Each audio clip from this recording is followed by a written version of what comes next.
Chapter 1 Monmouthshire 1748. As the Earl of Falconer, Simon Malmain travelled with an entourage of carriages and coachmen, and most certainly his valet. As the chief enforcer of the Guardian Council, he walked alone, a darker shadow in the night. The sky was dark with clouds, perfect for secret deeds. Simon wore black, even his fair hair covered by his tricorn hat. Not that he feared Lord Drayton, whose powers were less impressive than his ambitions, but a wise hunter left nothing to chance. His horse had been left in a convenient field so that Simon could approach Castle Drayton unnoticed. He'd studied the castle from a distance and spoken with a former servant, who had fled Drayton's service in fear of his soul. The master of the house was in residence, recently returned from London, where Drayton held a cabinet post. Simon had considered confronting him in the city before deciding that this remote area was better. If there was a magical battle, the fewer who might be affected, the better. The castle stood on a rocky rise cradled in the bend of a small river that ran into the Severn. The original building had been updated and expanded over the centuries, but its site remained an imposing hill chosen to repel attacks. Soldiers would have a hard time penetrating the castle. Simon didn't. He met the first barrier near the top of the hill. It was a waving shield of surprising competence. Drayton must have been practicing.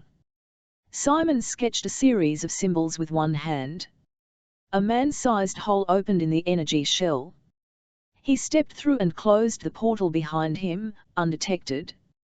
Though he could have taken the wards down entirely, there was no reason to warn Drayton prematurely. The next barrier was the closed gates. Luckily a small side door cut through the wall, its position largely concealed by overgrown vegetation. Its bespelled lock was no match for Simon.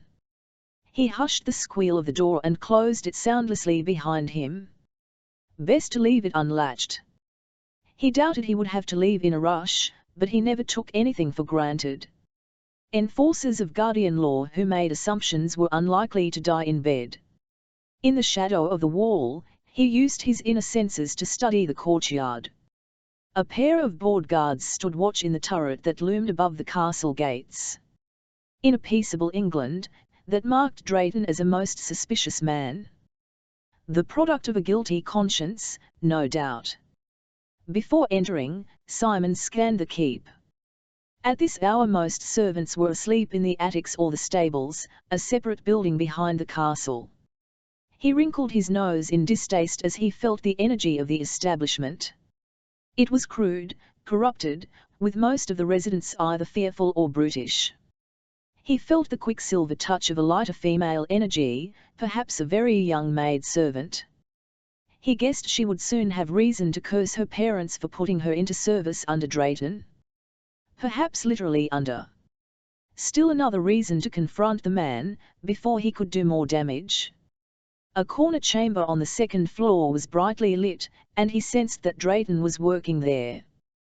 The man's energy was untroubled, he didn't realize his castle had been breached. Cloaking himself in a Don-T-C spell, Simon crossed the courtyard and ascended the steps to the keep. There was no reaction from the guards in the turret. If they noticed him, it was only as a shadow. The lock on the door to the keep was old and primitive, easy to open. He stepped into the absolute darkness of the entry hall. After pausing to check that the space was devoid of any living presence, Simon conjured a spark of mage light in his palm. He kept it dim, just enough to illuminate his path across the great hall and then up the broad stairs. His blood quickened as he ascended, knowing that the end of the hunt was nigh. Though he acted by will of the council to enforce the laws of the families, the hunt itself fulfilled an ancient, more primitive need. Cracks of light outlined the door to the comer chamber. The knob turned easily under his hand. As he had guessed, the room was a study, richly fumished and well lit. Lamplight glinted from gold leaf decorations on the furniture and the frame of the mirror above the fireplace. Simon wasted little attention on the furnishings. What mattered was Lord Drayton, the man behind the magnificent desk that faced the door. His powdered wig and brocade garments would not have been out of place at the royal palace. Simon had found his prey. Drayton raised his head at Simon's entrance. There was no shock in his expression. Only a trace of satisfaction. Surely not. If it isn't the esteemed Lord Falconer, dressed as a highwayman, Drayton said dryly. I've wondered when you would come after me. I expected you sooner. I take my time when I collect my evidence. Simon's voice was cool, but a warning bell sounded in his mind. It wasn't natural for a mage to be so relaxed when confronted by the Guardian Council's enforcer. Not that it was difficult in your case. Lately you've made little attempt to conceal your transgressions of Guardian law. Drayton leaned back in his chair, playing idly with the quill of his pen. With what am I charged? Simon pulled a folded document from an inside pocket and dropped it on the desk. Here is a listing of what I know and can prove, though I have no doubt there is much more.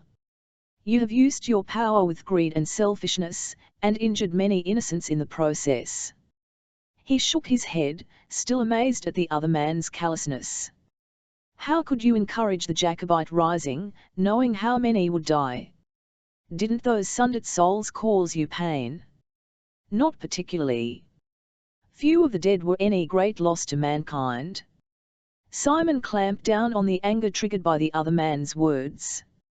Loss of control would put him at a disadvantage. I suggest you consult the charging documents. If there is anything you would like to dispute, now is the time. Drayton skimmed the pages. Admirably thorough. His brows arched when he read the last page. I didn't think you'd discover that. Well done. You're a credit to your lineage. He dropped the papers back on his desk. As you suspected, this is not a complete list of my wicked deeds, but it's quite enough for your purposes. This interview was going all wrong. Drayton acted as if he was invulnerable, yet his magical power had never been more than average. Silently Simon began to scan the room, seeking dangerous anomalies. Aloud, he said, as you know, there are 2 stages of censure. You freely admit that you have violated Guardian laws. Are you prepared to swear on your blood that you will never do so again? Drayton smiled lazily. You can't imagine that I will do that.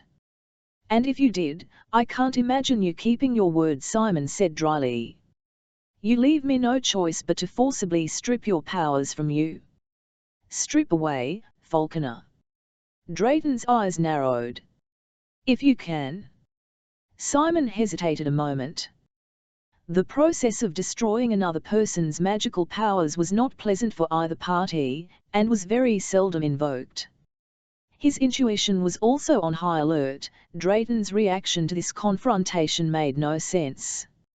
Simon detected a very small thread of energy running from Drayton to an unknown destination, but nothing else was out of order. Why was the other man so confident? Drayton stretched a magic-hazed hand toward a desk drawer. Seeing through the spell, Simon stared incredulously as the other man pulled out a pistol. Did Drayton really think such a crude defense would be enough to protect him from justice? With a swift gesture to channel the energy, Simon destroyed the pistol's internal mechanism, and in the same instant, he was blasted by a magic power unlike anything he had ever experienced. Every fiber of his being was under attack, ripping asunder. As he gasped for breath, he realized that he was falling, unable to save himself, much less fight back.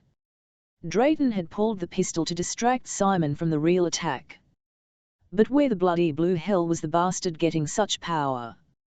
This was immense, far greater than anything the rogue had ever shown.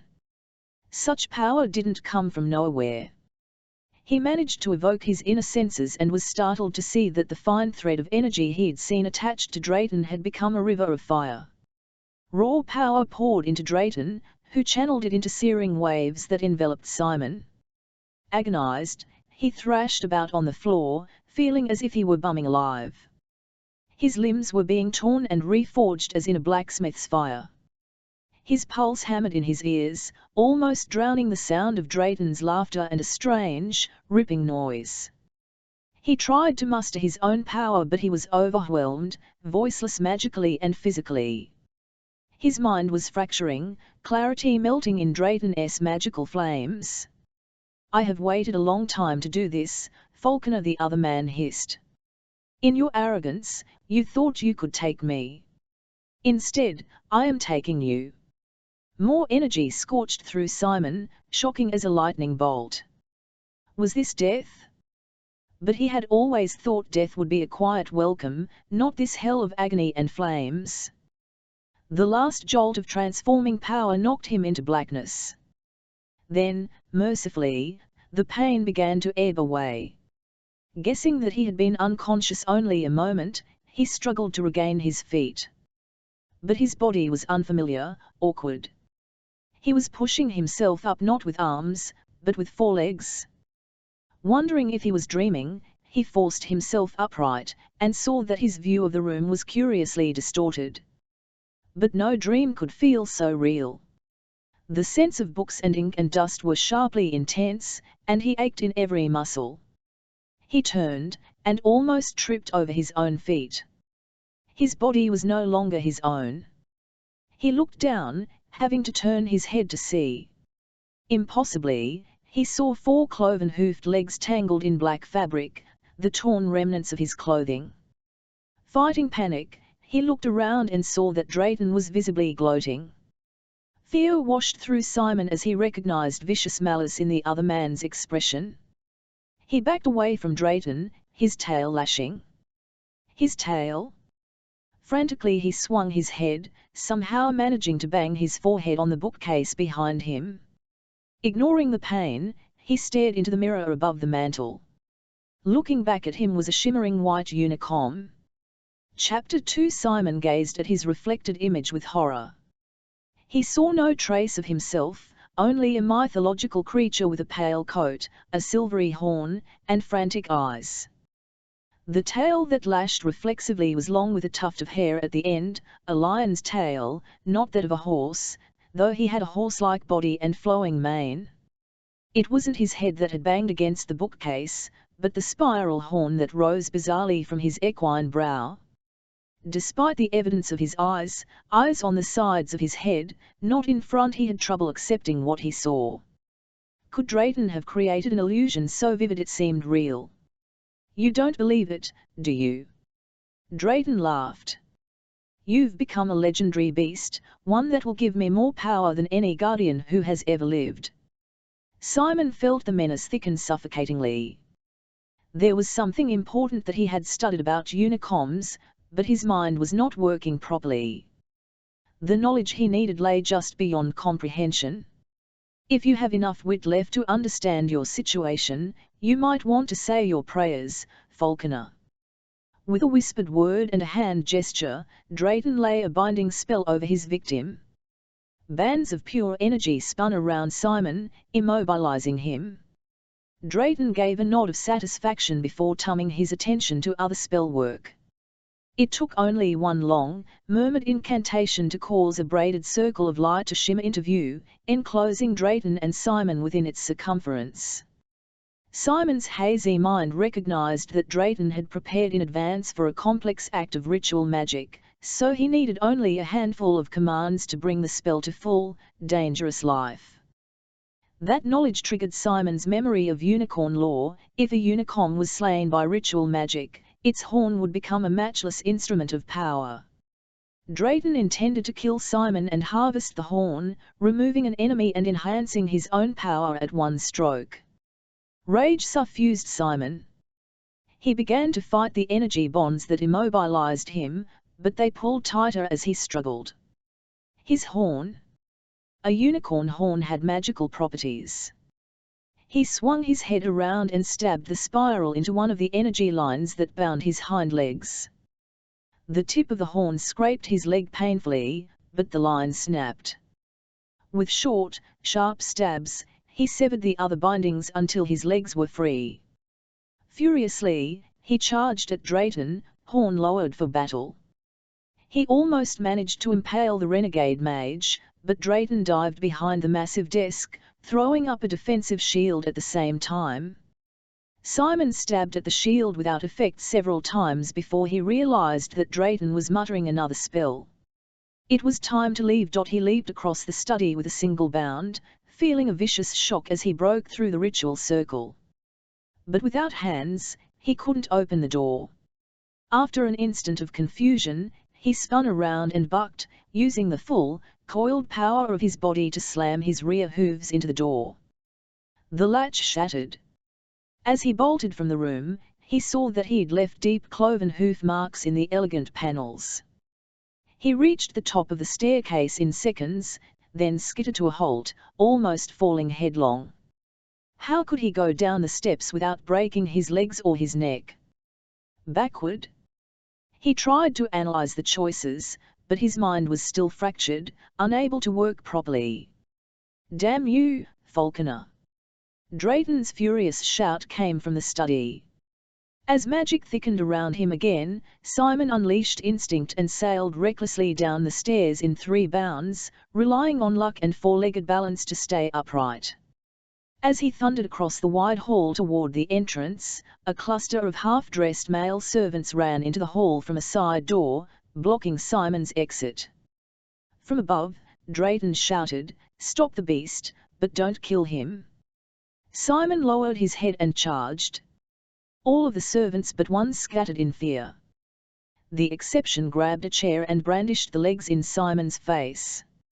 A horse would have backed off. Simon swerved just enough to hit chair and servant with one powerful, muscled shoulder. The chair shattered and the servant was knocked howling into a wall. This time when Simon reached the door, he knew to spin and buck.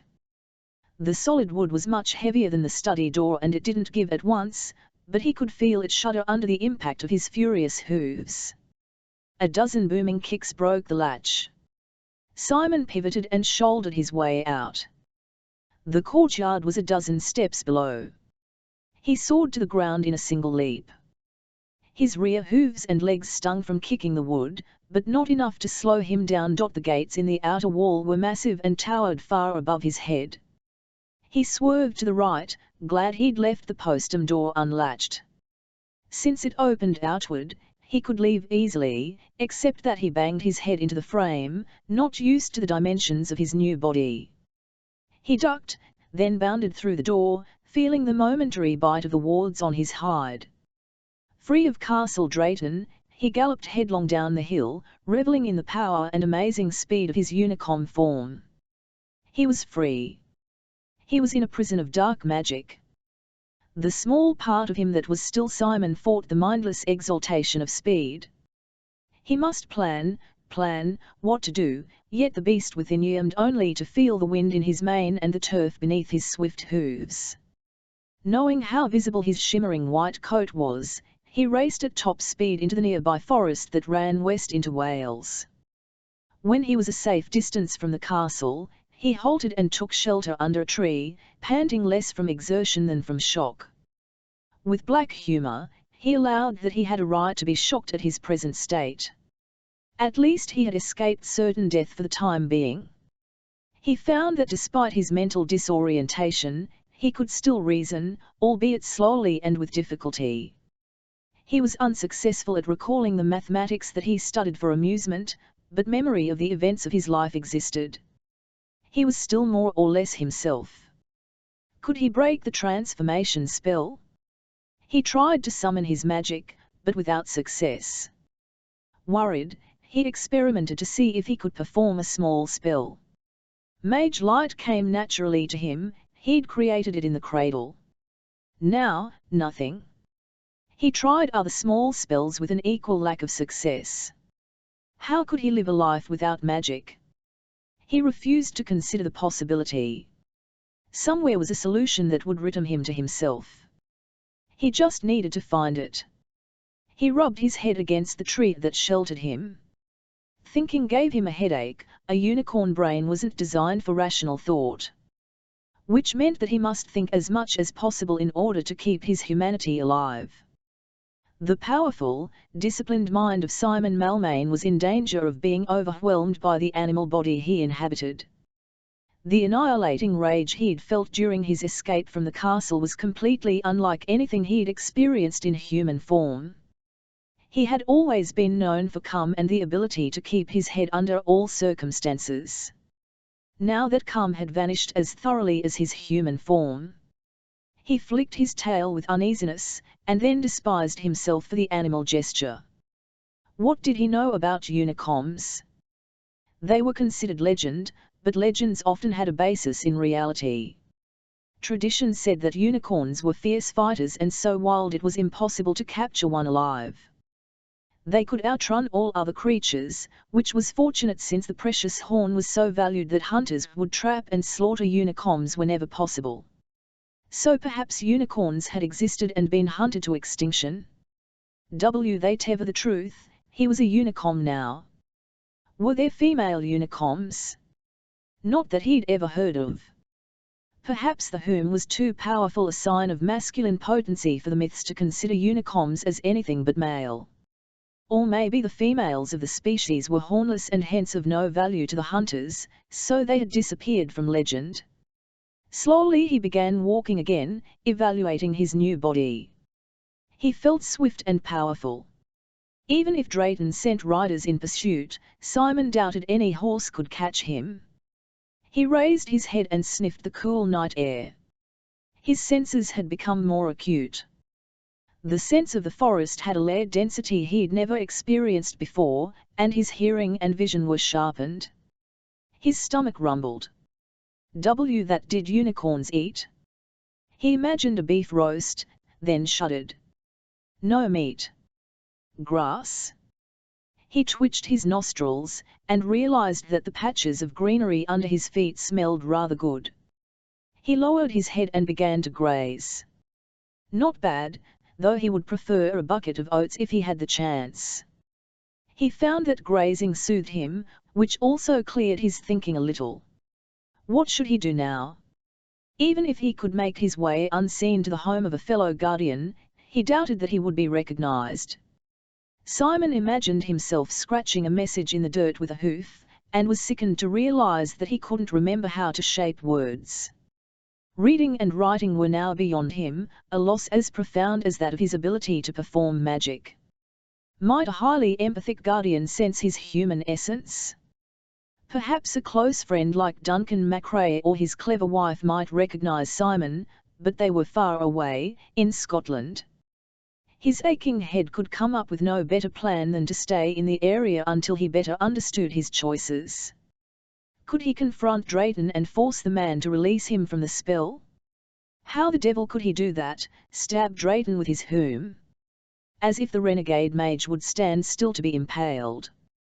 Wanting to outrun despair, Simon abandoned his grazing and moved deeper into the forest. He increased his pace to a swift canter when he found a narrow, seldom used track. He needed time. Time to understand this change, to assess what power he still wielded. Would he have time enough before the beast nature overwhelmed what was human? Heart pounding, he broke into a gallop and blazed into the forest. Dark clouded nights were the best for poaching.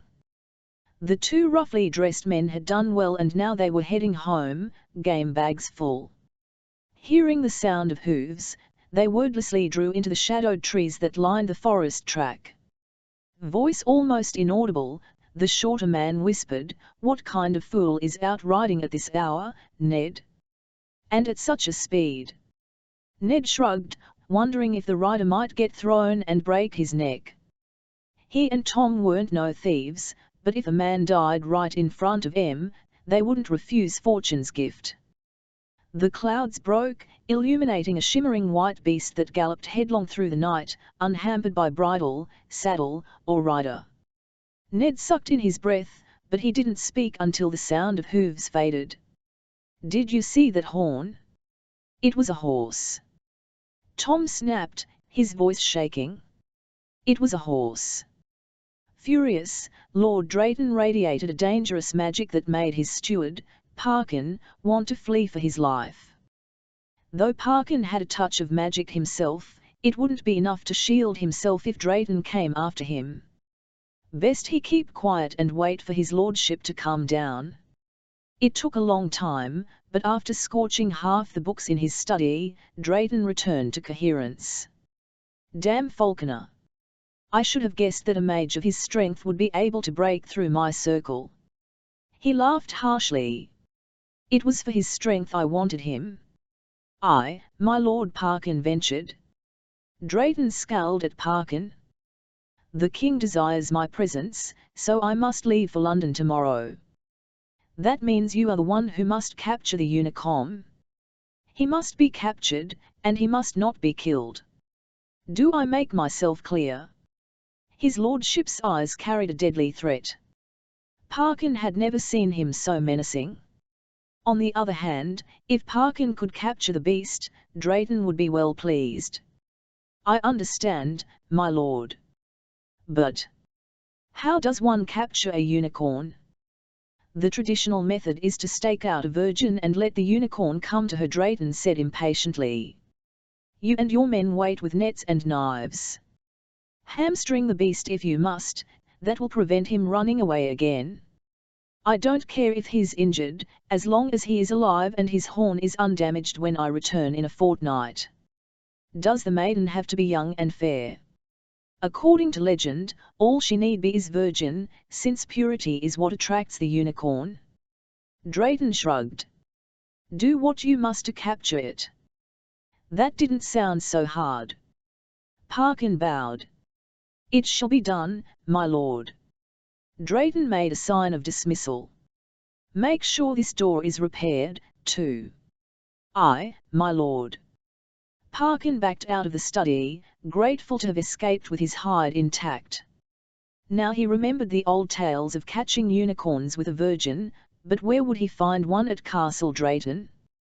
The few female servants who lived here were either old and weary or coarse sluts willing to spread their legs for any man with a coin or a compliment. Except for Mad Meggie. Parkin frowned. The girl must be well past 20, but he guessed she was still a maid. For one thing, she was under Drayton's personal protection, so wise men kept away from her. If she'd been pretty, someone might have risked taking her just for the fun of it, but Meggie was ugly as a mud wall, scared of her own shadow, and spent all her time around the stables. The horses didn't mind that Meggie was mad, but everyone else at the castle avoided her, as if her craziness was catching. Would Drayton mind if his loony ward was used as bait? 'Twasn't he like they'd be hurting the wench. If she wasn't virgin, Parkin would have to look in the nearby village, and it wouldn't be easy to persuade parents to let him borrow one of their precious daughters. He'd best hope Mad Meggie was still untouched, and that the unicorn was near enough to sense her presence. Wondering from how far away a unicorn could detect a virgin, he headed for his desk to make a list of the men and equipment he'd need. As soon as his lordship left for London in the morning, it would be time to arrange the Unicom hunt. Chapter 3 Life was easier when his lordship was gone. Meggie waited till his carriage left, then begged bread and cheese from the kitchen and went riding. Her mare had a fancy name, but she thought of it as Lolly. They returned to the stable by mid-afternoon, draggled and wet from playing together in a shallow stream. Mindlessly happy, Meggie brushed mud and bits of grass from the horse's sleek chestnut coat. If the Lord had need, he could reach her no matter where she was. The night before, he'd all but pulled her soul from her body, leaving her dead tired. Today he had other things on his mind, so she was free to do as she wished. As she brushed Lolly's withers, the mare rubbed Meggie's back with her muzzle. Meggie sighed happily as the pressure soothed stiff muscles and Lolly's contentment filled her mind. In the warmth of Lolly's feelings, Meggie was also content. There you are. Where have you been all day? The harsh voice caused Meggie to shrink back in the stall as the steward, Parkin, impatiently strode down the centre of the barn. He'd never hit her, but he was harsh and scary. Usually he didn't notice her, and that was good. Ah, riding, she stammered. Parkin curled his lip. I should have guessed. If you're not virgin, it's because you gave it to a stallion. Come along, I have work for you. Her eyes widened. Only the Lord ever used her. She hadn't known Parkin was capable of doing that. Seeing her expression, he modified his voice. This is simple work, just a game, really. All you have to do is sit in the forest for a bit, and a special horse will come to you. Easy. When she still stared distrustfully, he said, I'll give you a new dress. His nose wrinkled.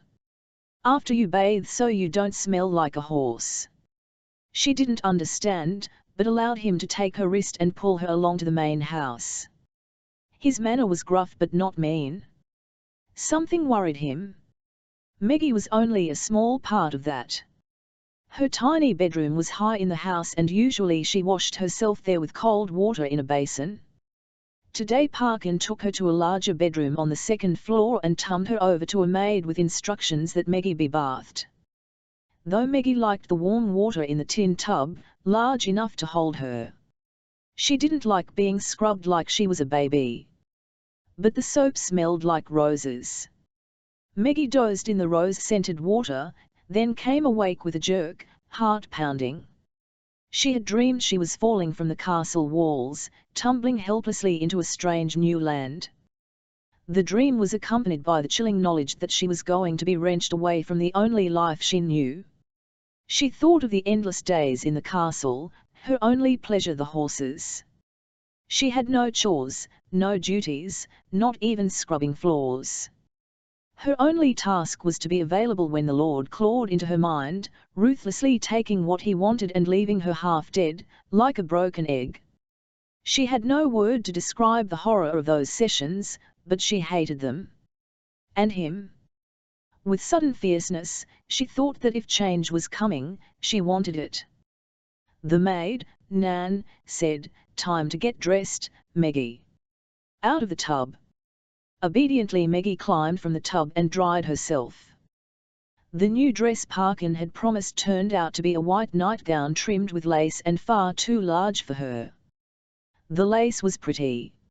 Nan sniffed in disapproval after she dropped the garment over Meggie's head and tied a bow in the tapes at the neckline. If Parkin is going to do what I think, he's wicked cruel. Face set, she began brushing out Meggie's long dark hair. Worried, Meggie slipped her feet into her shoes, wondering what the maid meant. Parkin chose that moment to enter her chamber. "Come along now, girl, we've wasted enough time. The sooner I catch that unicorn, the better." He shook his head. "You haven't the faintest idea what I'm talking about, do you? No matter. Just do as I say and you won't be hurt." Under his breath, he added, "At least, I don't think so." "A moment while I put the girl's hair up," Nan said. "Let it fall loose. It's more maidenly." When Nan glared at Parkin, he snapped, "I'm not going to bed the wench. Why would I want a plain skinny thing like her?" Meggie might be simple, but she recognized contempt. Horses were kinder than men. Blinking back tears, she followed the steward out to the courtyard, where a pony cart waited. Not wanting him to touch her, she scrambled up to the seat, sliding as far away as possible. Half a dozen men came out of the stables carrying nets and ropes and whips. Some were stable hands, the others labourers. Seeing Meggie's fear, Parkin said impatiently, "Stop your grizzling. You won't be hurt as long as you do what I say." Biting her lip, she clung to the side rail as he drove the pony cart down the castle road and into the forest. The armed men followed, joking among themselves until Parkin ordered them to be silent. They tumbled onto a rough track that led to a clearing surrounded by dense shrubbery. "I suppose this place is as good as any," Parkin said. "If this works at all." Meggie sensed uncertainty in the man's mind. He had a task and wasn't sure how to do it. When he offered his hand to help her from the cart, she jumped down on her own, increasingly uneasy about what was happening. "Sit over here." Parkin pointed to a spot under a tree on the edge of the clearing. Meggie sat down, tugging the loose folds of the nightgown over her ankles. It was dusk and getting chilly. Parkin took a rope from one of his men and tied it around the trunk of the tree, then deftly knotted it around Meggie's waist before she realized his intention. She tried to scramble away, but the rope was so short she couldn't even stand up. "What did Meggie do bad?" she said, baffled and frightened. "The rope is so you'll stay put.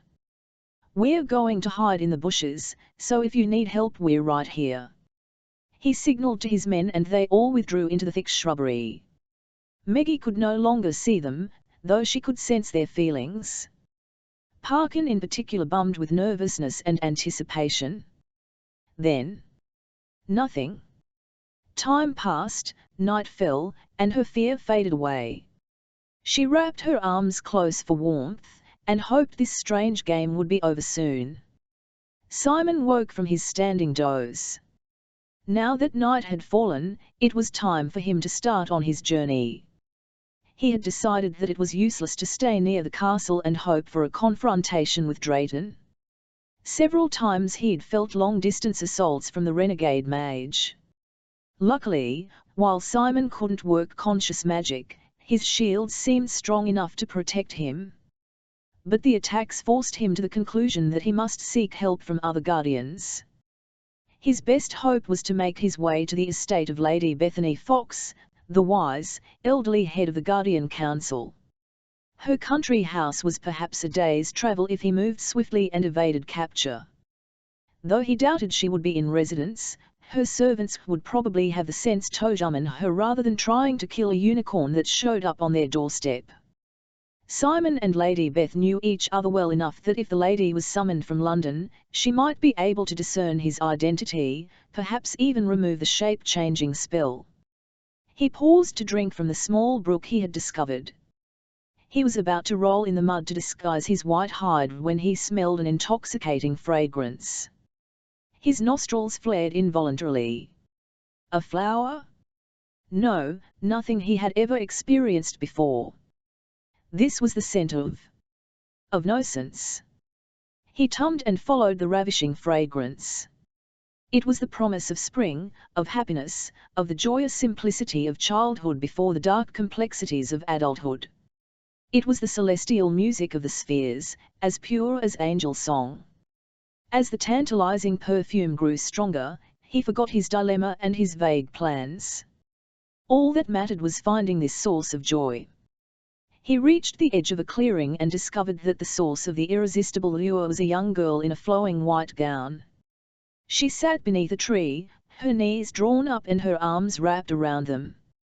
She rocked back and forth gently, her expression pensive as she gazed into the night. Waist-length dark hair spilled over her shoulders and gleamed in the reflected moonlight. His heart pounded as if he had galloped 10 miles, for she radiated the purity he yearned for. His instinct was to dash into the clearing, but he managed to contain himself for a moment, troubled by a memory that struggled to emerge from his inflamed mind. Though the maiden was purity and innocence, he sensed more than one kind of darkness around him. She tummed and looked directly at him, and huge eyes widened in wonder. As soon as he heard her soft gasp, he was lost. Heedless of everything but blind need, he advanced into the clearing. Meggie rocked quietly in the grass, deeply unhappy but unable to leave. She wanted this game to be over so she could return to her warm safe bed. A faint movement caught her eye. She turned to see the most exquisite horse in the world at the edge of the clearing. It was pure white, its coat gleaming like silver in the moonlight. She inhaled sharply, sure she was dreaming. "Come, lovely one," she breathed. The beast glided into the clearing, its steps so light they barely rippled the grass. As it approached, she saw a single horn spiraling from the creature's brow. She gasped again, understanding why Parkin had said this would be a special kind of horse. That was the word he had used. Unicorn, that was it. The unicorn's magical beauty made her ache. She tried to rise to greet it, only to lose her balance and sit clumsily again when the forgotten rope yanked her up short. She muttered a word she'd heard spoken in the stables, then raised her hands in welcome as she marvelled at the unicorn's unearthly beauty. The hooves were cloven like those of a deer, and the long tail was sinuous and tufted at the end like pictures she had seen of lions. It was male, she noticed. Very male. The unicorn lowered his head, the sharp horn pointing straight at her, yet she knew he would not harm her. She sensed curiosity and a yearning that matched her own, and underneath, the pulse of a deeply wounded spirit. "Come, sweeting," she whispered. She was good with horses, and perhaps she could soothe this one's distress. With a last light step the unicorn bent his neck and stroked his horn against Maggie's cheek. Cool and smooth, the horn sent shivers of delight through her. It radiated a power unlike anything she'd ever known. Murmuring endearments, she stroked the velvet soft muzzle. The unicorn sighed deeply and lay down beside her, then rested his heavy head on her lap. Amazed, she caressed the silky neck, the warm flesh softer than the coat of any horse. Warmth radiated through her, heating places deep inside that had never known such feelings. She reached to touch the unicorn's spirit with her own. Then the night exploded into shouts and violence. "Now!" Parkin roared, and half a dozen men burst from the shrubbery. For a fatal moment the unicorn was motionless under Maggie's hands. Then he scrambled up, panic-stricken. Maggie screamed, "Run!" It was too late. A heavy net fell over the unicorn. As he fought the clinging cords, two men looped the ends of a rope around him, immobilizing the long graceful legs, then jerked the rope tight. The shining creature crashed heavily to the ground. Yet still he fought, hooves thrashing and whom stabbing. A stable hand lashed the unicorn with a whip, then swore when his leg was grazed by a cloven hoof. He pulled out a knife. "Shall I hamstring the brute?" As Maggie gasped with horror, Parkin replied, "No, it needs to be able to walk back to the castle. Put chokes around its throat."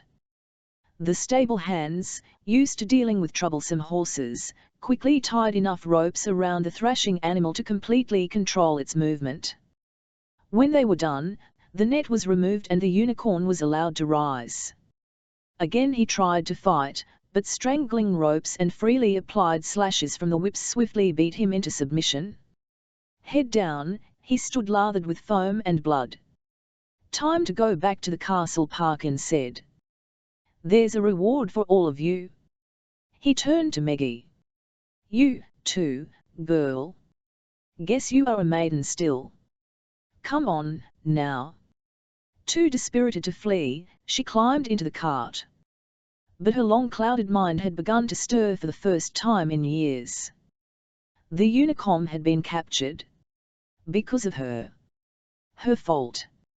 Her fault. Thick meant Maggie must set the beast free. There were advantages to being scorned and overlooked, Maggie found. She knew the castle and its outbuildings better than anyone, and no one took her seriously. In the day after the unicorn's capture, she planned how she would release him. She thought it would be simple, since Parkin's precautions were aimed at keeping the unicorn from escaping, not preventing a person from getting in to see it. But the stone shed that had been turned into a unicorn jail was locked and guarded, and there were too many people moving around the courtyard. Twice she tried to get into the shed, but the guards gruffly told her to go away, the beast was dangerous.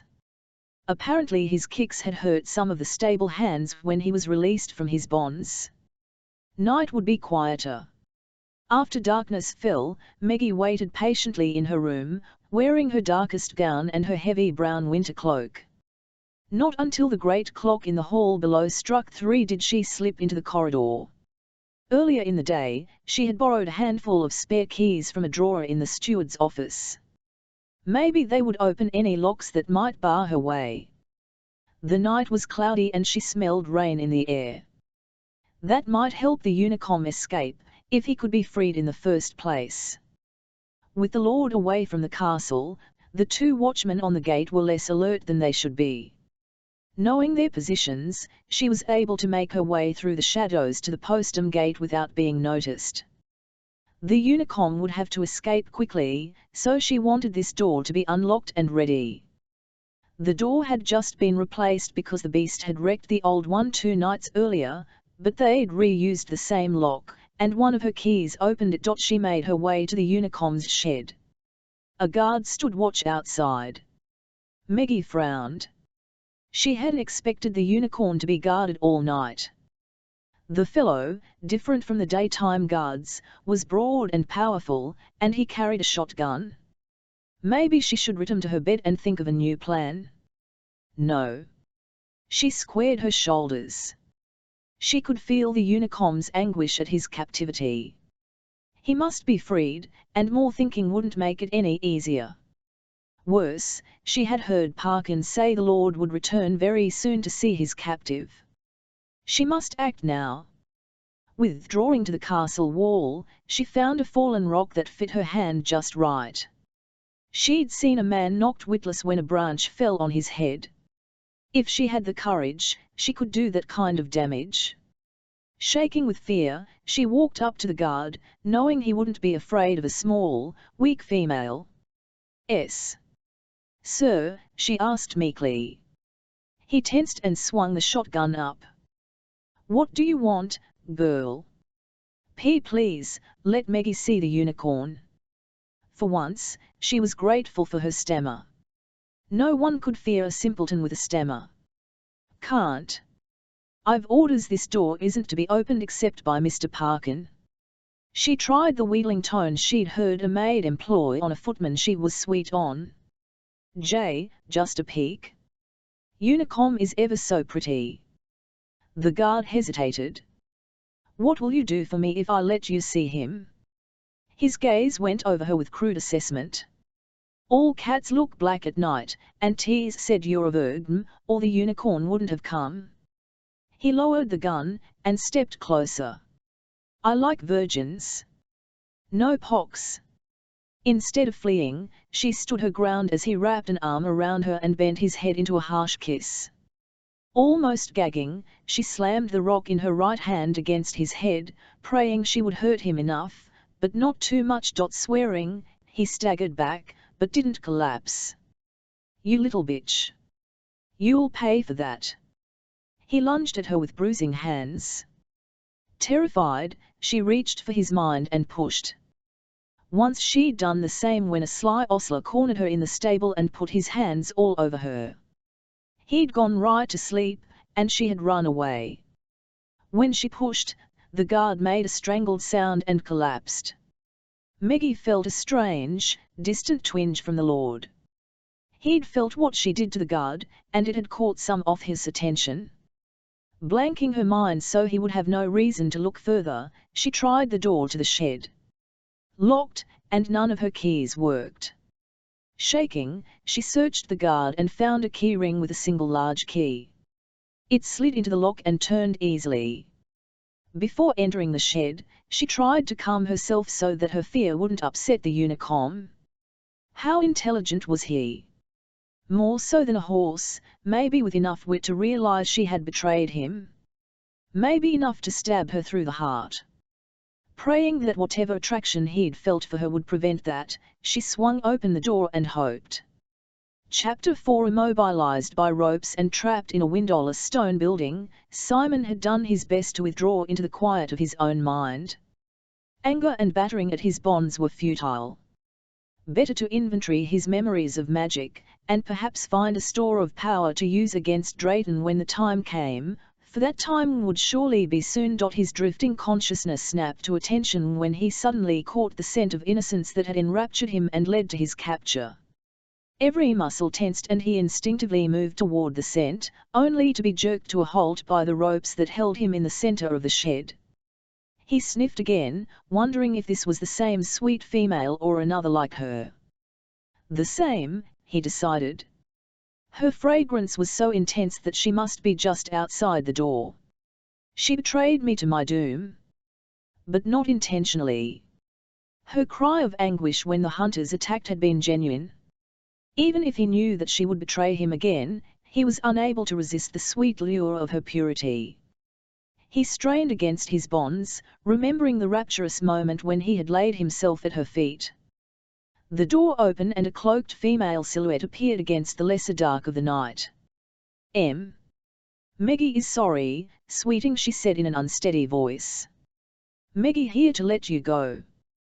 To his surprise, her words were accompanied by a distinct mental image of her releasing him from his bonds. She could mind touch. She stepped forward and banged into the rope that secured him on his right side. The impact jarred the cutting bit of the bridle that had been forced on him, hurting his tender mouth. When he shivered away from the pain, the maiden hissed a word that was not innocent, yet curiously endearing. She must have brought a knife, for he could feel a blade sawing at the rope, accompanied by a murmuring of soft words. She was treating him as he would treat a nervous horse. He would have smiled wryly if he had been himself. The line parted and she felt her way round him to find the left line. Once more the cutting. A quaver in her voice, she asked, "See, can you forgive Meggie for helping to capture you?" He replied by rubbing against her affectionately, barely remembering to turn his head so he didn't stab her. He almost knocked her over in his enthusiasm. She laughed breathlessly and stroked his muzzle. The touch of her gentle fingers was exquisite. Nasty bridle. Will you be good if it comes off? He rubbed against her again, trying to indicate that he'd follow her anywhere, as docile as a lamb. She must have understood, for she removed the wicked bridle and grasped a handful of his mane. Must leave without being noticed. Recalled from the fog of rapture she inspired, he stepped outside. A guard lay on the ground, moaning softly.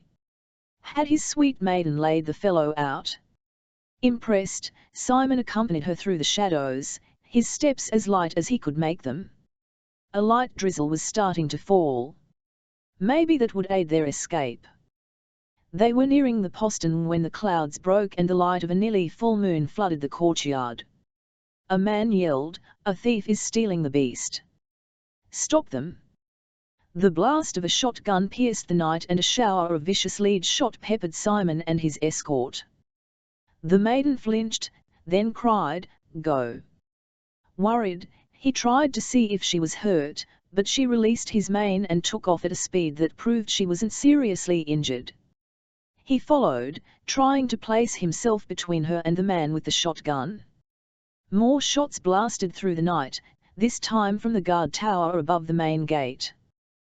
The commotion had woken the castle and several men spilled into the courtyard just as Simon and the maiden reached the postern. She halted and said again, "Go." Aghast, he stopped in his tracks, nostrils flaring. She wasn't coming with him? She made impatient shooing motions with both hands. "Meggie will be safe," she said bitterly. "They won't dare hurt the Lord's pet simpleton." Despite her words, he had no doubt that the approaching men would hurt her, perhaps very badly. He went down on one knee and imagined her mounting him. She stared, shock on her narrow, angular face. Clearly she'd had no intention of leaving, perhaps couldn't he even comprehend doing so. Frightened for her safety and yearning for her presence, he whinnied and sent the riding image again. There was another ragged volley of musket shots, and this time he felt a searing pain in his left haunch, a wound far more severe than the bird shot. His maiden bit her lip, radiating fear and confusion. Then she looked back at the approaching men and her expression changed to steely resolve. "Want to go?" She swung expertly onto his back. He scrambled to his feet and almost collapsed from the agony that blazed through his left leg. No bones seemed to be broken, so he tried to block out the pain as he bolted through the postern. A shiver of energy from the protective wards tingled his skin but didn't slow him. The forest was less than a mile away, and they could lose themselves in its depths.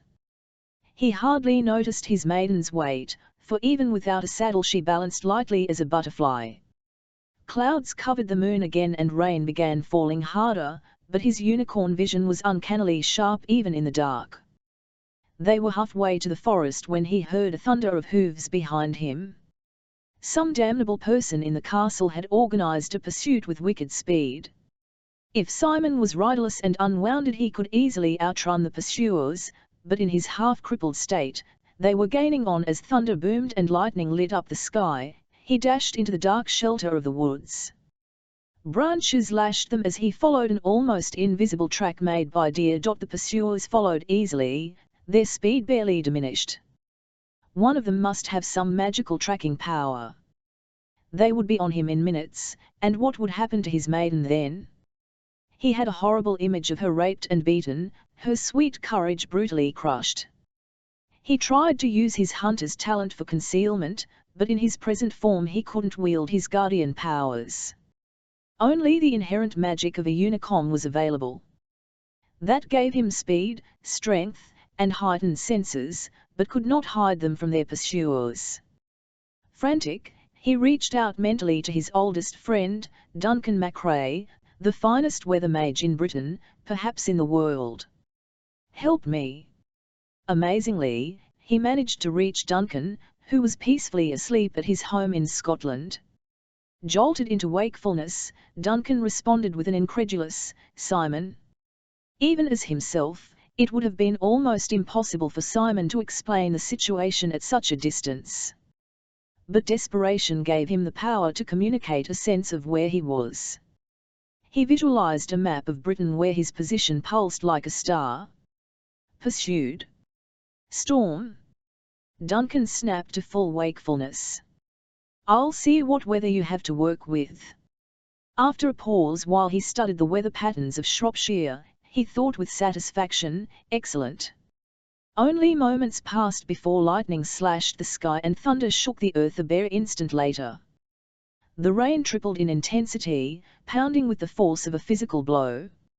Even though Simon was expecting this, for a moment he was thrown off his stride, slipping to his knees on the muddy track. His maiden lurched but maintained her seat. He scrambled to his feet and resumed his flight through the forest, relying on his improved night vision to save him from crashing into a tree. Unfortunately his superior hearing could still hear hooves behind him, albeit at a slower pace. With his waning energy, he called Duncan again. More, he thought he had failed to connect with his friend. Then he heard a faint, "More. Take care, Simon." The connection broke as Duncan concentrated all his power into his weather magic. The wind increased to near hurricane force and trees began crashing to the earth behind Simon.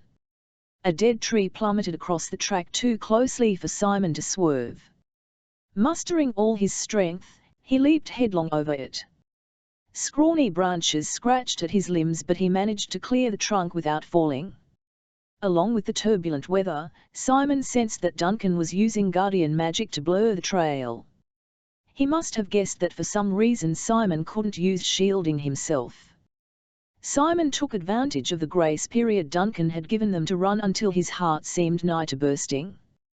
Despite rain and wind, his precious rider clung like a burr. When even hypersensitive unicorn hearing couldn't detect pursuit, Simon slowed to a walk, his lungs pumping like a bellows. Now what? He was cold, tired, and hurting, and the maiden must be chilled to the bone. They had to find shelter. In his previous exploration of the forest, he'd found a deep, rocky overhang. It was masked by thick underbrush, so there would be some protection from the still heavy rain. As he limped wearily through the night, he hoped his maiden knew something about treating wounds, or they might not be going anywhere in the morning. Numb with cold, Meggie almost fell off the unicorn's back when he nosed through some underbrush below a huge overhanging rock and halted in the protected area underneath. She had thought their escape was doomed until the storm struck. Luck had been with them. Though she had been grazed by several shotgun balls, the hurts were small. She would be fine, if she didn't freeze before dawn. The night was very black, but the unicorn's beautiful white coat made him dimly visible even under the rocks, except that part of him seemed to be missing. Worried, she touched the dark area on his left flank and raised her fingers to her lips, tasting the metallic tang of blood. He must have been wounded by a musket ball, which explained the increasing roughness of his gait during their escape. The unicorn rubbed against her as if asking for help. The poor beast was trembling with fatigue, his sleek coat steaming from the cold rain that had fallen on his overheated body. "Meggie doesn't know what to do," she whispered, frustrated. Maybe if there was light." Wait. She was wearing her cloak, and she usually carried a tinderbox in one pocket. She groped in the cloak and almost wept with relief when she found it. Now if she could find dry wood. Cautiously she felt around in the dark under the deepest area of the overhang, hoping nothing nasty lived there. Once more her luck was in, and she found several dry, broken branches and a drift of leaves.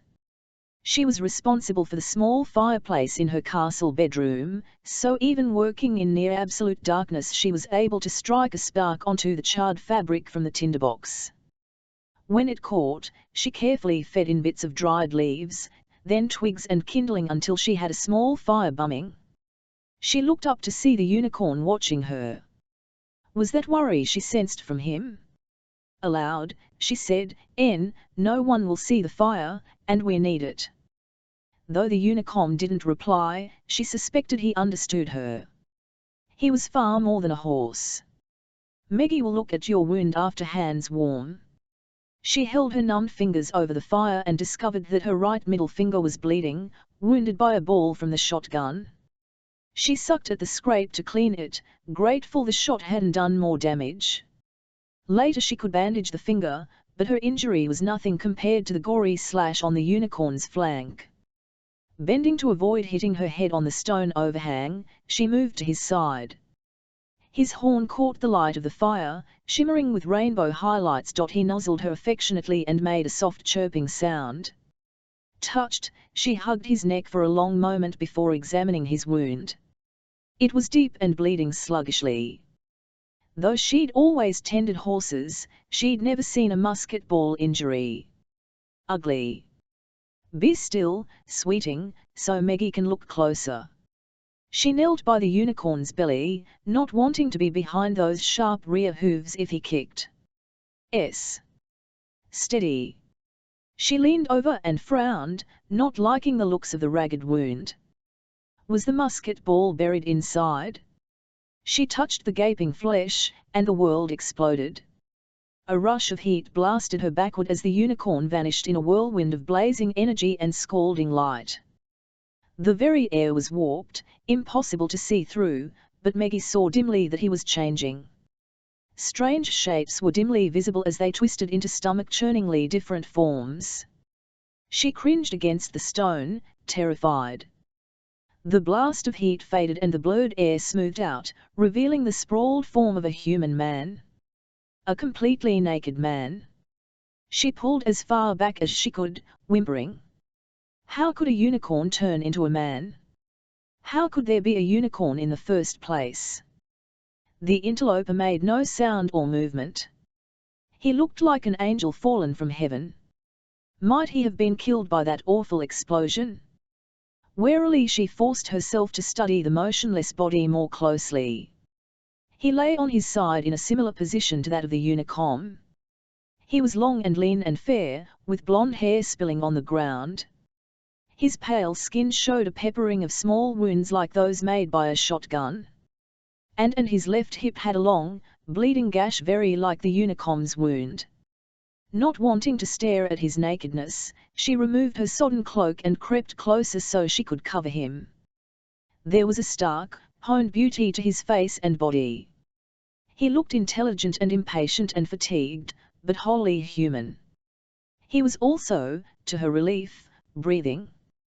Though she'd had no qualms when touching the glorious unicorn, she was reluctant to touch a strange man. Even one covered with goosebumps from the damp, chilly air. Carefully she draped the cloak over his long body. His eyes opened. Chapter 5 Simon was dragged from darkness by the touch of wet, heavy wool. When he opened his eyes, the maiden gasped and scrambled backward, her expression terrified. He couldn't blame her. The poor girl had experienced things that would have tested the mettle of an experienced guardian. He was lying on the cold ground, his left hand in front of him. His hand.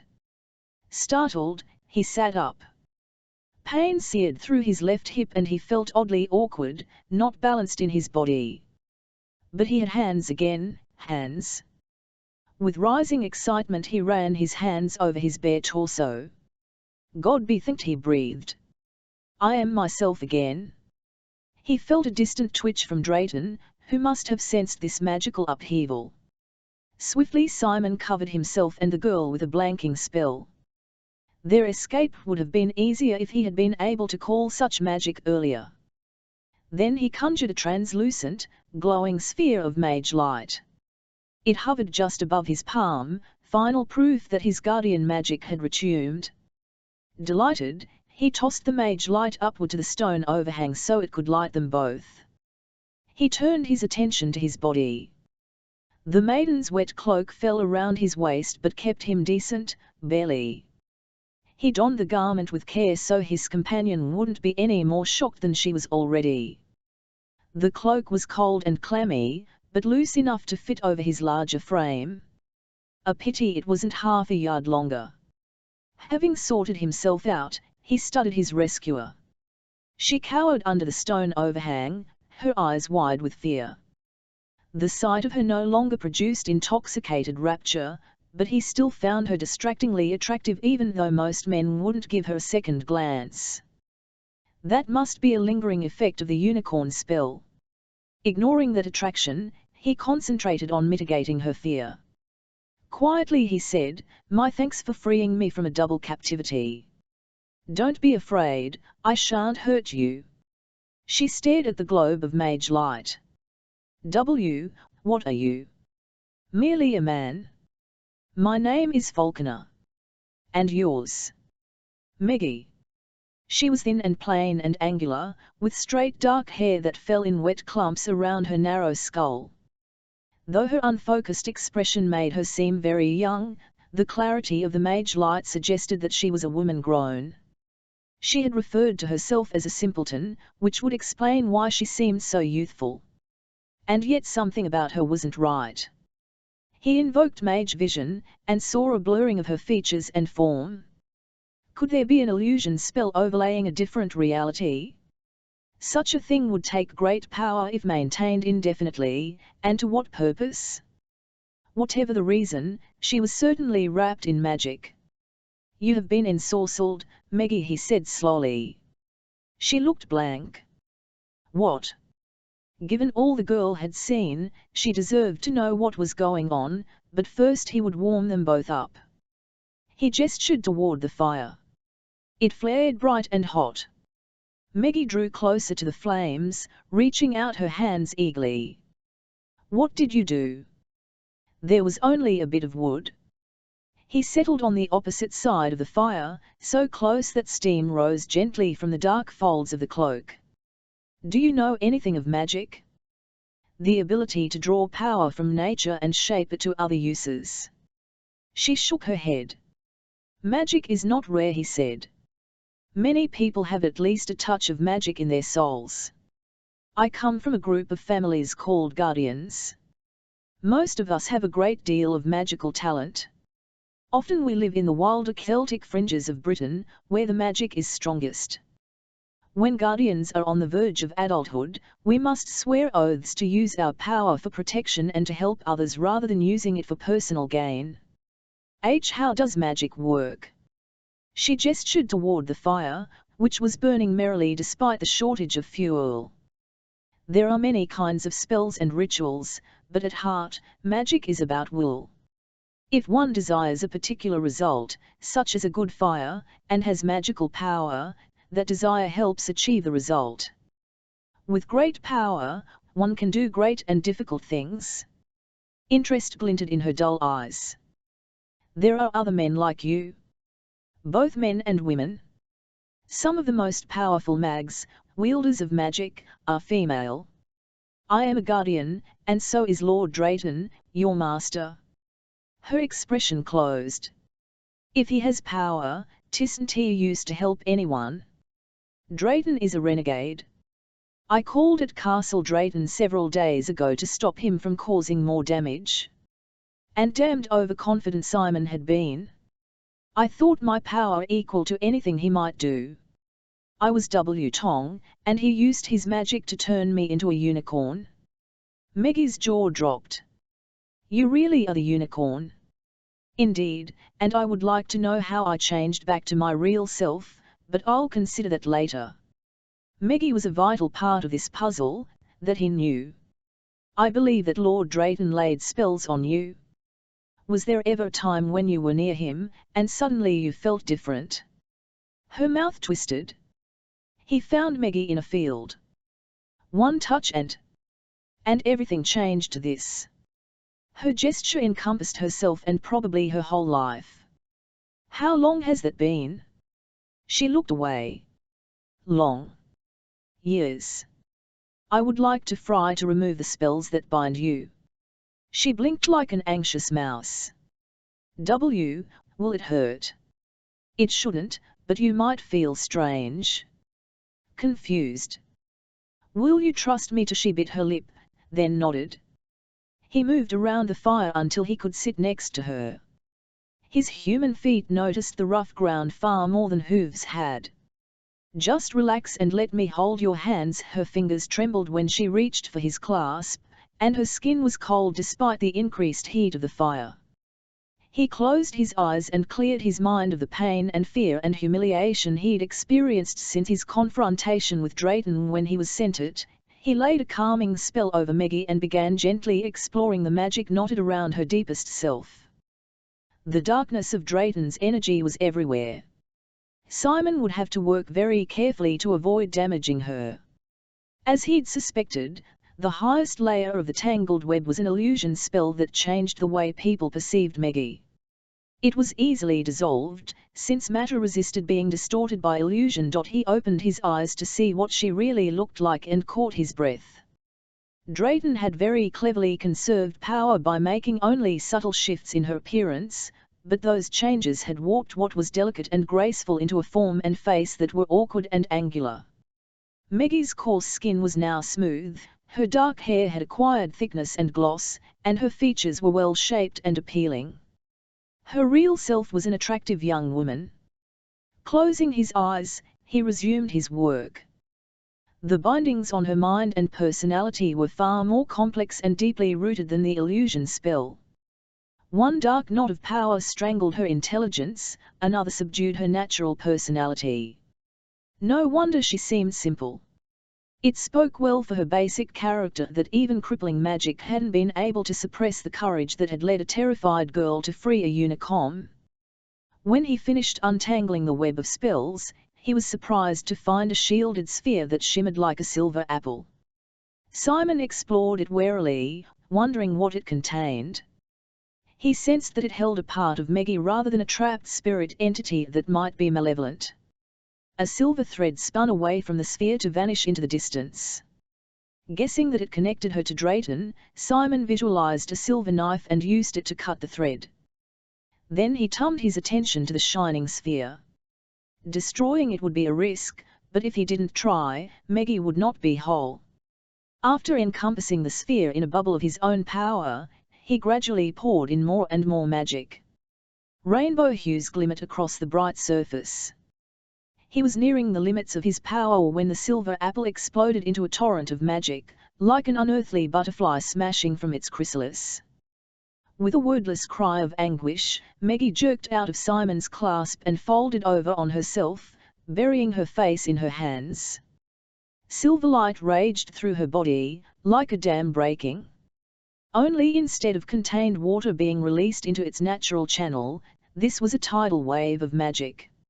Gods above, he gasped. You are a mage. Or will be, with training. No wonder Drayton could afford the energy required by the illusion spell, he had been able to use Maggie's own power to maintain it. Her blazing magic equaled that of the most gifted guardians Simon had ever known. Though he wanted to comfort Maggie with a touch, he controlled the impulse.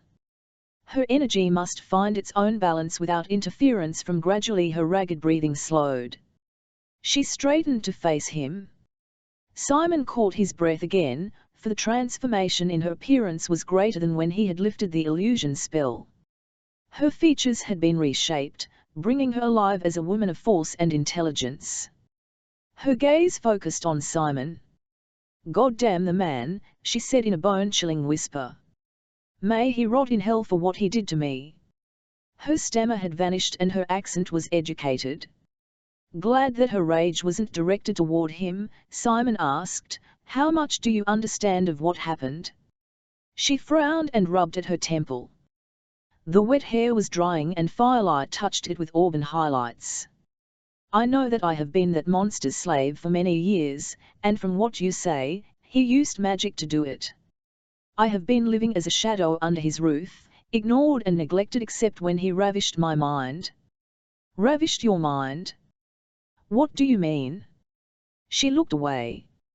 "He entered my mind and he stole my soul. Again and again and again. After the worst times, I would sleep for hours and have nightmares." As soon as Simon understood what she was saying, he swore. "Damnation, he's been stealing your power and binding you so tightly that you didn't even realize your own abilities. No wonder he was able to overpower me when I confronted him. He was using your magic in addition to his own. He must have recognized your potential as it was starting to bloom, and he captured that power for himself." She nodded slowly. "He said something like that the day he changed me, that I didn't know what I was. It made no sense. You must be a guardian yourself, Meggie. Is that for Margaret?" He tried to remember if any guardian children had disappeared under mysterious circumstances in the last few years. "You're tremendously gifted," she thought, then shook her head. "My name is Meg, not Meggie. Not Margaret. But what you say makes no sense. I have no special ability. I am nothing." "That's not true. For years Drayton stole your magic, but he can do that no longer. Now you are free to soar." Since she was still shaking her head doubtfully, he asked, "That do you remember of your home and family?" She closed her eyes and thought, then opened them again, expression stark. "I can't remember anything before the day Lord Drayton took me prisoner." "You said you were in a field. Do you remember where?" She shrugged helplessly. "Just a field. Maybe near here, maybe far. Your accent sounds as if you come from this border area between England and Wales, but you might have picked that up by living in Castle Drayton." Simon tried another tack. "Do you remember the date you were captured? Or at least the year?" Her brow furrowed with effort. "I 1738. I think it was the year of our Lord. You have been his captive for 10 whole years." It was an effort for Simon to keep his rage at Drayton from his voice. "If you were on the verge of coming into your power, you were probably 13 or 14 then. That would make you 23 or 24 now." She looked younger, but that wasn't surprising, given that she'd lost 10 years of normal experience. "What was your life like? Did you ever leave the castle?" "I wandered around the castle grounds, but never beyond." She frowned. "Whenever I approached the estate boundary, something always made me turn back. One of Drayton's spells must have been designed to keep you from escaping." "I never thought to try. Mostly I drifted about like a feather in a pond. Usually I was with the horses or in the forest. The housekeeper made sure I received food and new clothing when necessary. The Lord would enter my mind whenever he wanted, it didn't matter where I was." She shuddered. "Sometimes he summoned me to his study so he could experiment. Those times were worst." Simon could only imagine the horrors Drayton had inflicted on Meg. Though her body might be virginal, she had lost her innocence the day she was captured. Her fingers twisted together, locking in her lap. "Who am I?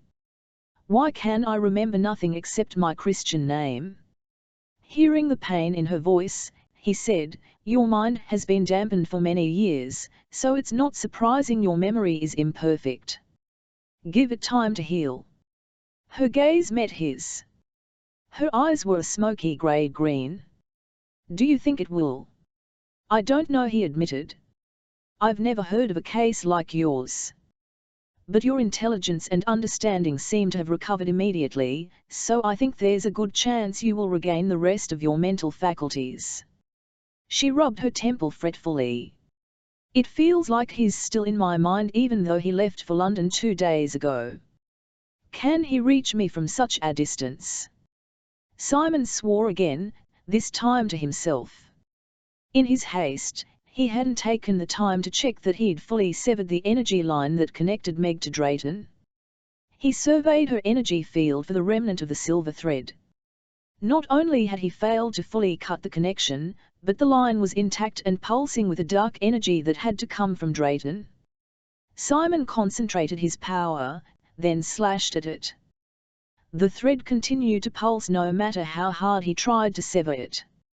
Drayton was still hooked into Meg's energy, and growing more furious by the minute.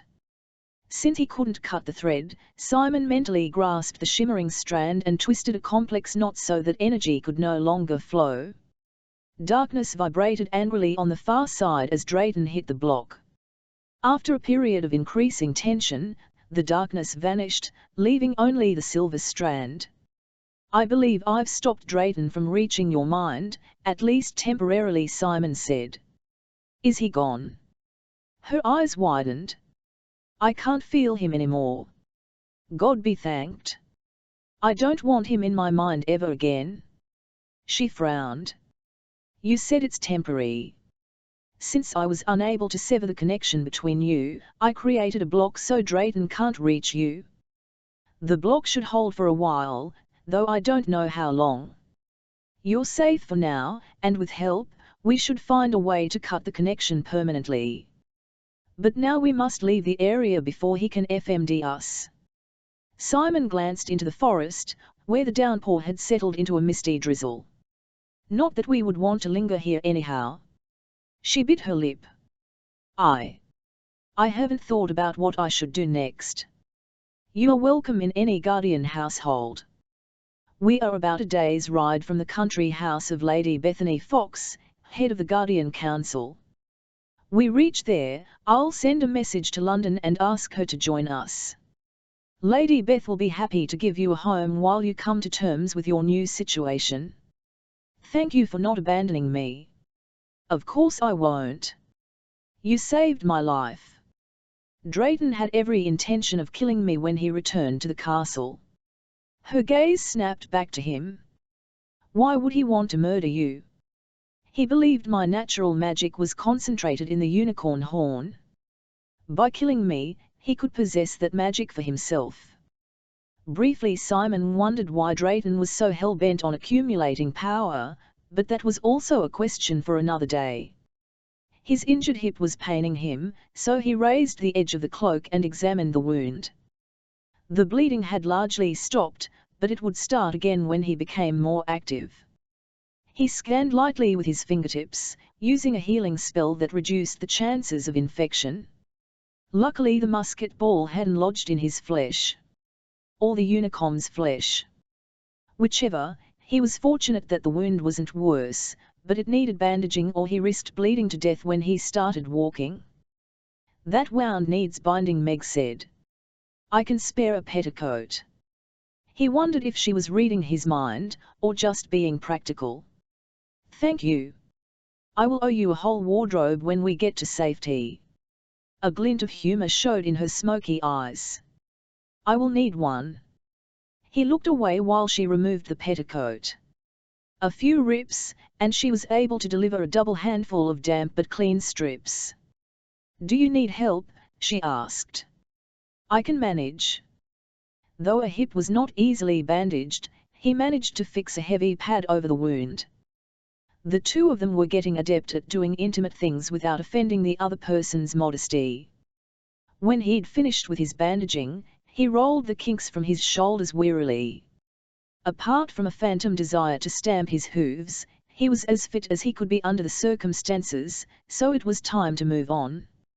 I hate to drag you out into the rain again, but we should leave now.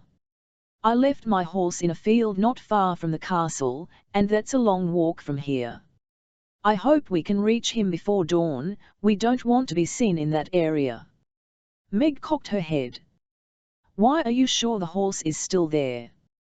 I should think that whoever owned the field would have noticed and captured your mount already. I put a Don-TC spell on Shadow. He's not invisible, but people will look away and not notice him." Simon grimaced.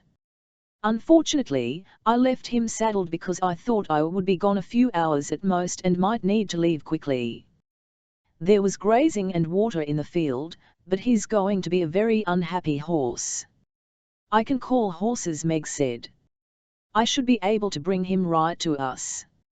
Simon blinked, but remembered how well Meg had communicated with him when he was in unicorn form. "Is it possible with a horse you've never met who is several miles away? Isn't it worth trying? Your mount's name is Shadow. What does he look like and where did you leave him?" "He's a tall dark bay with a white sock on his left fore. He's steady of disposition with tremendous staying power. And, as I said, saddled. The bridle I put in my saddlebags, so let's hope he hasn't rolled and managed to free himself of saddle and bags." Simon went on to describe the horse's location in relation to the castle. Meg nodded and closed her eyes. In the flickering light, her face had the pensive sweetness of a Renaissance Madonna. He still felt an echo of the obsessive attraction he'd experienced as a unicorn. Like the desire to stamp his feet, that should fade now that he was himself again. But in the meantime, he enjoyed watching her. Chapter 6. Though Meg had never called a strange horse from such a distance, it wasn't difficult. Shadow was restless and unhappy, so his energy stood out from that of the more placid horses in the area. She visualized the description Falconer had given her, then the location. All the facts resonated together. This was the horse. Gently she touched his mind. For as long as she could remember, she had been doing this from instinct. Now she reached out consciously. "Come to your master, Shadow. He needs you." The horse lifted his head as if he'd heard a physical voice. "Jump the fence and follow my call through the forest. Do you understand?" She sent an image of him flying over the fence, then trotting through the night to reach Falconer. Shadow understood. Glad for action, he headed for the fence, his speed increasing with every powerful stride. Meg stayed in contact with his mind, not wanting the horse to get lost or confused. She also persuaded him to keep his pace moderate. It wouldn't do for him to reach their refuge exhausted. When she was sure that Shadow was on the right track and happy to follow her guidance, she opened her eyes. "He's on his way. It will take some time. You covered much ground through the forest when we were escaping." He smiled at her. "If you doubted that you have magic, doubt no more. I could have called Shadow for a short distance, but what you just did is much rarer. It will be interesting to see what you can do after you receive training in how to use your power." He smothered a yawn. "We might as well rest until he arrives. It's been a very long day." After a gesture that caused the mage light to vanish, Falconer pulled the damp cloak around himself and lay down on the opposite side of the fire. Meg lay down also, but her mind churned with questions. How do guardians keep their abilities secret from everyone else? Voice drowsy, Falconer said, "We are trained from childhood not to use our powers in front of mundanes, which is what we call those without magic. If a mundane witnesses something he shouldn't, a mild spell of forgetting usually takes care of that. Our servants are from families that have served us for generations." He yawned. "Also, people generally see what they expect to see. They don't expect to see magic." Meg had endless other questions, but she suppressed her curiosity since Falconer was clearly exhausted. Her mind didn't stop spinning, though. Her companion actually respected her abilities. That had never happened before. She had been somewhere between useless and a nuisance for as long as she could remember. The Lord had used her mind, but that had been punishment. He had shown her neither courtesy nor respect. Perhaps she should have been shocked by Falconer's talk of magic, but his explanation had made sense of a world she'd never understood, not to mention explaining why he'd been a unicorn mere hours before. She had never thought of her ability to call horses as magic, but perhaps it was. She knew no one else who could do it. What had he said about using magic? That it was about desire and power. Frowning, she opened her hand and imagined a globe of mage light on her palm. A softly glowing sphere appeared, the bottom tickling her palm. Pleased, she poked the sphere and felt a faint, not unpleasant, tingling. The ball of light didn't have a definite edge. Rather, it was like bright fog. She squeezed her hand and felt the tingling through all her fingers, while the light continued to glow around her fist. Experimentally she tossed the light upward as Falconer had done. It vanished in mid-flight instead of attaching itself to the rock above. She gazed at the spot where it had disappeared. Though she had much to learn, she was beginning to believe that she really did have magical power. The thought was awesome and a little frightening. She wondered what would become of her. Though she was now free, she could remember no home, no family, not even her last name. Thank God Falconer didn't mean to abandon her. The thought of calling on the aristocratic Lady Bethany was alarming, but not so alarming as being left alone with no friends or skills. The Lord would surely find her again before long, a thought that made her shudder. She needed to learn how to protect herself from him, and she could learn that only from Falconer's guardians. Eyes closed, she explored the dimensions of her mind. She felt as if she had been drowning in molasses forever. Now her mind was swift and restless as a sparrow. Questions and ideas spun in all directions. It was hard to believe how slow and docile she had been. She hadn't even known what the word docile meant. She felt like a new person, but her new self was rooted in the stunted girl she had been for so long. Falconer had said that her memory should heal. Praying that was true, she drew as close to the fire as she could get without scorching, and finally dozed off. Restless dreams disturbed her. She was a swallow, soaring giddily through the sky. Then a great hawk swooped from above, rending her with cruel claws. The shock jerked her awake. When she dozed again, similar dreams plagued her to wakefulness.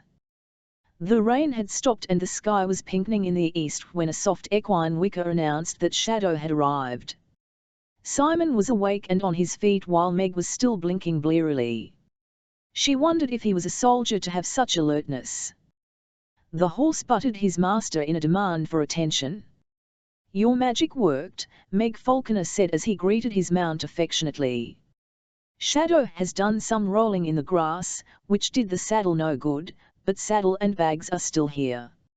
Meg stood and stretched, feeling stiff and grubby but happy. This was the first day of her new life. While much was uncertain, she had escaped from the Lord and she had talents she had never known about. She moved into the shrubbery to relieve herself in privacy. By the time she returned, Falconer was properly dressed in the garb of a sober country gentleman. Even with wrinkled clothing and his fair hair tied back, he drew the eye. He had the same lean elegance as a man that he'd had as a unicorn. "I'm particularly glad that Shadow returned with the saddlebags," he remarked. Besides the bridle, they contained a change of clothing. "No riding boots or hat, but at least I have a decent pair of shoes." He shook out her cloak, now dry, and returned it to her. She donned it gratefully. Away from the magical fire, the morning air was chilly. Falconer studied a handsome pocket watch for a moment, then snapped it shut and tucked it into his pocket. "I am fortunate that I left this in my spare breeches." Or perhaps it was intuition, not luck. "I should have listened to my intuition more closely." "Your magic didn't warn you there would be trouble." "Magic has its limits. If it didn't, we'd be gods." After slipping the bridle on the horse, Falconer dug into his saddlebags again. "I have a few currant cakes packed here. They might be broken, but at least they are food. Thank you. She accepted the broken halves of a cake eagerly. Can you conjure up a cup of hot mint tea to go with it? Ordinarily I'd say no because it would require a tremendous amount of power to create something from nothing. But as it happens he produced a flask with a flourish. This contains China tea. It's several days old, but heated it should taste all right. He removed the stopper and made a small gesture. Steam began to rise from the neck of the flask. He handed it to Meg. It's wonderful. She swallowed to wash down the currant cake and almost scalded her tongue from the heat. At the castle, we almost never had China tea because it was so expensive. Only the lord and the upper servants drank it regularly. After a second, slower, sip, she resumed the flask. Mint tea was nice, but China tea was better. He took a swallow and was about to hand the flask back when he froze, his expression GNM.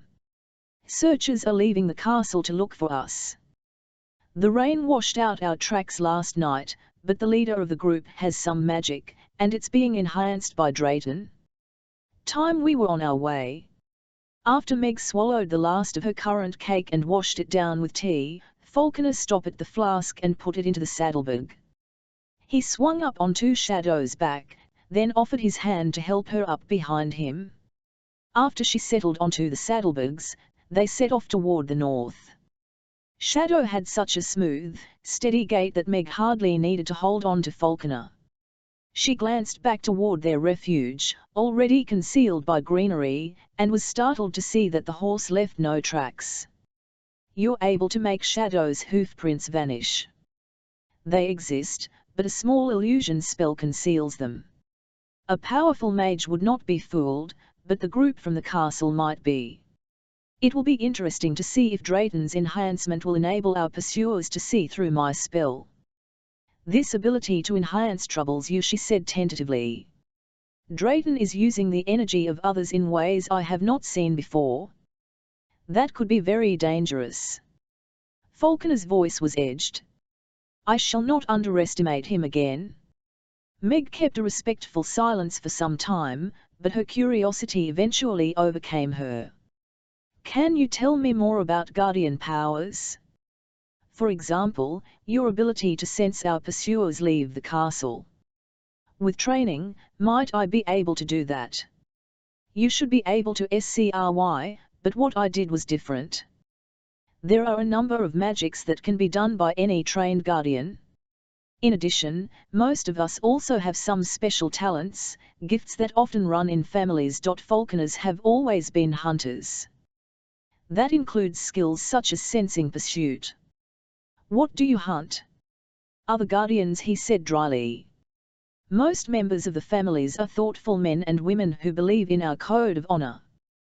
But power is tempting, so the Guardian Council works to ensure that power is not misused. It is my task to ensure that the code is followed. He said no more, but Meg guessed that he had always been successful in his work, until his encounter at Castle Drayton. When justice was administered to the Lord, she hoped that she would be there to applaud. It was a relief to finally reach Lady Bethany's estate after an endless day of riding and walking. The journey could have been shorter, but Simon preferred to take paths that avoided human habitation. After Meg's initial questions, they travelled in silence. Simon monitored their pursuers, who managed to come close to where the fugitives spent the night before they lost the track. The leader was frantic to find the escaped Unicom, but even augmented by his master's power, he failed. He would pay for that failure when Drayton returned home. After they'd put distance between themselves and their pursuers, Simon slowed the pace and dismounted to lighten Shadow's burden. Later, Meg slid from the horse and insisted he take a turn riding. He protested. It seemed ungentlemanly to ride while a woman walked, but she was adamant. Given that his light shoes weren't designed for hiking and his wounded hip hurt like the devil, he appreciated the intervals on horseback. Midnight was approaching when they entered the long, winding driveway that led up to White Manor, Lady Bethany's house. Simon had stayed there often, and the manor was a welcome sight. Since lamps bummed inside the structure, he wasn't entirely surprised when the front door of the manor was flung open and Lady Bethany swept down the steps, 2 servants behind her. A footman carried a torch and the other man was her head groom. "Simon, you rascal! What sort of trouble have you found for yourself?" "Lady Beth." He slid from the horse and bent to envelop her in a hug. "I thought you would be in London. You're a sight for weary eyes. I had a feeling that I should be here." She turned to Meg. "And who is this young lady?" Meg was staring, unable to reconcile the aristocratic title with the warm, rounded, grandmotherly reality of Lady Bethany. "This is Meg, to whom I am greatly in debt." Simon helped Meg dismount. Voice low, he added, "She is one of us, and discovered that only last night." Lady Bethany's eyes widened. "My child, you positively glow with power. You must have tales to tell. Where have you been hiding yourself?" "It's a long story." Simon handed his horse's reins to the groom. "Take good care of him, Wilson. Shadow has had a hard day and deserves to be pampered." "It will be my pleasure, my lord." Meg looked at Simon with shock and distrust. Maybe he should have mentioned that he was an earl, but when they were running for their lives, his title hadn't seemed relevant. Drayton must have given her a deep distaste for noblemen. He hoped it wouldn't take too long to change her mind. As they ascended the stairs together, he said, "Lady Beth, did your premonition about our arrival extend to preparing food and beds?" "Only 1 bedroom was prepared, but another will be ready soon," she said imperturbably. "I'll allow you time to eat before I bombard you with questions. It's fortunate for your appetites that patience comes with age." Their hostess gave them a few minutes to wash up before they assembled in the small dining room. A steaming tureen of chicken and barley soup was accompanied by platters of cold meats and cheeses. Meg had made an attempt to neaten her battered gown and tangled hair, but she looked tense and very young. Her unease was forgotten when the footman served supper. Having had only 2 currant cakes all day, she attacked her food with enthusiasm and surprisingly refined manners. Simon was equally hungry, but when he started to serve himself a slice of roast beef, his stomach clenched. He wondered if that was an effect of having spent time as a grazing beast. Luckily the chicken in the soup didn't bother. True to her word, Lady Bethany gave them a chance to take the edge off their hunger before asking, "Can we speak freely in front of Meg, Simon?" He swallowed his mouthful of soup. "Yes, she's right in the middle of this situation. Plus, she knows nothing of her heritage, and the sooner she learns, the better. Meg, would you like to tell Lady Bethany your story?" She glanced up. "You may tell her, my lord." He winced inwardly at her tone when she used the title. "I am no different now than I was this morning." "You may not be different, my lord, but I see you differently." Her gaze dropped to her bread and cheese. Tersely he described Meg's life and her lack of memories of any earlier time. "But she's clearly a guardian," he said to Lady Beth. "Do you know if any child of the family's disappeared or was stolen about 10 years ago?" His hostess shook her head. "I recall no such case. Perhaps only her father was a guardian. Or perhaps she has wild magic. It's almost unknown for anyone to have wild magic of such strength. More likely, Meg had been fathered by a guardian and was illegitimate. Guardians were seldom promiscuous because of their emotional sensitivity, but there were exceptions." Meg asked, "What is wild magic?" "Magical power that is found in people with no obvious magical heritage," Simon explained. "Wild magic is rare and seldom as strong as guardian magic. It can also be unpredictably different from guardian magic." Meg's eyes narrowed. "What do you do with those who have wild magic? Eliminate them to prevent competition?" "Heavens, no, child!" Lady Bethany exclaimed. "We usually adopt them into the guardians." The families have gained valuable new abilities that way. She glanced at Simon. Your last letter said you were planning to confront Drayton about his misdeeds. What went awry? He turned me into a unicorn so he could slaughter me with ritual magic. The usually imperturbable lady gasped. Surely he would not do anything so barbaric. You're an optimist, Lady Beth, Simon said dryly before he continued his story. When he described their escape, Meg said, we were really lucky that storm came along to wash away our tracks. Lady Bethany's silvery brows arched. Was it luck, Simon? He shook his head. I put out a call to Duncan MacRae for help. Woke him out of a sound sleep. Fortunately, he understood what I needed and was able to locate me precisely, and the existing weather was bad enough to give him material to work with. Meg's jaw dropped. You can control rain and wind. I can't, but my friend Duncan can. Ordinarily I wouldn't have been able to reach him where he lives in Scotland, but sometimes desperation can increase power. Looking thoughtful, Meg returned to her meal. Simon wondered how long it would take her to adjust to a world so different from Castle Drayton. Luckily, she had a quick mind now that she was freed from thraldom. Meg not only released me from imprisonment, but she retuned me to human form. I have no idea how. Meg shrugged. I didn't do anything. I was only looking to see how badly you were injured. As soon as I touched the wound. She struggled to find words. It was like a lightning strike.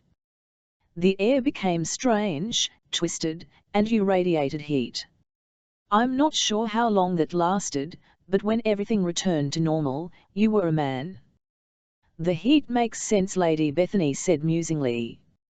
When you changed from a smaller to a larger form, you must have drawn energy to create a larger body.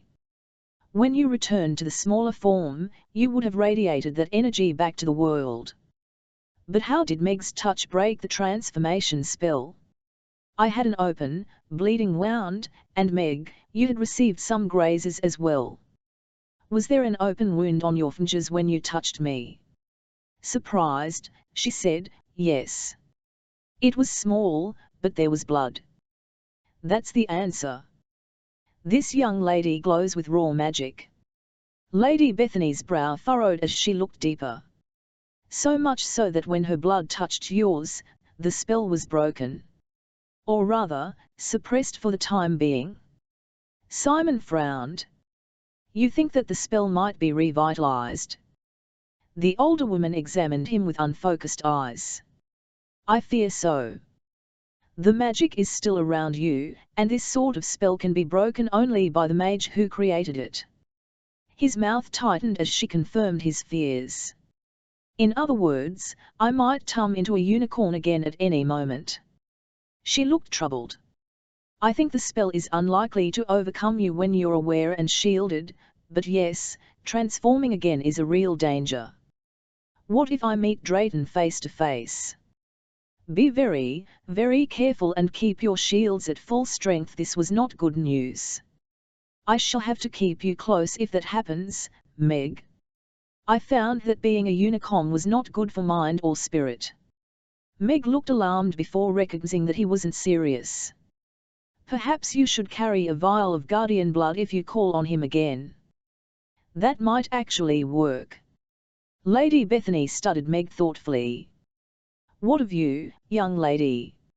Have you recalled more about your past? The girl set down her bread, expression bleak. Nothing. The first thing I remember is the day the Lord approached me in the field, laid a hand on my head, and paralyzed my will and spirit. Even though you have no earlier memories, are you finding anything familiar? Or unfamiliar? Do you think you grew up in a house like this one?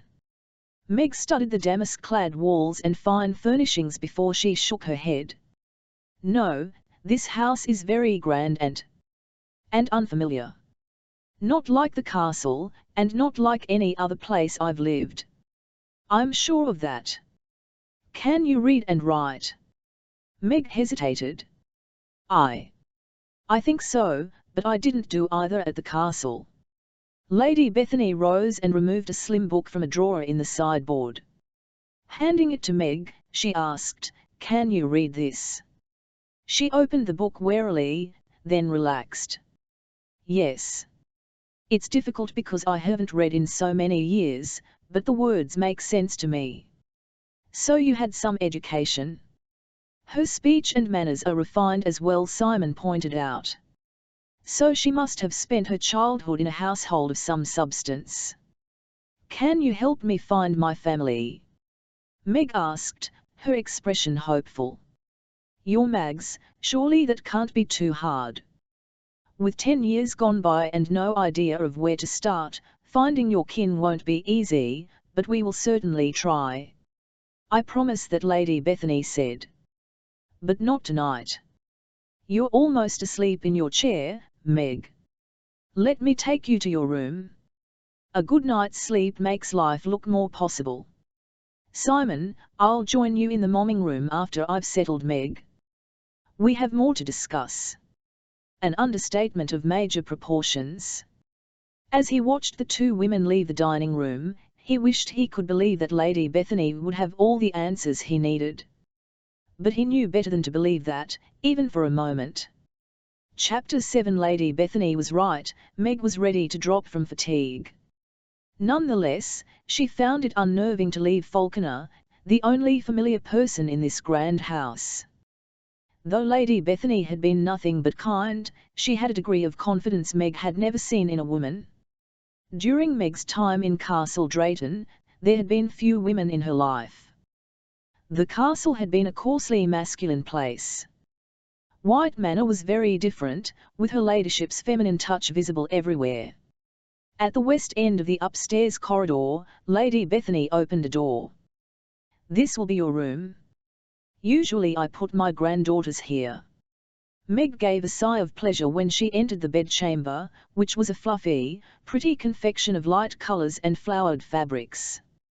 Wanting to see more than was illuminated by the single candle, she created a ball of light. "How lovely! I'm sure I'll be comfortable here." Lady Bethany closed the door behind them. There, did you lean to make Mage light? Did Simon show you how?" "Not exactly." Meg attached her first light to a post at the foot of the bed, then created another, larger light. "I saw him do it, then tried it myself." In the gentle glow of the mage lights, Lady Bethany's expression was thoughtful. "He makes creating light look easy, but it isn't. I'm impressed that you are able to do it without any lessons at all." Meg envisioned another glowing sphere on her palm, then examined it. "The first time was a bit difficult, but now it's simple. I think of light, and here it is. Your innate power is truly impressive." Lady Bethany gestured at the bed. "But for now, you need rest. Here's a nightgown, and there are some garments in the wardrobe that should do until we can have more made up for you." Meg touched the nightgown, which was of fine white cotton with delicate lace trim. She couldn't remember ever owning anything so pretty in her life. Her room at the castle had been comfortable enough, but stark, and her clothing had been sewn by a woman in the village whose main interest had been in providing rugged garments that would last well.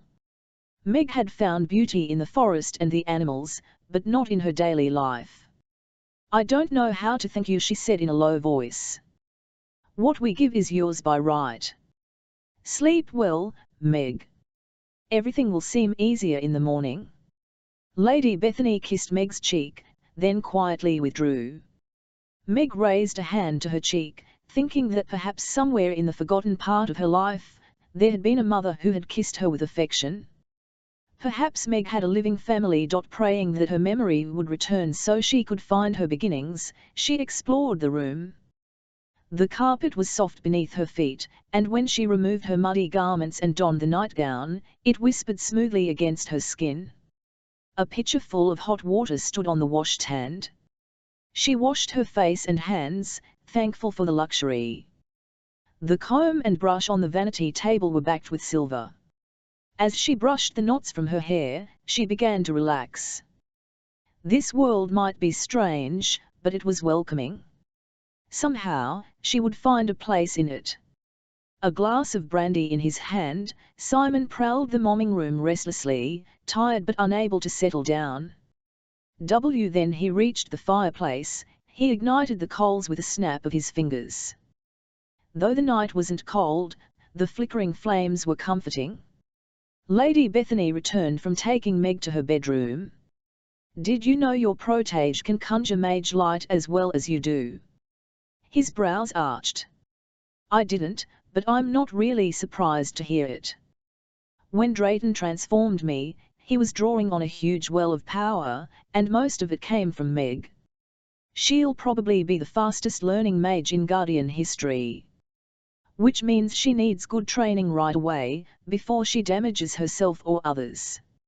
Lady Beth settled into a chair by the fireplace. "I wouldn't want her to discover how to burn the house down in her sleep. Speaking of Drayton, what do you think he wants? He must have known that he couldn't destroy you and not be punished for it. Even with Meg's power to draw on, he couldn't resist the force of the whole council. I wish I knew what he wants. He was stiffing up trouble during the Jacobite rebellion, and he seemed to be doing it indiscriminately rather than in support of the king or the young pretender."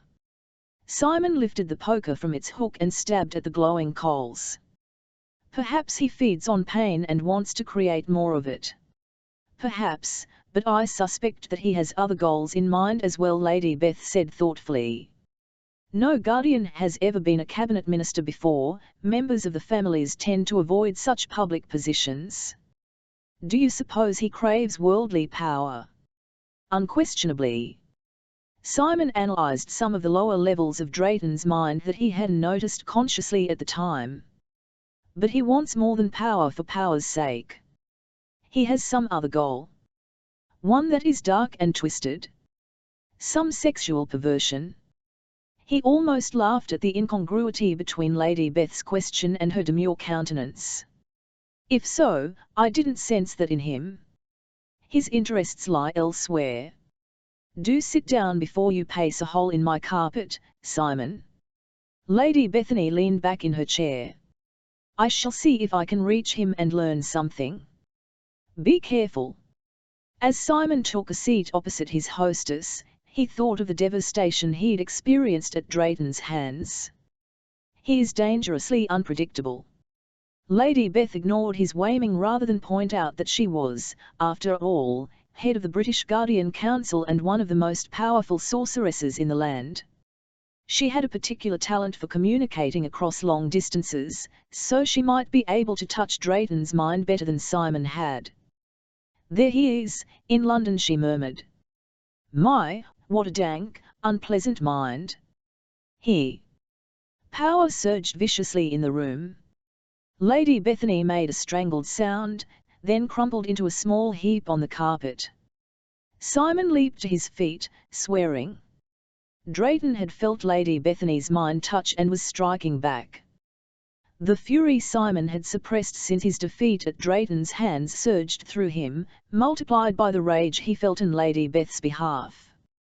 His focus narrow as a steel blade, he followed Drayton's energy back to the source and struck with all his power. For an instant Drayton staggered under Simon's attack. Then he hit back. Simon erected a shield to deflect the energy bolt, which was much weaker than the energy Drayton had commanded when he held Meg captive. Intent on gathering his power for another strike, Simon didn't recognize that the transformation spell had been reactivated until his legs collapsed and he crashed to the floor. Searing pain blazed through him as bones lengthened and muscles were wrenched into new shapes. His vision distorted as his eyes changed, and flames streamed from the fireplace to join the burning pyre that engulfed him. The destruction of his clothing, the change in balance and perspective, were familiar this time, and more frightening for that reason. After an endless time, the bumming gradually faded and he scrambled to his feet, his hooves, again. His unicorn body felt comfortable, and the reduced scope of his mind more natural, but he hated that he had been helpless to stop the transformation even though Drayton had been weaker than he. Grimly he controlled his fear, grateful that he was among friends who would recognize what had happened. 2 steps brought him to Lady Bethany's side. Her face was as white as her hair, and he saw a bruise forming on her cheek where she'd hit the floor. He nuzzled her gently. She didn't respond, but at least she was breathing. He nudged her again. Nothing.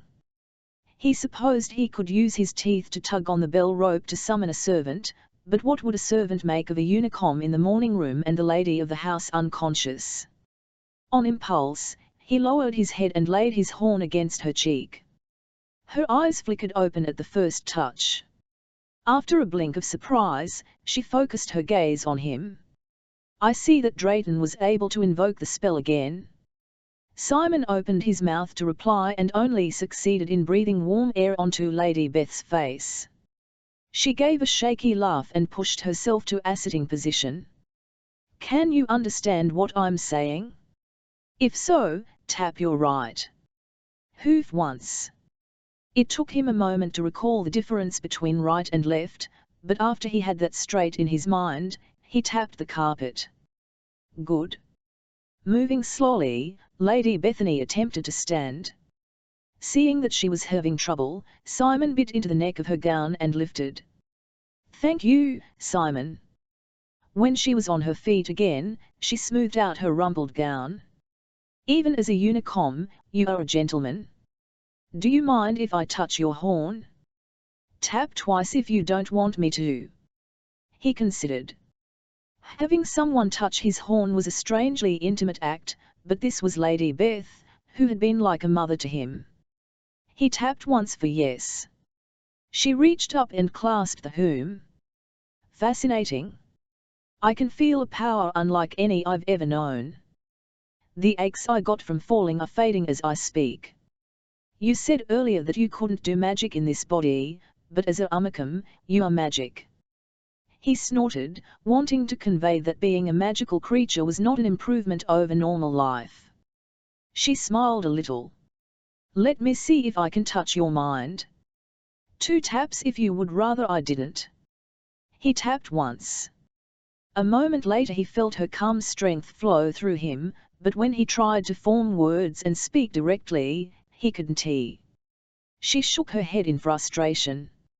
I can sense some of your feelings and I imagine the reverse is true, but very vague. Releasing the horn, she said, no matter. What is important is returning you to yourself. If I touch my blood to yours, I should have enough magic to restore you. Is that satisfactory? He tapped the floor once. Lady Bethany opened the sewing basket beside her chair and brought out a needle. Straightening, she studied him. You are every beautiful as a unicorn, Simon. Of course, you are very beautiful as a she laughed when he snorted with disgust, then moved in with her needle. The sting on his hindquarters was so slight he hardly noticed it. She pricked the middle finger of her left hand and squeezed out a drop of bright blood, then closed her eyes and summoned her magic.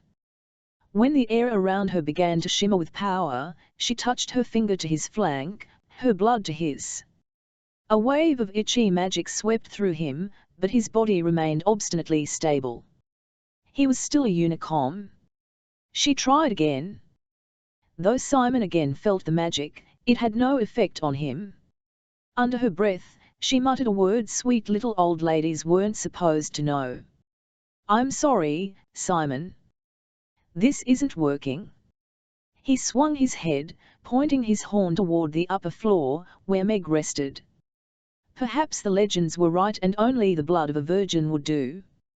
You're right, Lady Beth said, as if he'd spoken aloud. I'll go get her. She was moving toward the door when it swung open and Meg slipped inside, her expression tense. Dark hair tumbled loose around her shoulders and her bare toes were visible under her white nightgown. The plain grey shawl tossed hastily over her shoulders did nothing to disguise her enchanting self. She was the loveliest creature he'd ever seen. Full of longing, Simon bounded across the room and almost knocked her over with his enthusiastic welcome. Half laughing and half in tears, she wrapped her arms around his neck and rested her forehead against his mane. I knew something was wrong. Can I help? I hope so, Lady Bethany said. I tried my blood and all the magic I could summon to reverse the transformation spell, but it didn't work. Of course, at my age I can barely remember what it was like to be a virgin. Meg blushed and stepped back from Simon. I don't know what I did before, but I'll do my best. Do you have a knife? Try my needle. The older woman handed it over. It does less damage. I'll get you a knife if this doesn't work. Simon rubbed his head against Meg again, feeling strangely ambivalent. He wanted to be restored to himself, but his rapturous pleasure at her nearness was intoxicating. When had he ever felt this happy? Forgive me, my lord. Simon's tail twitched as Meg stabbed more deeply than Lady Beth had. Then she peeled off the bandage applied over her grazed finger and broke open the scab that had formed, pressing till blood flowed. Lightly she touched his flank, and the world fell apart again. He pitched to the floor, once more feeling the agony of transformation. The air warped around him. As his spine twisted, he saw Meg and Lady Beth stumbling backward, blasted by the energy. He emerged from blackness as Lady Beth laid a blanket over him. The floor was cold and hard, and he was so weak that he doubted he could sit up. He hated being helpless in front of others. How long was I unconscious? He asked, trying to keep his voice steady. Not long. A few moments. She touched his cheek. Are you all right? Well enough. By sheer will, he managed to sit up and wrap the blanket around himself. The wool was scratchy against his bare skin. Seeing the ruined garments he'd been wearing, he said dryly, Drayton's spell is playing havoc with my wardrobe. Not to mention playing havoc with your body. Moving slowly, Lady Beth got to her feet. It can't be healthy to suffer such wrenching changes. She was right, Simon felt as if he'd aged 20 years. Meg knelt beside him with a glass in each hand. Her eyes were dark with concern. Water or brandy? Both. He took the water glass and emptied it in one swallow. After handing her the empty glass, he started on the brandy more slowly. Thank you. Meg sat back on her heels and smiled a little. Her complexion was silken smooth and begged to be touched. He looked away, not pleased to note that despite his restoration he still found Meg to be the most alluring female he'd ever seen. He hoped the effect passed soon. It wouldn't do for him to nuzzle her now that he was a man again, though the thought was tempting. Meg, did you feel Drayton's energy earlier? He attacked Lady Bethany as well as reactivated the transformation spell he'd laid on me. Her face tightened. So that wasn't my imagination. I woke out of a sound sleep feeling as if he was coming after me. Simon checked the silvery thread of energy that connected her to Drayton. The block he'd created still held, but it had taken a beating. The renegade mage had managed to damage all three of them. We'll have to come up with a better shield for you. Yes, and we also need to decide how to handle Drayton, but not tonight. Lady Beth headed toward the door. We all need rest. I don't think he'll buy anything more until he's recovered from your energy blast. Good night, my dears. Simon was glad he'd done some damage to his enemy. He just wished he'd done more. Feeling stronger, he managed to get to his feet without letting the blanket slip or his brandy glass spill. It was a measure of his fatigue that he was hardly bothered by the impropriety of wearing only an itchy blanket in the presence of a nubile young female. After Lady Bethany left, Meg moved toward the door, then paused. My lord, what happens now? There's a range of possibilities. Guessing that she was tired but too tense to go back to sleep, he settled into a chair. Join me in a brandy if you'd like to talk. She moved to the side table that held drinks and glasses and poured herself a blend of brandy and water, then settled in the chair opposite him. She was graceful even in her fatigue. Trying not to stare, he said, "What happens next is London. So you and Lady Bethany will pursue Drayton to London?" Meg tummed the glass in her hands. Do you think that she will allow me to stay on here for a while? I have nowhere else to go." "You'll come to London with us, of course. You are no longer alone in the world, Meg, you are part of the families." He grimaced. "You are also part of this tangle with Drayton, so you need to be in London." She relaxed a little. "Very well. But I wonder, do guardians always live with the fear of mental attacks?" He laughed ruefully. "Usually our lives are much like the lives of anyone else. I have estates to manage, a seat in Parliament, and personal interests like the Royal Society as well as my guardian responsibilities. Lady Bethany has a large and devoted family and is involved with charitable works. Being a guardian is not usually so dramatic as what you've witnessed in the last few days. If you hadn't confronted Lord Drayton, I would still be a mindless slave, so I can't complain about the consequences." She sipped at her watered brandy, made a face, then swallowed more. "How will you stop Drayton? And can I do anything to help?" Simon frowned. "I think he will be called to account for his actions in a hearing before the Guardian Council." "Why does that disturb you?" He noted how adept she was becoming at reading emotions. "As enforcer of guardian law, I have a fair amount of latitude in deciding what must be done and how to do it. I am careful and never confront a renegade unless I am sure of his guilt. But because the situation with Drayton has exploded in our faces, he will now have a chance to state his case to the full council, and he's a master of lies and half-truths." Her brows arched. "Your council won't support you even though you risked your life to enforce guardian law." "Most will support me." He hesitated, wondering if he should get into the politics of the families. But she would need to know. Usually guardians deal harmoniously with each other. "But my family has a long tradition of enforcing our rules, and that is an occupation that can create enemies." Her eyes narrowed. "You are saying that some council members will be prejudiced against you? All are honourable people, but let's say that one or two would lean over backwards to believe someone who accused me of doing my job badly. Surely Drayton cannot be allowed to continue injuring people." Her mouth twisted. "Or perhaps he can, since he is rich and powerful. Most guardians are prosperous. It's useful sensing which side to choose during political unrest, for example. Though even the best of them had trouble predicting the outcome of the recent Jacobite rebellion.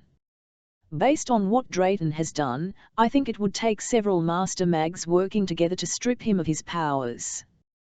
But struggles between mags can be dangerous, and no one will be eager to attack him unless it's clearly necessary.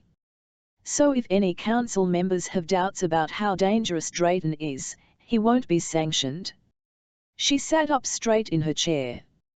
"But you and I and Lady Bethany can all attest to his crimes." He had a bad feeling about facing Drayton in front of the council, but that might be only his fatigue and sense of failure talking. "We shall see. I usually assume the worst, so perhaps I shall be pleasantly surprised."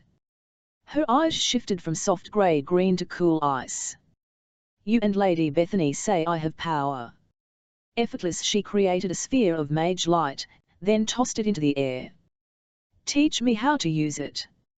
I want to be able to defend myself against anyone. And I want to learn how to fight back, like you do." He controlled his surprise. "It takes special skills to be a hunter and enforcer. Some can be learned, but most are innate." "Then we shall see if I have them." Her eyes narrowed. "I will never be helpless again. Defense is easier than attack. The simplest method is to imagine an impenetrable shield of white light around you, but it's most effective if invoked before you are under attack. With practice, you should be able to maintain a light shield at all times without conscious thought.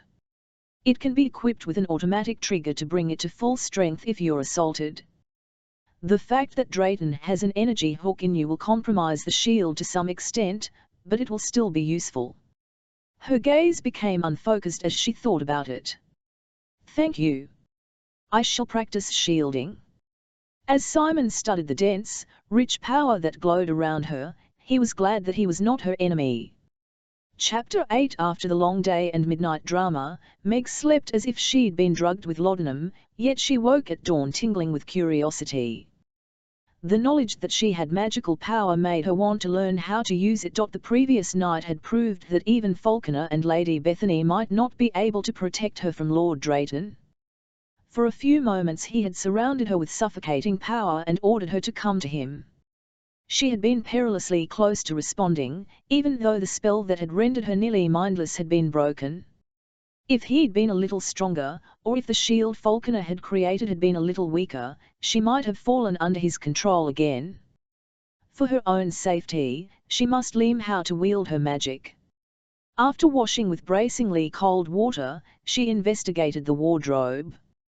Lady Bethany's granddaughters must be well dressed and wealthy to leave such fine clothes behind. Meg picked the plainest of the garments, a soft green gown that she could don without the help of a maid. She lit the room with mage light, then wondered where to begin her experiments. She knew so little about guardian powers. She could call horses, but that was easy, something she'd done as long as she could remember. Mage light wasn't difficult, either. So, what should she try next? Shielding would be good. She sat relaxed in the upholstered chair and closed her eyes, the better to concentrate on creating a cocoon of white light that extended several inches beyond her body. This proved to be much harder than mage light. The shield tended to bulge or dissolve when she wasn't paying full attention. Eventually she managed to stabilize the light and maintain it without great effort. Not that she felt any safer. Falconer could tell her if she was doing it right. He had mentioned an energy line that connected her to Drayton. Wondering if she could find it, she turned her inner eye to the shield of white light, exploring the outside inch by inch. It seemed sound enough. Experimentally she took a mental poke at the shield. It yielded a little, but she couldn't penetrate it no matter how hard she pushed. Perhaps Drayton's hook had failed.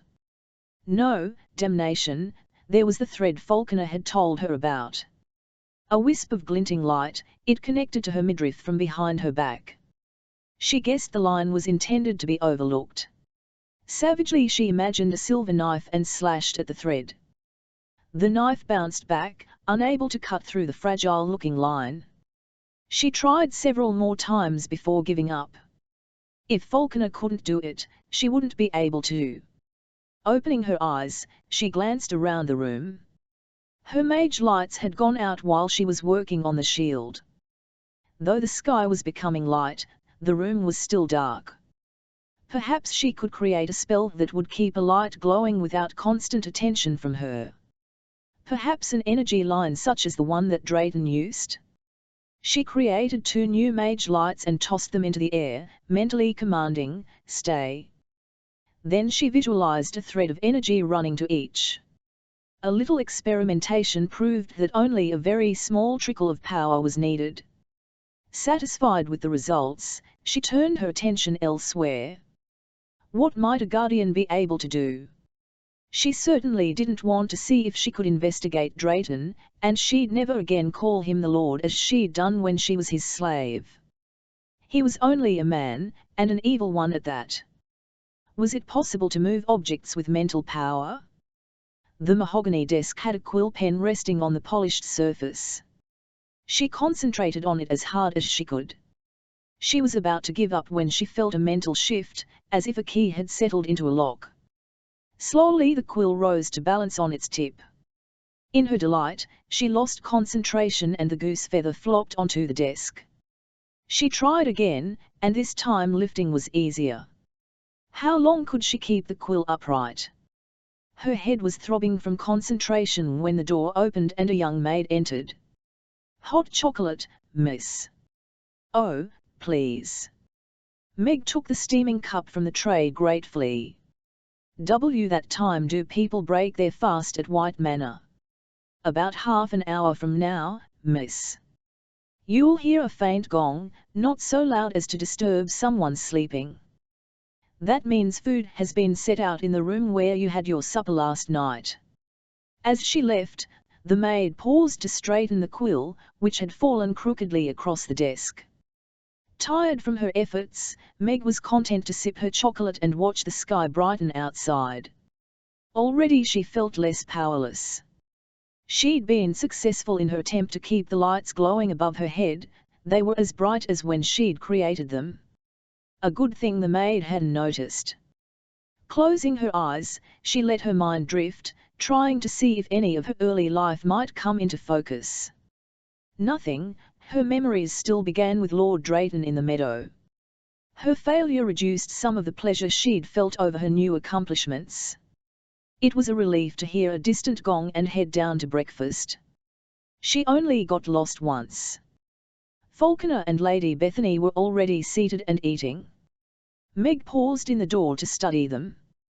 Cool and controlled, Falconer looked like a society gentleman who'd never had a serious thought in his life. Lady Beth seemed no more than a sweet, harmless old lady whose concerns began and ended with tea and gossip. Both were improbable sorcerers.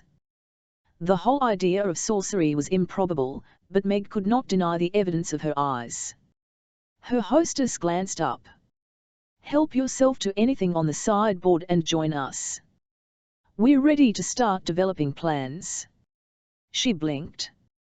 Dear, did you know that 2 spheres of mage light are bobbing over your head?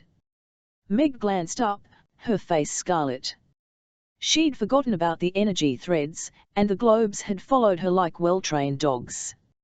She cut the threads and mentally snuffed the globes. The lights vanished. Sorry, my lady. Lady Bethany looked amused rather than upset. I can see that your education is going to be very interesting to observe. Meg served herself coddled eggs from a chafing dish, adding toast and a cup of tea before she sat on Lady Bethany's side of the table, away from Falconer. Her feelings about him were complicated. You're right, Simon, Lady Bethany said, continuing the conversation that had been in process when Meg entered the room. We have no choice but to summon Drayton to a hearing before the council. We shall have to rely on the council's good judgment to recognise the danger he represents. I wish I had more faith in their judgment, Falconer said dryly. But you're right that we can do nothing else. To London we shall go, to give evidence against him. Meg swallowed her toast with difficulty as her mouth went dry. Will I have to see Lord Drayton again? I'm afraid so, but by the time of the hearing, you should be able to protect yourself from him, Lady Bethany said reassuringly. This morning I practiced the shielding Lord Falconer showed me. Meg visualized the white light cocoon. Am I doing it right? She felt a gentle, non-physical prod, and realized that Falconer was testing the shield. He pushed again, harder, increasing the pressure. She countered by concentrating more on the shield. The pressure stopped. Very good, Meg. Falconer glanced at Lady Bethany. She needs to be told things only once. I've never known such quickness. Gwyn Owens was much the same, Lady Bethany said thoughtfully. Both she and Meg came into their power late, as grown women. Apparently that's easier than the fumbling most of us experience as our magic develops gradually. Perhaps Drayton's continual drawing on her power strengthened it and taught her focus even though she was in thrall, Falconer suggested. Meg squirmed a lot as the 2 mags studied her. I did some experiments this morning.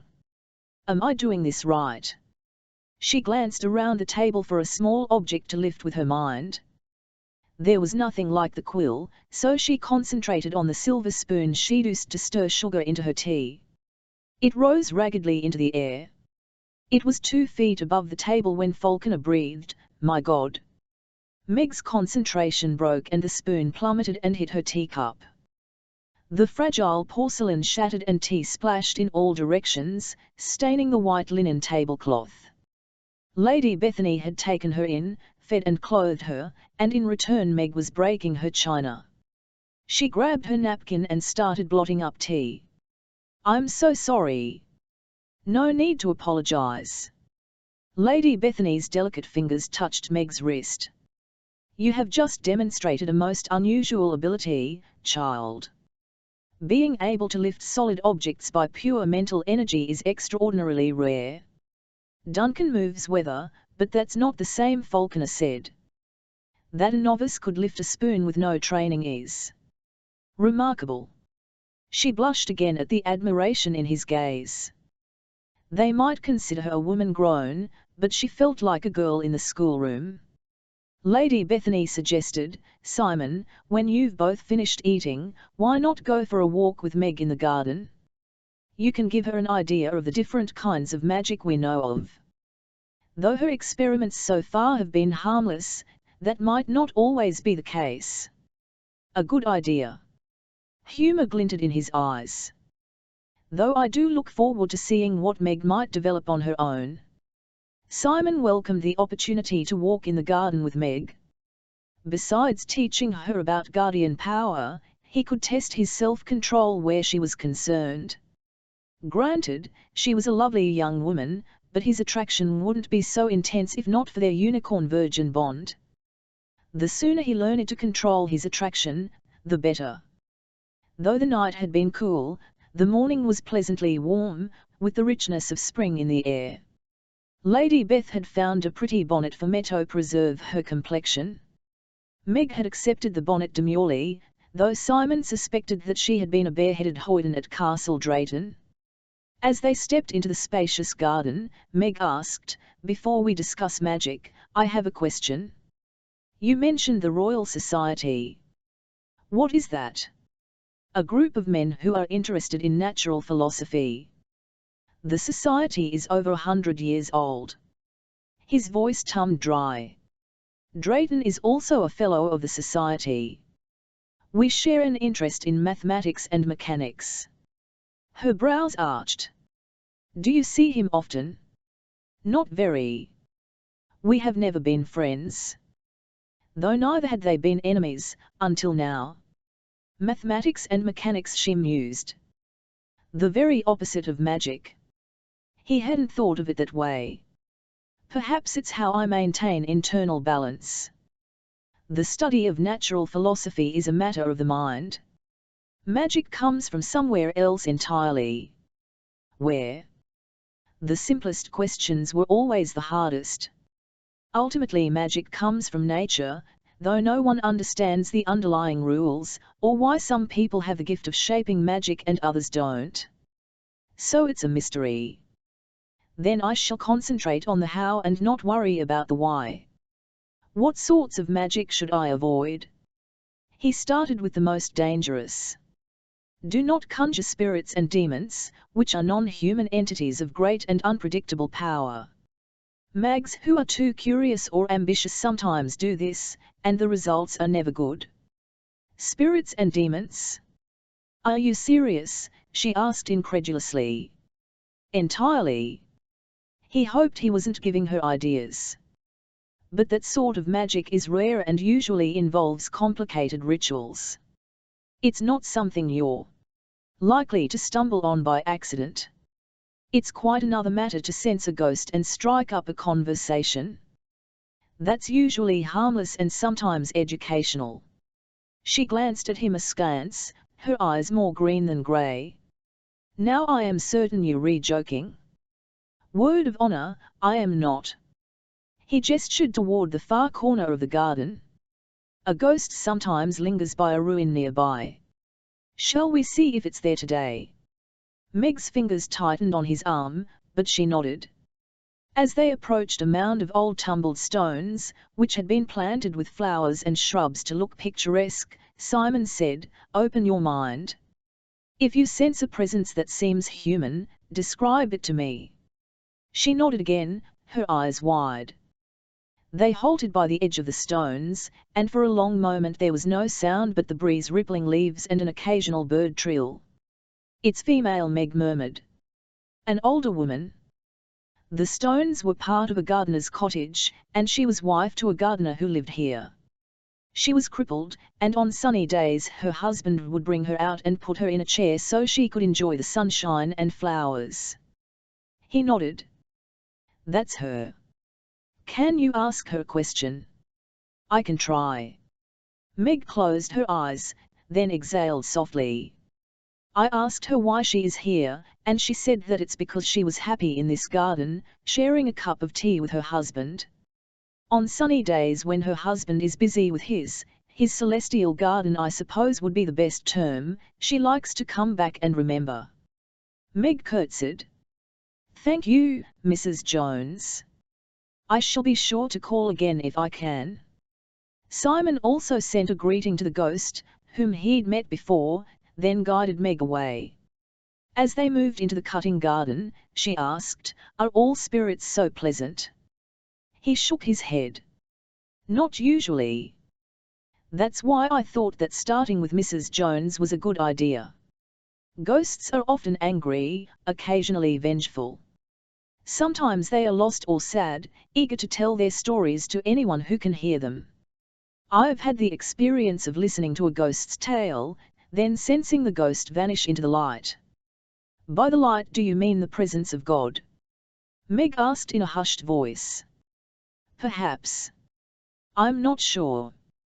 But he did find that occasional glimpse of light comforting. Even an angry ghost is unlikely to hurt you, particularly if you're shielded. Often they are wounded spirits who can be set free once they are healed of whatever torments them.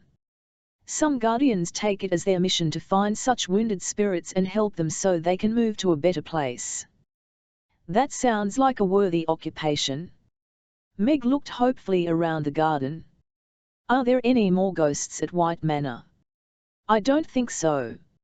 Lady Bethany doesn't allow wounded spirits here. She has a special gift for communications of all types, which is why she's on the Guardian Council. The 9 council members communicate by means of enchanted quartz spheres that enable them to meet together even if they are in different places." He guided them to a bench set under a pleasantly private tree. "We've discussed ghosts and the dangers of conjuring dark spirits. It is equally dangerous to intrude uninvited on the mind and spirit of another mage." She shivered. "In other words, I shouldn't try to probe Lord Drayton's mind."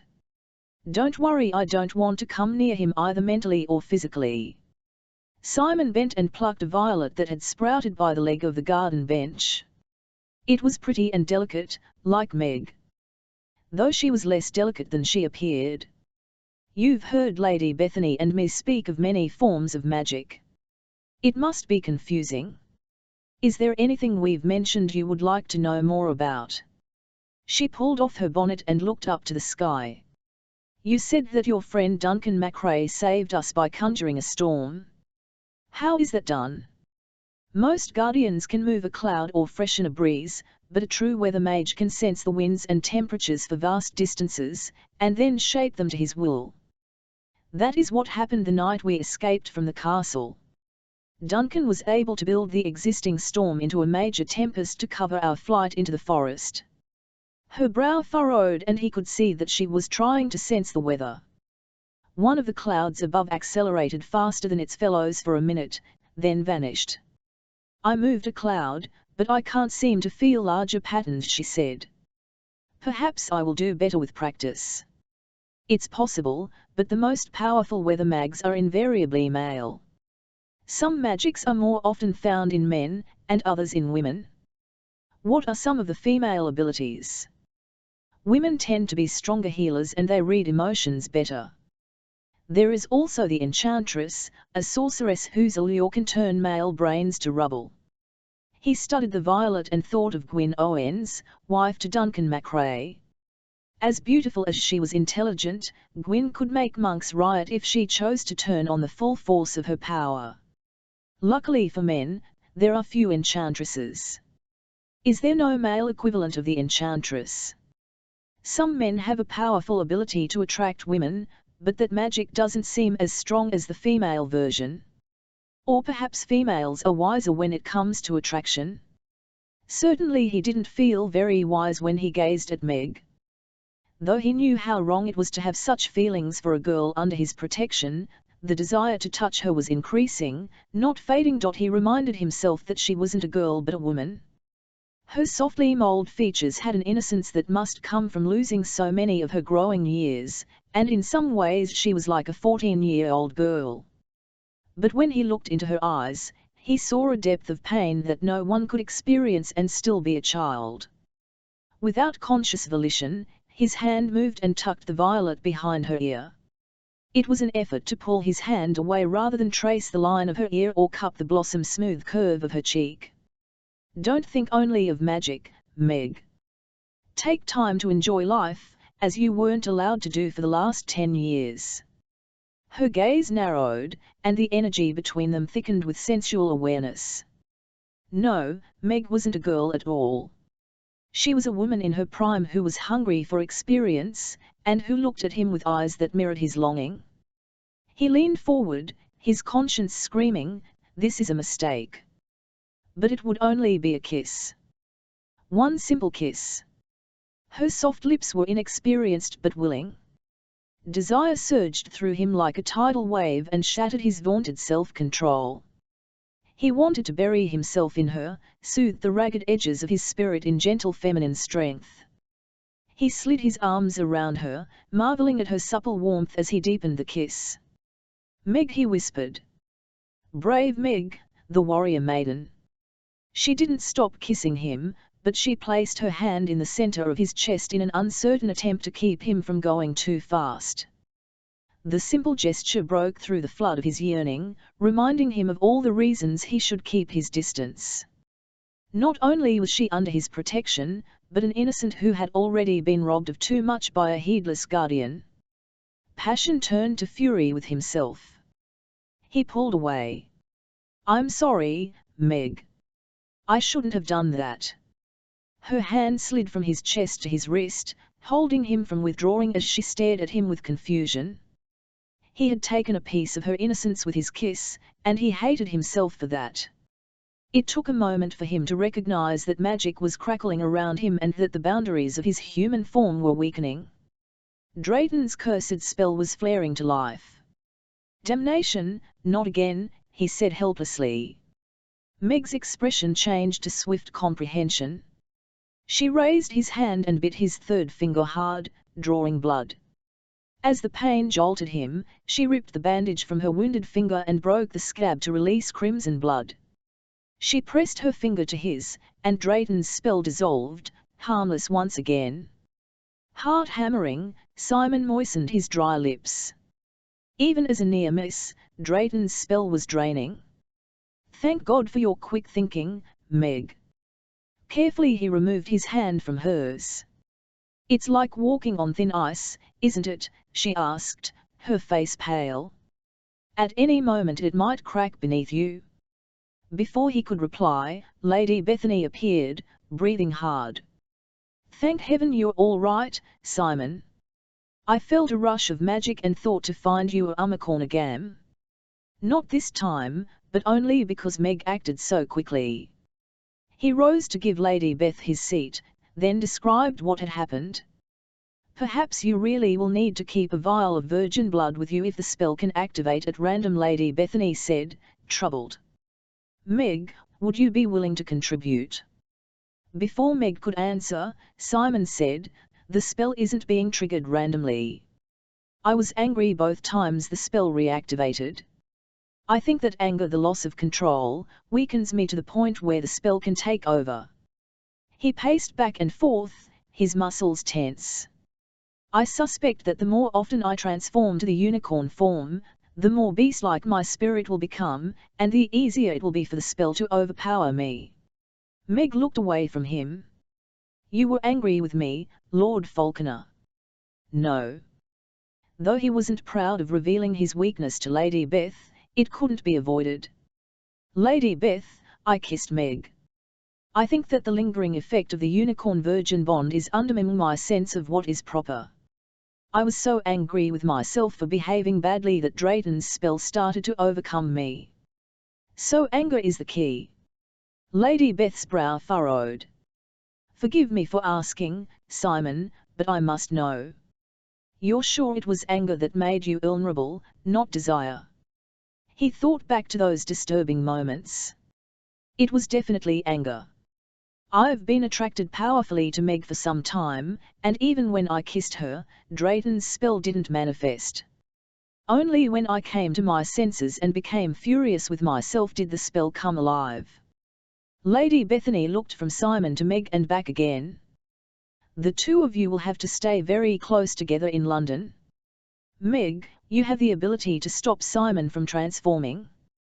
Simon, you have the strength to shield her from Drayton's power. I'm wondering if the best solution is for the two of you to marry. Chapter Meg's jaw dropped. You think we should marry? Stopped in his tracks, Lord Falconer looked equally stunned, a fallen angel who had just hit the earth hard. Only Lady Bethany remained calm. You needn't look so shocked. Simon, Meg can protect you from the transformation spell, as she just proved, and you can protect her from Lord Drayton. That can be done short of marriage, he retorted. Marriage is the most common way for a man and women to be together, and you do need to be together. Remember how you managed to call Duncan MacRae when you needed help. You shouldn't have been able to reach so far, even in a crisis. Lady Bethany's glance moved to Meg. My guess is that you managed because you were with Meg and she enhanced your natural abilities. You both have tremendous power, which means you need mates of comparable abilities. You forget that Meg's virginity has been vital to saving me, Falconer said dryly. That's the antithesis of marriage. Lady Bethany brushed that aside with an airy gesture. You wouldn't be able to consummate the marriage until this problem with Drayton is resolved, but that's only a matter of time. I wish I had your confidence, he said soberly. As the two guardians talked, Meg stared at Falconer, trying to imagine him as a husband. Her husband? Sunlight filtering through the branches of the tree touched his hair with silver gilt. Though he wore plain garments borrowed from someone in the White Manor household, he was unmistakably an aristocrat, powerful, well-born, and confident. How could a girl with no family, not even a name, be a suitable wife? For the first time, she recognized that despite his aura of authority, he wasn't old, probably not much above 30. He had treated her kindly, which Lord Drayton certainly never had. And he was fearsomely attractive. Suppressing that thought, she said, I can't imagine that Lord Falconer would wish to tie himself to a nobody who is ignorant of the world. Surely he must have his choice of every wealthy, well-born woman in Britain. You'd be surprised, Falconer murmured. Don't undervalue yourself, Meg. For mundanes, property is of vital importance at every level of society, whether that means a dowry of £10 or 10,000. But among the families, power is a dowry greater than gold. I don't think there is another unwed guardian girl in England who is your equal in magical ability. This makes you highly desirable. Exactly, her ladyship said approvingly. You're well suited, and Simon, it's high time you took a wife. His mouth curved into a smile. This isn't about Drayton and the dangers he represents. It's because you enjoy playing matchmaker. Her eyes twinkled. Yes, but you must admit my record in this area is enviable. Falconer's brief humour vanished. I'll grant you that, but it would be unconscionable to press Meg into marriage now. She has lost half her life to Drayton's wickedness. She needs time to learn who and what she is. She will be a great sorceress, which means she will have many choices when, and if, she decides to marry. There may not be much time, Lady Bethany said gravely. Lord Drayton has an energy hook in each of you. Alone, you are vulnerable. Together, you are stronger than he. Meg, do you want to face Drayton without training and protection? Meg shuddered. Of course not, but can't Lord Falconer and I stay close to each other without marriage? I could be a servant in his household. The older woman shook her head. You will need to go out into society, and you can do that only as his wife. Meg gazed helplessly at Lord Falconer, thinking how fascinating he was, and how impossible marriage would be. My lord, this cannot be. You are right that I can't marry when I know nothing of myself. I want to find my family, if I have one. I want time to grow up. To understand my place in the world. He frowned. All that is true, and yet Lady Beth is also right. Perhaps we should consider this rather than rejecting the idea out of hand. She stared, shocked that he was serious. You've told me much about the Guardians, but not that they are mad. She rose, her clenched hands buried in her skirts. I see no reason to linger and discover that madness is contagious. She swept away and lost herself quickly in a succession of vine-covered arbours. Imagining herself as Lady Falconer was as absurd as the idea of her. A unicorn? He and she were as unlike as if they were a different species of beast. She could never enter the world of London society, the very thought was terrifying. The arbour walk ended in a small garden with a fountain in the centre. Water poured from the mouth of a jar held by a naked cherub and birds splashed in the pool below the statue. It all looked so peaceful. So normal. She sank onto a bench and buried her face in trembling hands. Though Falconer had said that female guardians were good at sensing emotions, Meg didn't even understand her own feelings, much less those of anyone else. Her life had begun only a few days before, when Falconer had lifted the clouds from her mind, yet she was being forced to behave like an adult, to make choices that would affect the rest of her life. It wasn't fair. Which was a very childish thought, she recognized wryly. She should be grateful that she was freed from Drayton's slavery and that she now had two powerful allies. She owed them a great deal. But surely she also owed something to herself. What kind of life did she want? More than anything, she wanted to be strong. It was good to be protected, but even better would be the ability to defend herself against a villain like Drayton without aid. That meant learning how to use the tantalizing magical abilities that seemed to be part of her. She wanted to be a woman equal to a man, which seemed possible among the Guardians if Lady Bethany was typical. Next to safety, she wanted to belong somewhere, to be part of a circle of family and friends. Though she had been welcomed into the Guardians by Falconer and Lady Bethany, she still yearned to find the family that had produced her. She wanted a home where she was accepted by right of blood, not by charity. If Falconer was right that her magical power made her a desirable bride in Guardian circles, did that mean that marriage between them might someday be seen as a reasonable match? Perhaps. But not now. She felt that in her bones. To accept Lady Bethany's suggestion would be to lose her chance to find strength and equality. If they were ever to wed, and privately she admitted that the idea was appealing, it must be after she became a woman secure in herself and her power. She might never be Falconer's equal, but she must be her best self, or she would always be humble and unsure around him. The fault would not be his, she would abase herself without any help. It was too easy to think of herself as profoundly unworthy of him. If she was Falconer's wife, he would always treat her with consideration, but how could he respect a bride who was ignorant and had no idea how to move in society? Life had been much easier when she was a simpleton. When Simon started after Meg, Lady Bethany caught his wrist. Give her time to think, Simon. Of course the idea is startling, but it's hardly outrageous. He frowned as he seated himself beside her. Oddly enough, I find that I am still capable of feeling outrage. Despite her years, Meg is a child emotionally. To coerce her into marriage would be wicked.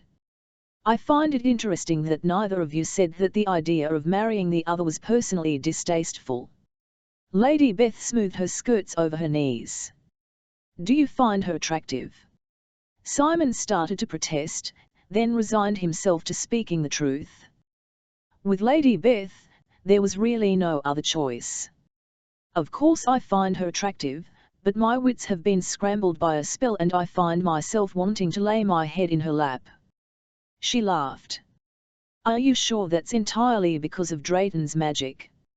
No, but it's hardly fair to enter into a marriage when I can't separate real attraction from the magical kind.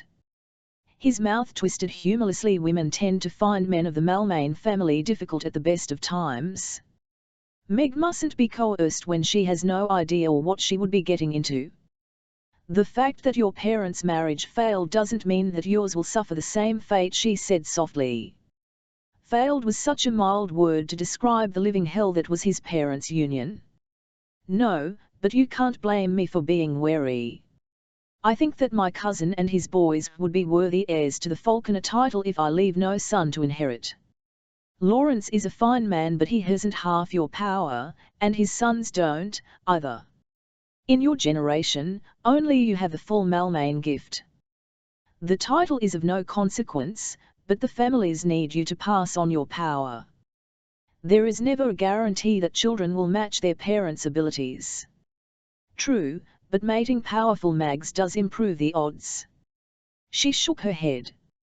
We're wandering from the subject. I wasn't merely matchmaking when I suggested the two of you wed, Simon. Drayton is truly dangerous.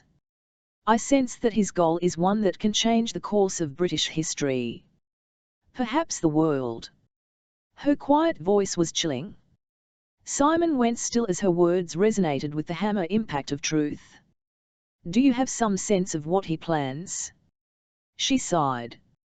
Looking at the future is like standing on a hill and peering at a foggy landscape.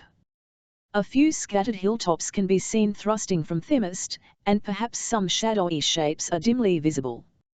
When I look at Drayton, I see the image of a lever and fulcrum. He wants to apply leverage that will shift the world. Simon considered interpretations. That sounds like a goal greater than personal power. Surely it must be political. As part of the government, he is in a position to effect great changes. A war? An assassination? She shook her head. There is an unexpected quality to what he wants. So unexpected that I can't even guess. I wish I could tell you more. Perhaps it will come in time.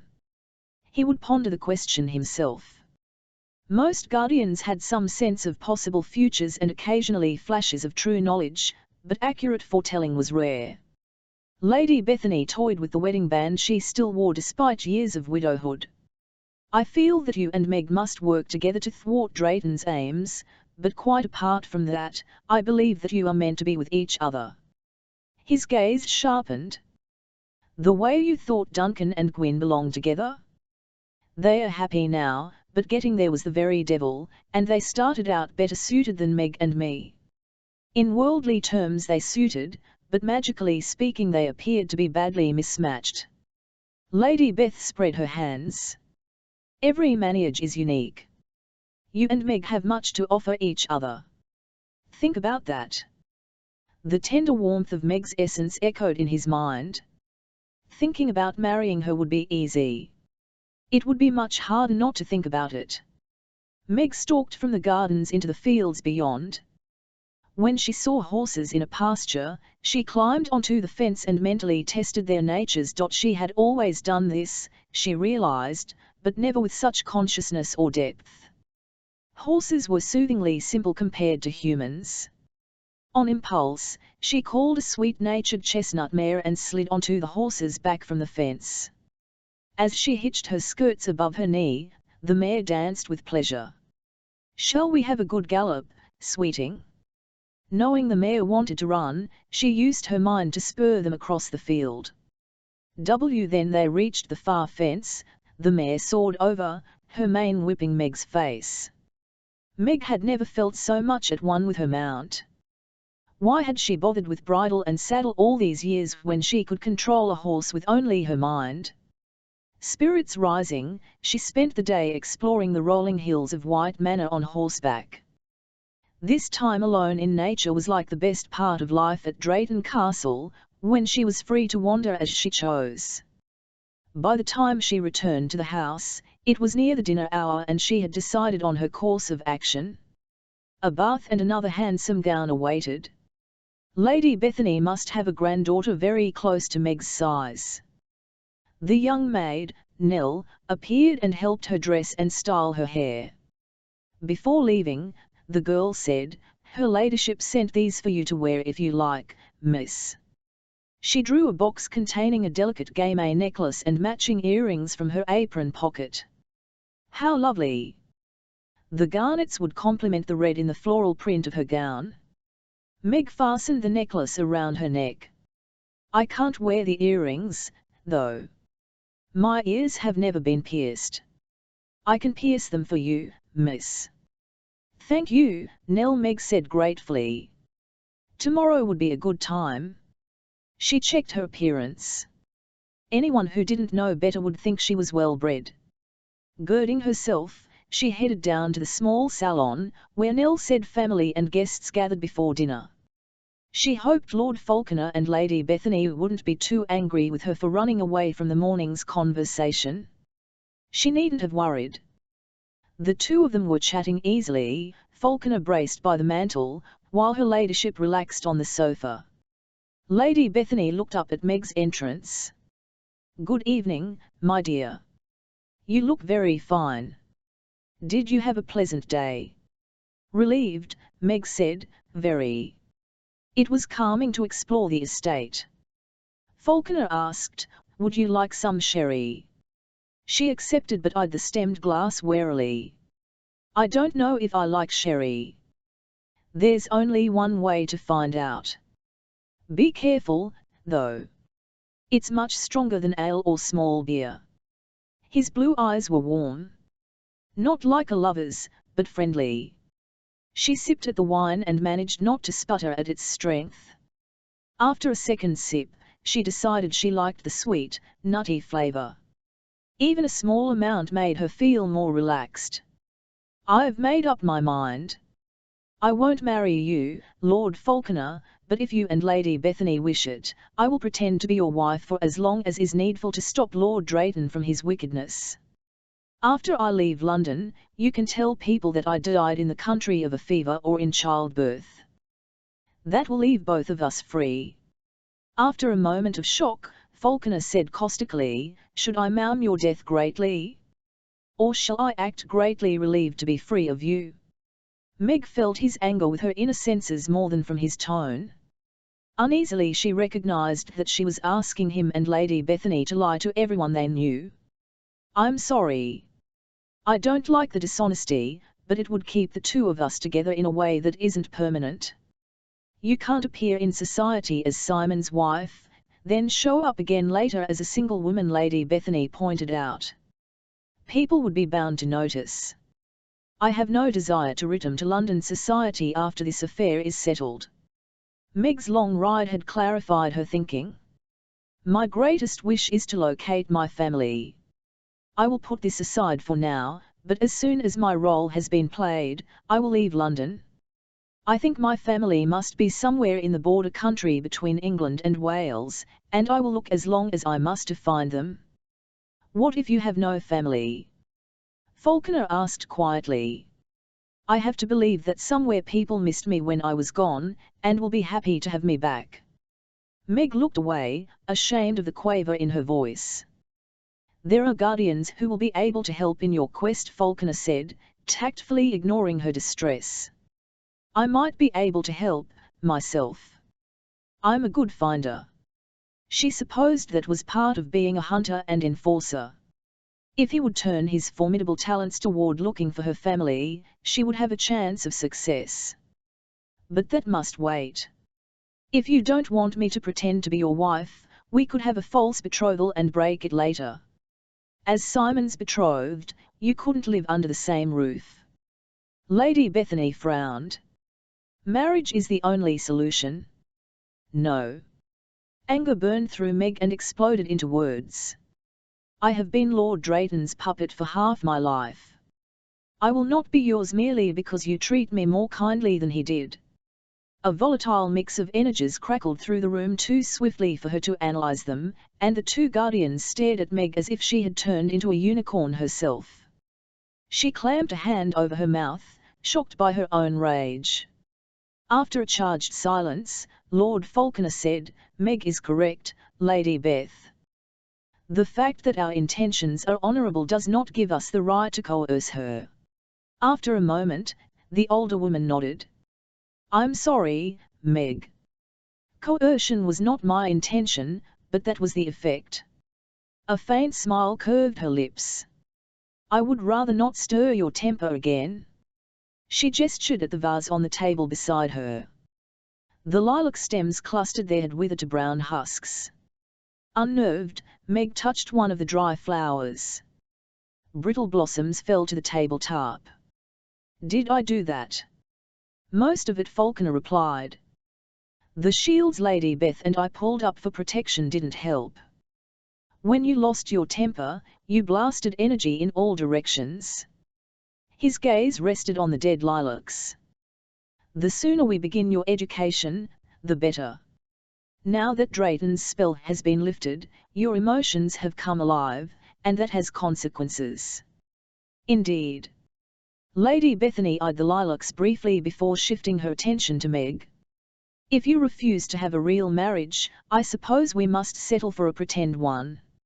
Either that or let me be a servant." Though ashamed of her loss of control, Meg wasn't sorry that they had given up the idea of her wedding Falconer. A pretend marriage is the best of a poor set of choices. The Earl's eyes narrowed as he studied Meg's face. "We can solve the problem of her reappearing later as a single woman by altering her appearance. Drayton changed her drastically, but something much subtler will do. If you ever choose to return to society, you can do so with your natural appearance and claim to be my late wife's younger sister. You would need another Christian name, but that's a minor matter." Gaze intense, he touched her cheekbone. She felt a tingle of what she now recognized as magic. Turning to a miner on the opposite wall, she frowned at what she saw. It was hard to define how he had changed her appearance.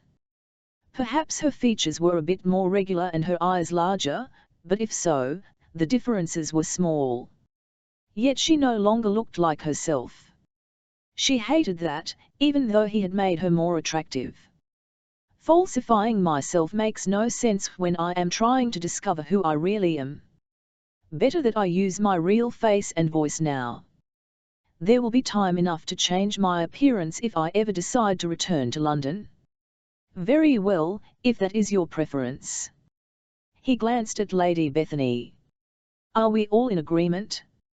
Meg shall live with me at Falconer House and we shall pretend to be happy newlyweds while we seek to discover Drayton's goal, then frustrate him in achieving it.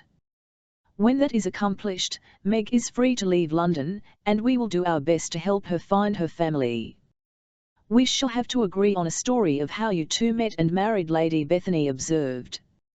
"Perhaps you met some years ago, and when you met again here at White Manor, you were instantly smitten. If so, you must discuss all the details of how and where you wore on your wedding day, Meg. Simon, you must attempt to look at least a little besotted, it's expected of newlyweds." He nodded, unenthusiastic but resigned. "We can work out our stories over the next few days, before we go to London."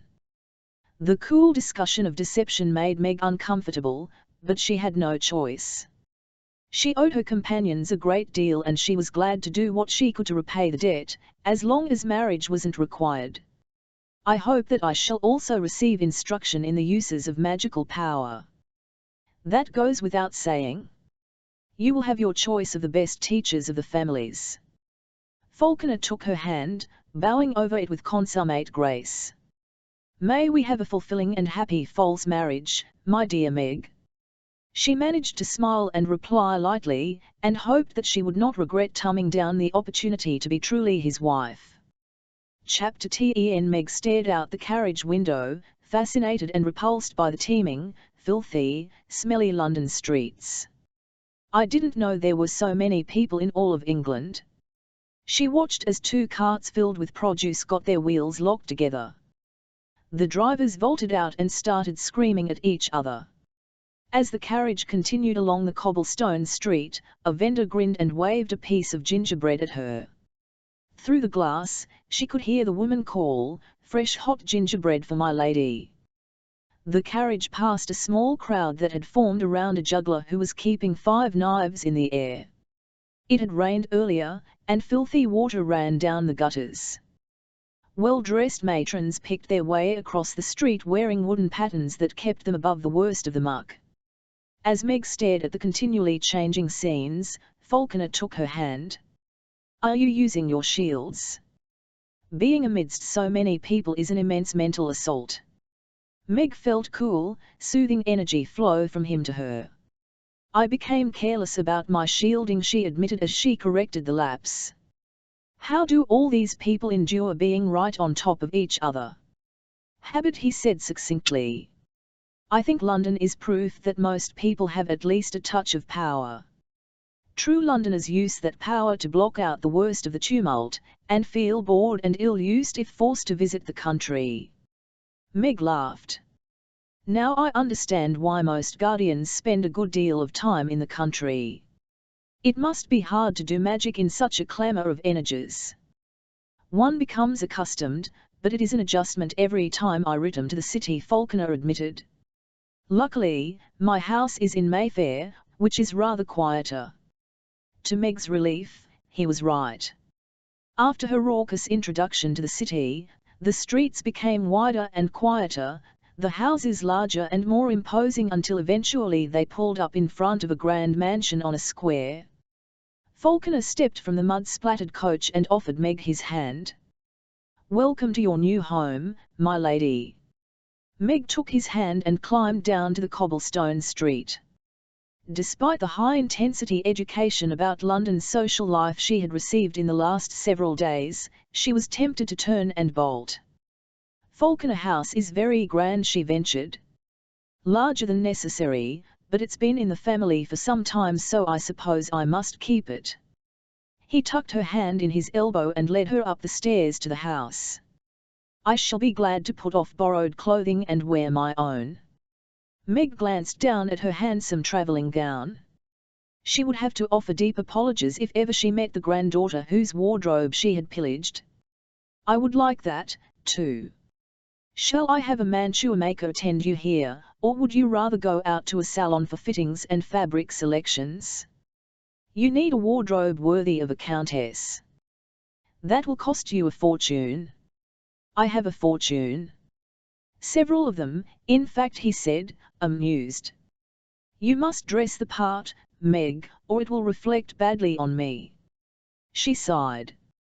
"Very well, but no more fittings and garments than necessary. I suppose it will be easier to have the seamstress come here, but I do need to go out regularly." "Can I ride in London?"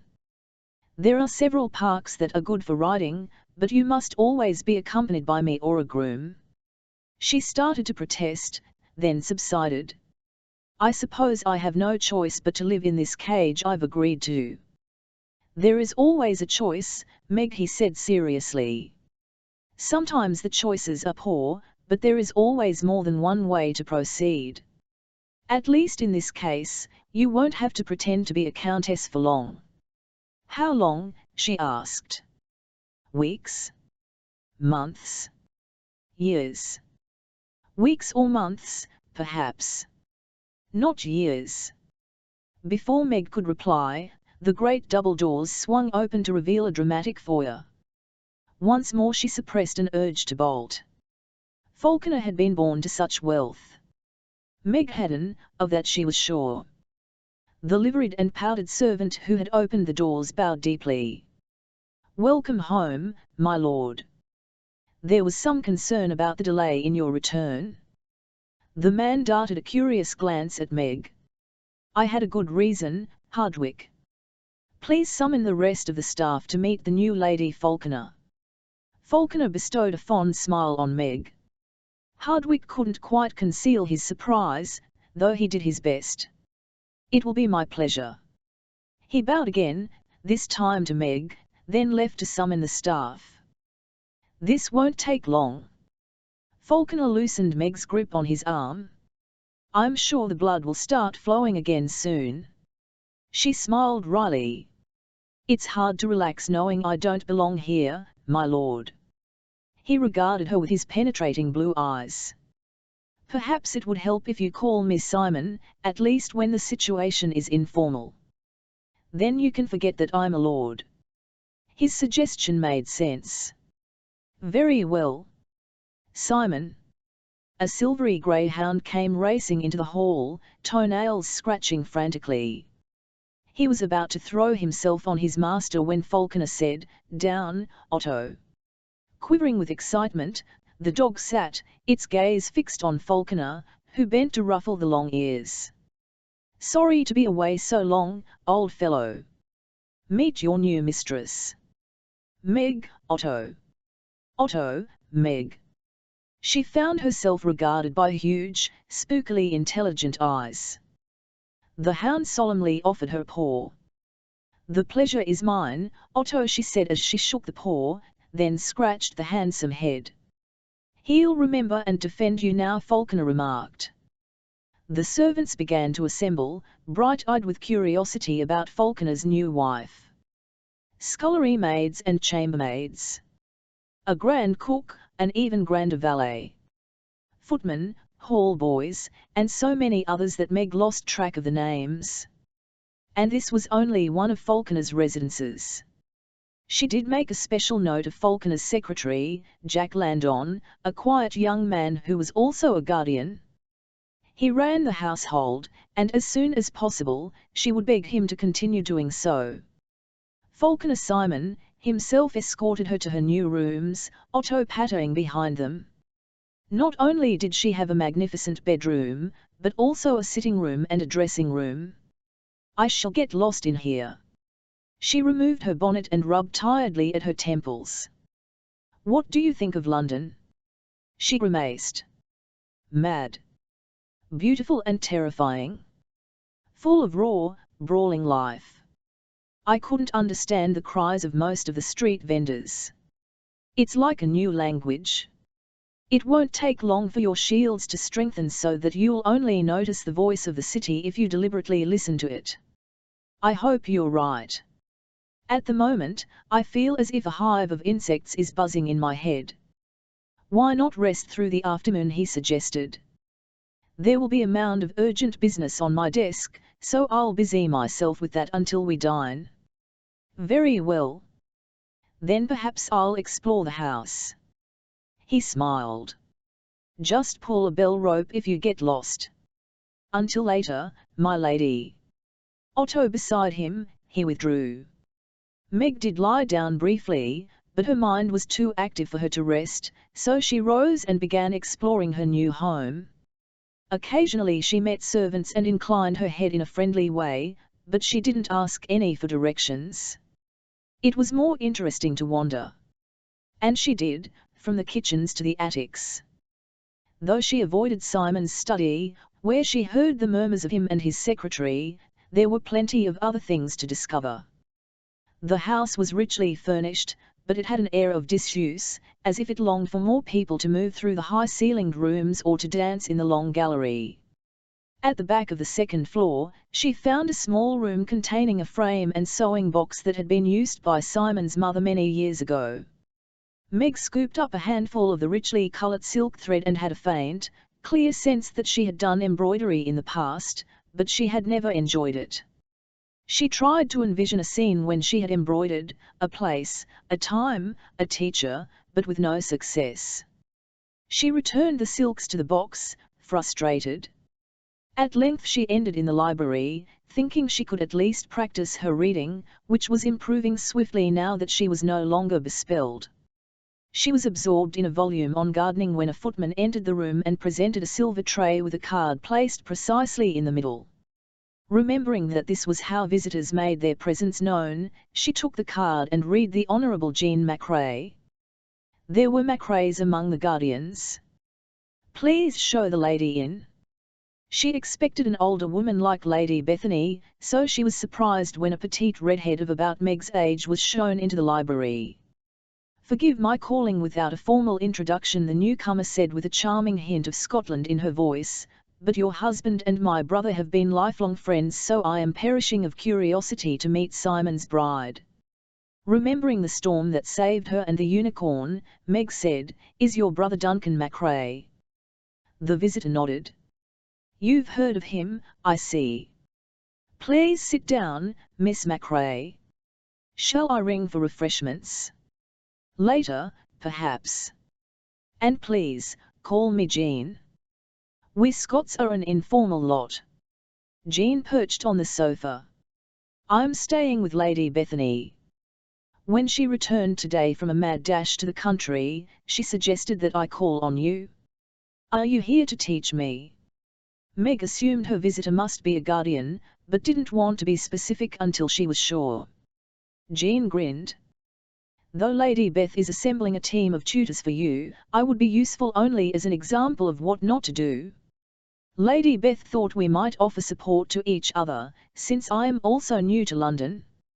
So Lady Bethany had sent this charming young woman to be a friend.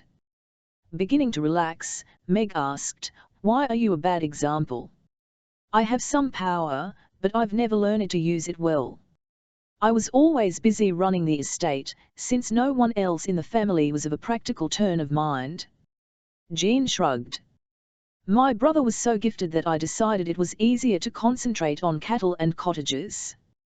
I'm told I have a great deal of power, but I need to learn to use it. My husband has been teaching me the basics, but he'll be busy now that we're back in London. I look forward to having other tutors as well." Meg thought of the flowers that she'd accidentally turned into dry husks. "I hope that happens before I do damage." Jean nodded vigorously. "Magic is alarming, isn't it? We guardians are supposed to be blessed, but it seems to me that power is usually more trouble than it's worth." She paused. "There are times when it's useful, though."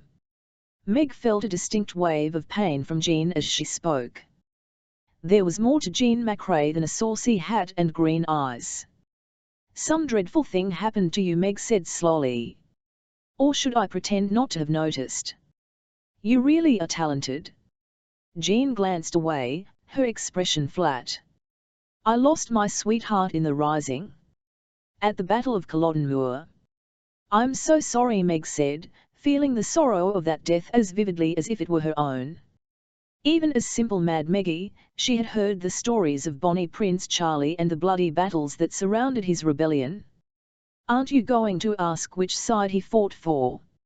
Jean said dryly. "Most people do." "Grief is grief," Meg replied. "The politics don't matter to me." "That's refreshing." "The politics matter a great deal to most people." Jean began twisting a ring on her right hand. "Ever since Robert's death, my family has been trying to persuade me to come to London. In theory, to broaden my horizons. In truth, they want me to cease mamming and look for a husband. I wasn't ready to come to London until now, and I still have no interest in the husband." Her smile returned.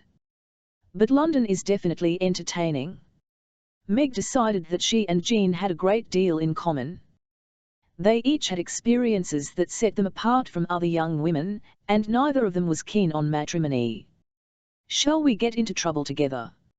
Jean burst into laughter, her shadows lifting. "What a splendid idea! Duncan and Simon shall be sorry we met." "Already I am shuddering," Falconer said as he entered the library, tall and devastatingly elegant in what was clearly a costume tailored for him rather than borrowed. "Hello, Jean. It's good to see you." "Simon." Unintimidated by his grandeur, Jean bounced to her feet and stood on her toes to kiss his cheek. "It's been too long since you visited Usat Dunrath." He smiled down at her. "I shall refrain from pointing out how long it has taken for you to get the courage to come to London." Jean laughed. London doesn't require courage, merely an ability to ignore noise and smells. Meg found herself envying the easy banter between Jean and Falconer. Her relationship with him was far more complicated. Jean continued, Lady Beth is enlisting teachers for Meg. Mrs. Evans for healing, Lady Sterling for communicating, Sir Jasper Pomaric for illusions, the best mags now in London. She thinks they will help Meg get a sense of her strengths and weaknesses. Will you give Meg a lesson or two on protection? Falconer asked. You're particularly good in that area, I believe. Jean's fair complexion pinkened. I thought you didn't know about that. I do my best to cultivate a reputation for omniscience, he said gravely, while Meg wondered what the byplay was about. Something to do with the rebellion, she guessed. Firmly burying the topic, Jean said, I'll be happy to discuss protection with Meg, but first I must warn you that Lady Bethany is planning a ball in honor of your marriage. Falconer sighed. I was afraid of that. Meg, do you think you can face a vast crowd of people anxious to admire you? In that moment, Meg truly understood why Falconer had been so reluctant to accept a mock marriage. They were living a lie. They were lying to Jean right now. They would lie to dozens, even hundreds, of people who wished them well. No wonder Falconer hadn't wanted to do this, it felt wretched. In the abstract, Meg hadn't minded, but she found that she hated lying to a generous, good-hearted person like Jean. Yet she saw no other alternative, since she still had no desire to marry, not even Lord Falconer. So she must lie. I hope Lady Bethany's lessons in London manners will prevent me from disgracing you. It will not be so difficult, Falconer promised. Beauty is the best and oldest protection, so you will be much admired. He thought her beautiful. Though she told herself that was only lingering Unicom magic talking, Falconer's words gave Meg a warm glow. A splendid gown will help. And you shall have that. Falconer glanced at Jean as he prepared to leave. Will you dine with us later? I don't want to wear out my welcome the first day, Jean said. But if Meg is interested, I will give her a lesson on protection now. I would like that. London makes me crave as much protection as I can find. Until later, my lord. Meg gave Falconer her warmest smile, hoping she looked like a besotted bride. She must have succeeded, since he blinked before inclining his head and taking his leave. When they were private again, Jean asked, What have you been taught so far? Well, how to talk to a ghost. And how to shield myself. Meg thought. And how to create globes of light. Though I wasn't really taught that. I saw Lord Falconer do it, and found it wasn't hard. Jean's brows arched. Excellent. I assume Simon explained that the underlying principles of magic are nature and willpower. Spells are useful because they concentrate will and magic. A good spell can help you achieve something for which you haven't much natural ability. For example, there are only a few truly powerful healers, but any guardian can learn time-tested healing spells that will reduce bleeding and inflammation. When Mrs. Evans tutors you, she'll teach you the most effective spells and help you discern how much natural healing ability you have. Meg nodded. Healing would always be valuable, though she suspected she didn't have much talent in that area. Is protection more than the shielding I've learned? Shielding is protecting yourself from magical attacks. Protection is a broader subject and usually implies protecting other people, Jean explained.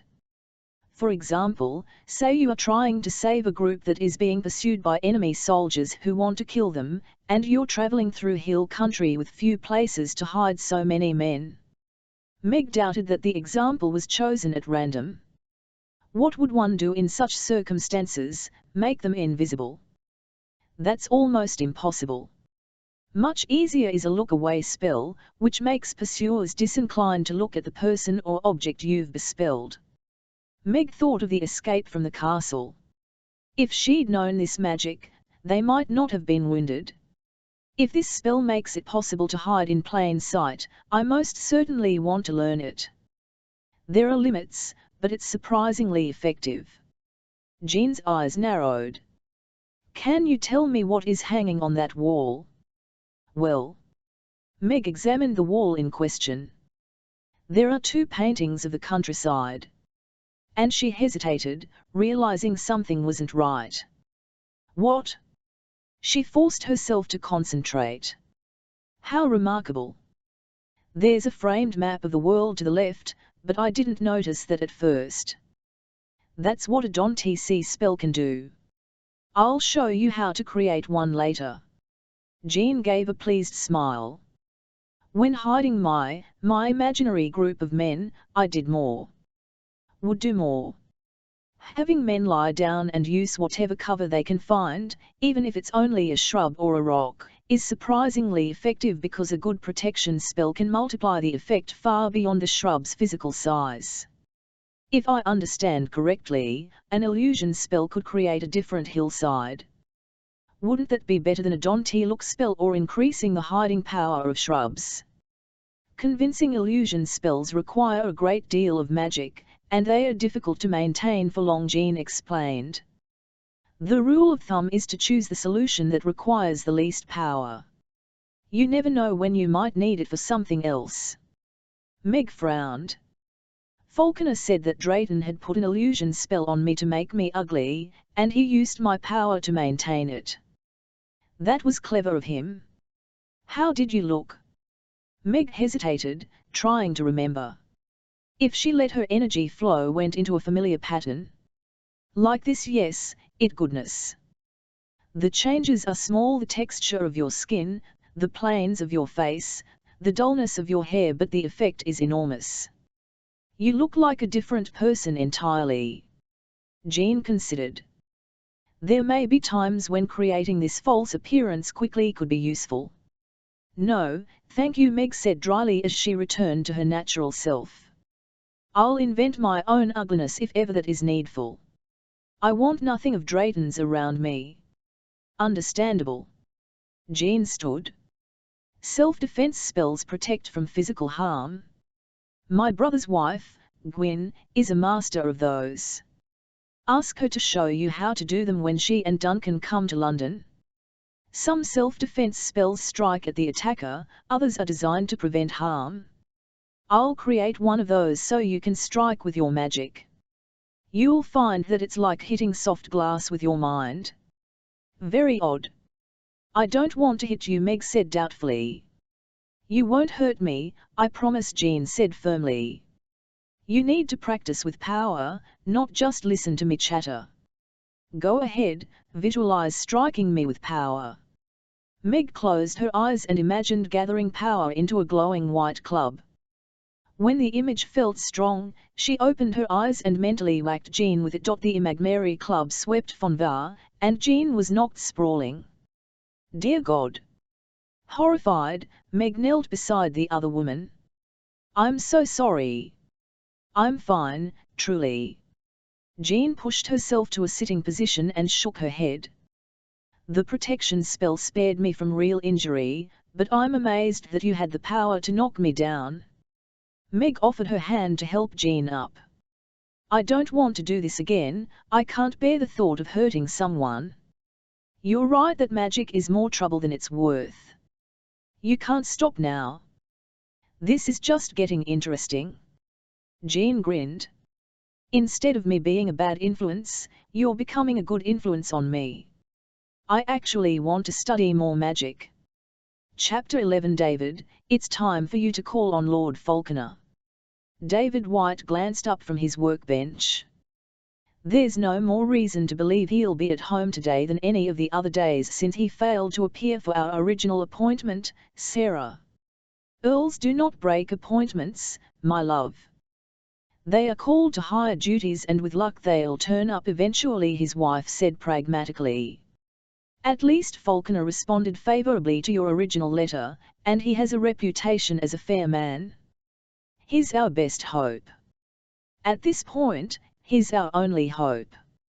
David stood and studied his appearance ruefully. He looked like a tradesman who was down on his luck, which was not far from the truth. He must hope that his ideas would attract the Earl's attention and patronage, for without a patron, David would be unable to continue his work. As he pulled on his coat, he glanced around the cluttered room and wondered how much longer the landlord would allow them to stay before eviction. Mr. Scully had been impressed by the letter bearing Falconer's own seal, but not impressed enough to allow them to stay much longer without paying rent. Sarah brushed his dark blue coat to neatness, handed him his hat, then kissed him lightly. "Have faith, David. Someone will see the value of your ideas. It's amazing how many people think that steam engines are already as good as they can be," he said with a sigh. "So I hope I find that someone before we starve. I know you can stretch a sixpence until it squeals, but first you need sixpence to stretch. Mrs. Lewis gave me some more sewing and that will take care of food for another week." He hated seeing Sarah, with her fine mind, reduced to seamstress work, but without it they wouldn't be eating. Impulsively he wrapped his arms around her. Short and pale and unremarkable, Sarah never attracted a second glance from men on the street. Yet the luckiest day of his life had been when she agreed to be his wife. "Someday I'll be able to keep you in silk and lace, Sarah, I swear it." She chuckled. "One step at a time. First the rent, then the equipment you need. Silk and lace can wait." She handed him his portfolio of papers and design drawings. Though very worn, the leather portfolio was good quality, one of Sarah's finds at a ragman's stall. "I am so lucky to have you, Sarah." "I know." Her eyes twinkled. "Now go forth, and let's hope that Lord Falconer has decided to return to London." He set off on the long walk across London as he had done every day for a week. Despite Sarah's encouragement, it was hard to maintain hope. He had already approached manufacturers, mine owners, and the handful of aristocrats who patronized mechanical development. None had shown more than passing interest in his designs. Building a model would take time even with sufficient funds. If Falconer rejected him, he would have no choice but to look for a job to support himself and Sarah. Despite his mechanical skills, he had never had formal training, so it would be hard to find decent employment in London, which was governed by strict guild rules. He would have to take what work he could find and labour long hours for little money, leaving him with neither time nor funds to work on his engine. He cut off the familiar circle of his thoughts. His passion for mechanics was a demanding mistress, but he would have it no other way, and he was blessed to have a wife who supported him in his ambitions. Someday he would build a better steam engine, even if it took his whole life. Tired and dusty, he finally reached Falconer House and rapped on the door. The heavy brass knocker was forged in the shape of a wicked-looking falcon. As always, several minutes passed before the door was opened by a stone-faced footman who made no sign of having seen David daily for the last week. "I have an appointment with Lord Falconer," David said, as polite as he'd been the first day but no longer hopeful. He was so accustomed to failure that it took a moment to register when the footman said, "I shall inquire if his lordship is in." The footman stepped back to allow David to enter. Startled, David stepped across the threshold into a magnificent two-story entry. So the Earl had come back to London. Would he have time to see a petitioner so soon after his return? The footman led David to a Spartan reception room, then withdrew. David paced the floor and mentally reviewed the points he wished to make if he had a chance to speak with the Earl. He would list the potential uses of a better steam engine, the savings in fuel and labour. After waiting so long, now it seemed too short a time until the footman returned. "His lordship will see you." Heart pounding, David followed the servant upstairs and to the back of the spacious house. There the footman opened a door and announced, "Mr. White, my lord." David took a deep breath, then entered a handsomely furnished study. The Earl sat at a desk scattered with papers. As the footman closed the door, Falconer stood and inclined his head politely. His fine-boned face was aristocratic and he dressed with the richness of a fop or a courtier, but his deep blue eyes seemed to see right through David. "Mr. White, I'm sorry to have missed our original appointment. I was unexpectedly delayed in the country and only returned yesterday afternoon." An earl was expressing regrets. David was so shocked that he immediately forgot the speech he had prepared. It didn't help that seeing Falconer made him acutely aware of his shabby clothing and rough Birmingham accent. "It is no matter, my lord," he stammered. "Pray be seated, Mr. White." The earl settled in his chair again. "You said you have a design for a more efficient steam engine. Do you have plans to show me?" Reminded of his portfolio, David pulled out a pair of drawings and spread them on the earl's desk. "I do, my lord. As you surely know, the Newcomen engine is often used in mines to pump out water, but it is most wasteful, requiring large amounts of coal. I believe that efficiency could be greatly improved with a better fitted piston and cylinder. Also, much heat is lost each time cold water is injected into the cylinder." Forgetting his nerves, he opened the drawing of his proposed engine. Falconer studied the design with the care of a man who knew what he was looking at. "How much more efficient do you think your design will be?" David produced a sheaf of paper. "Here are the calculations made for my piston and steam engine." At the top of the first page was a brief written summary, since few people would understand the mathematics involved.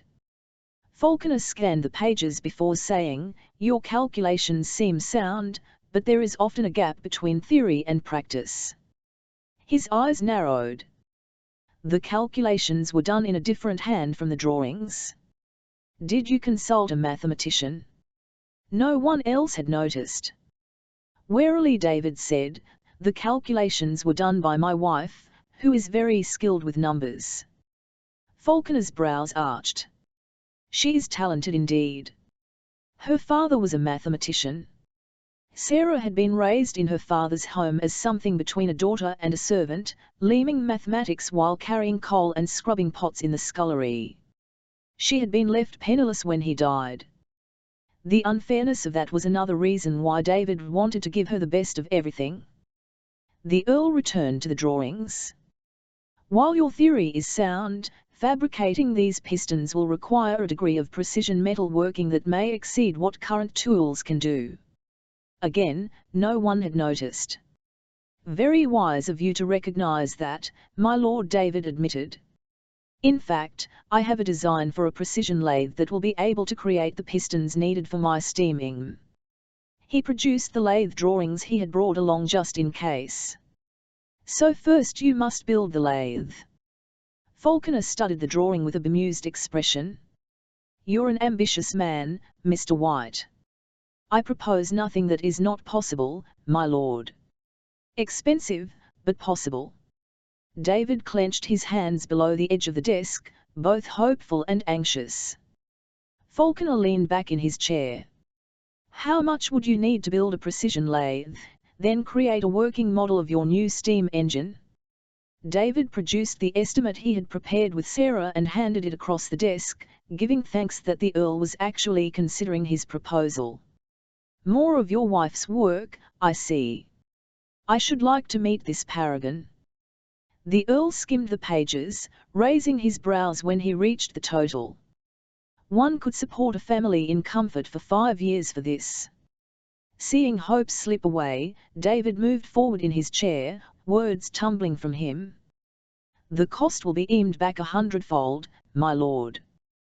The lathe alone will pay for everything else once it is built and can be brought to market.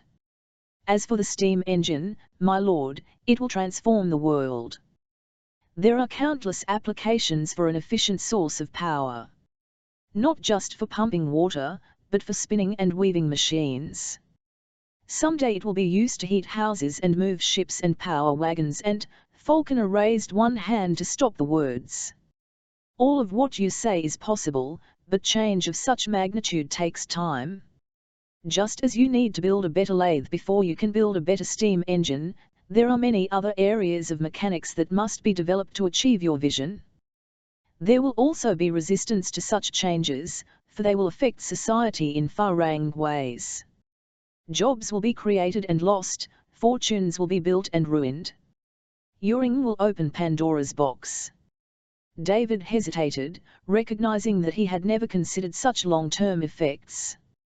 My lord, I am not a learned man, and I have not thought of such matters. But I believe that a better steam engine will benefit many people, and I know that I can build it. If that brings about unexpected changes, so be it. There is much about our world that can bear changing. He bit off his words when he realized that they might sound subversive to a man who resided comfortably at the top of English society. What did an earl know about heavy labor and grinding poverty and the filthy depths of coal mines? Instead of throwing David out, Falconer became very still. There is truth in what you say, Mr. White. His gaze sharpened. And if you do not build a better engine, someone else will. All over Britain and Europe, men like you are experimenting with new machines just as natural philosophers explore the secrets of nature. We are living in a time of great intellectual ferment, and the implications are both grand and terrifying. David smiled a little. I like the idea of being part of an age of great intellectual ferment. Usually I think of myself as a tinkerer with more ideas than I have time or money to build. How did you become interested in machines? My father was a button maker in Birmingham, so I learned how to shape metal as soon as I could walk. I liked finding solutions to problems, so later I went to work for a military engineer. I learned much from him. It was a simplified explanation for living a life where he hungered for knowledge. Learning was not easily come by for a button maker's son, but David had persevered. Even if Falconer refused to fund the engine, David would continue working, thinking, and experimenting until the day he died. The Earl squared up the piled papers. I am impressed by you and your ideas, Mr. White. I will begin by funding your lathe. When that is completed, we can look at further funding for the steam engine itself. David caught his breath, stunned. Just like that, his dreams had fallen into his hands. Thank you, my lord. You will not regret this, I swear it. I'm sure I won't. Falconer tapped the feather of his quill pen on the desk as he thought. We shall need a contract. I propose that any profits from your inventions be split equally between us. You will have the final say on mechanical decisions, while I will have the last word on business decisions. Is that satisfactory? It was generous. Many patrons would demand a much higher share of the profits, and David would be happy to turn over the business decisions to a man who understood them. Very satisfactory. Shall we have another meeting a week from today? I will have the contracts drawn up. Give me your direction and I'll have a copy sent to you before we next meet so you can look it over. He smiled faintly. Bring your wife. I should like to meet her. She will be honored to do so, Lord Falconer.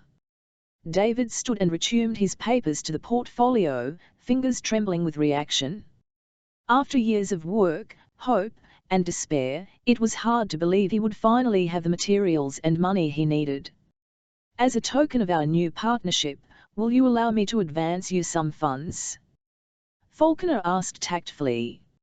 I'm sure there are things you will wish to buy immediately.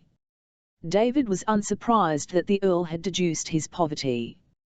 Since a man in his position couldn't afford false pride, he was grateful for the offer rather than indignant.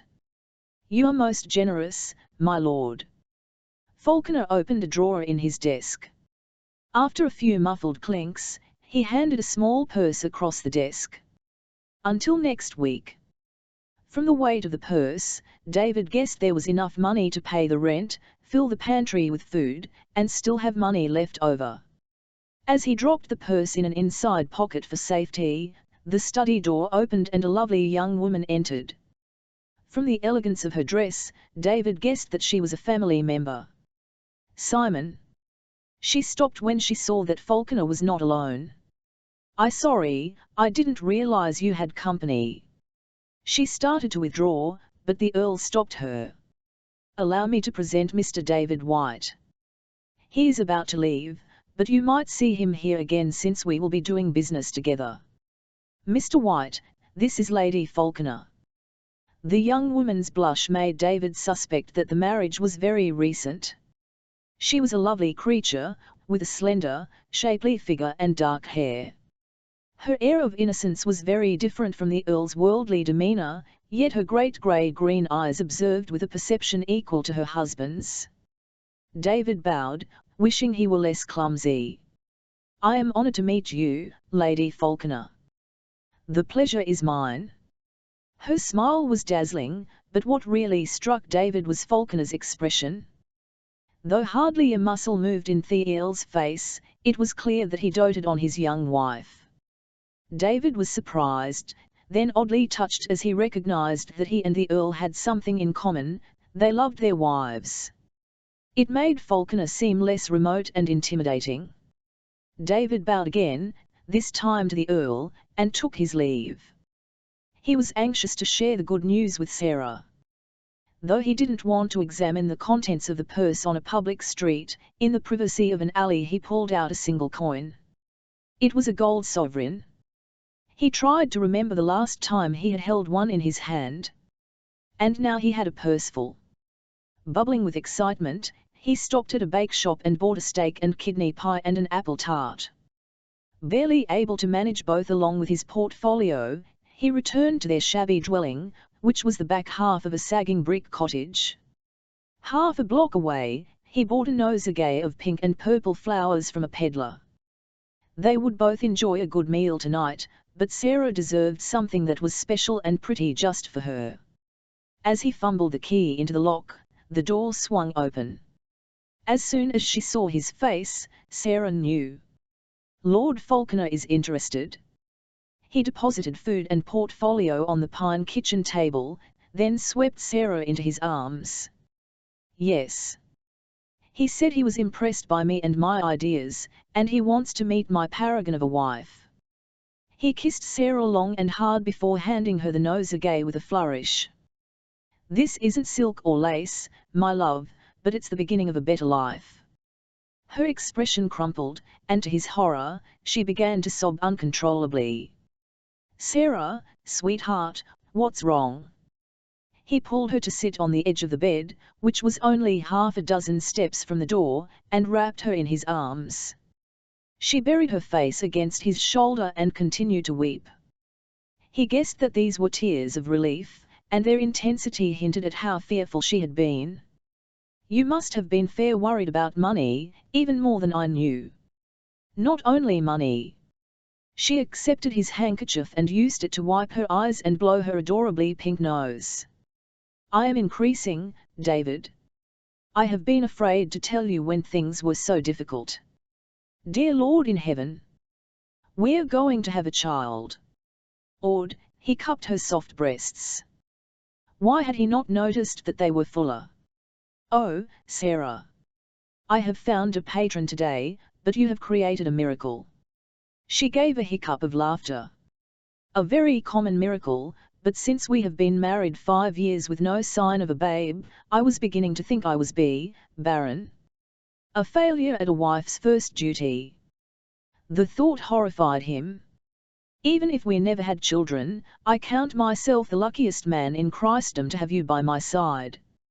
She leaned forward and kissed him very gently. "And I am the luckiest woman in Christendom to have you for a husband." David felt that his heart would burst with love. "Since you're increasing, you must be hungry.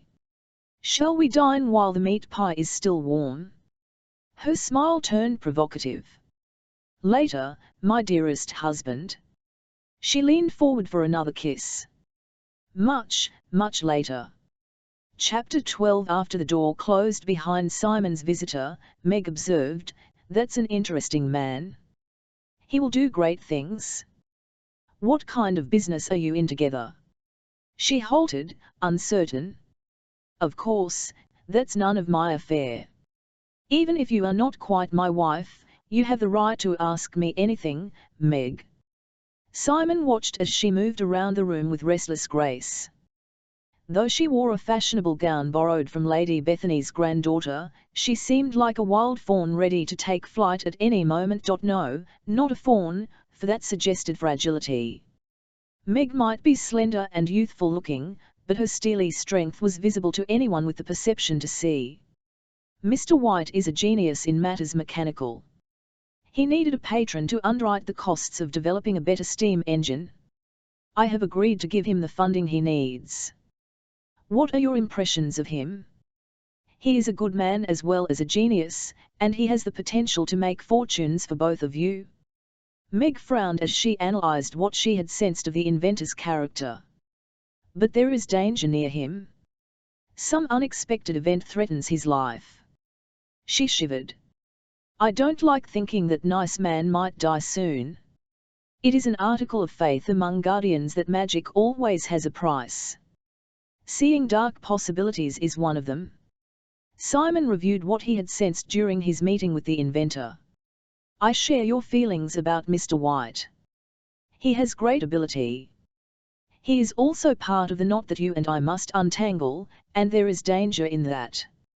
Meg subsided into the chair opposite Simon in a froth of skirts and petticoats. I assume you mean the situation with Drayton, but what kind of knot is involved? I have no idea. Partial knowledge is also part of the cost of magic. The most frustrating part. In the country, he hadn't noticed how brown her skin had become from running wild around Castle Drayton. Ladies were supposed to have fair, delicate complexions, not the tan skin of a field labourer, yet on Meg, the colour was warm and alluring. She made other women look pallid and only half alive. Damning the way the unicorn spell tangled his thoughts, he gestured to a note on the table.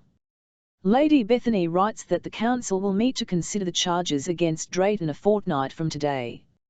7 of the 9 councillors will be present in person, and the other 2 will participate with their talking spheres.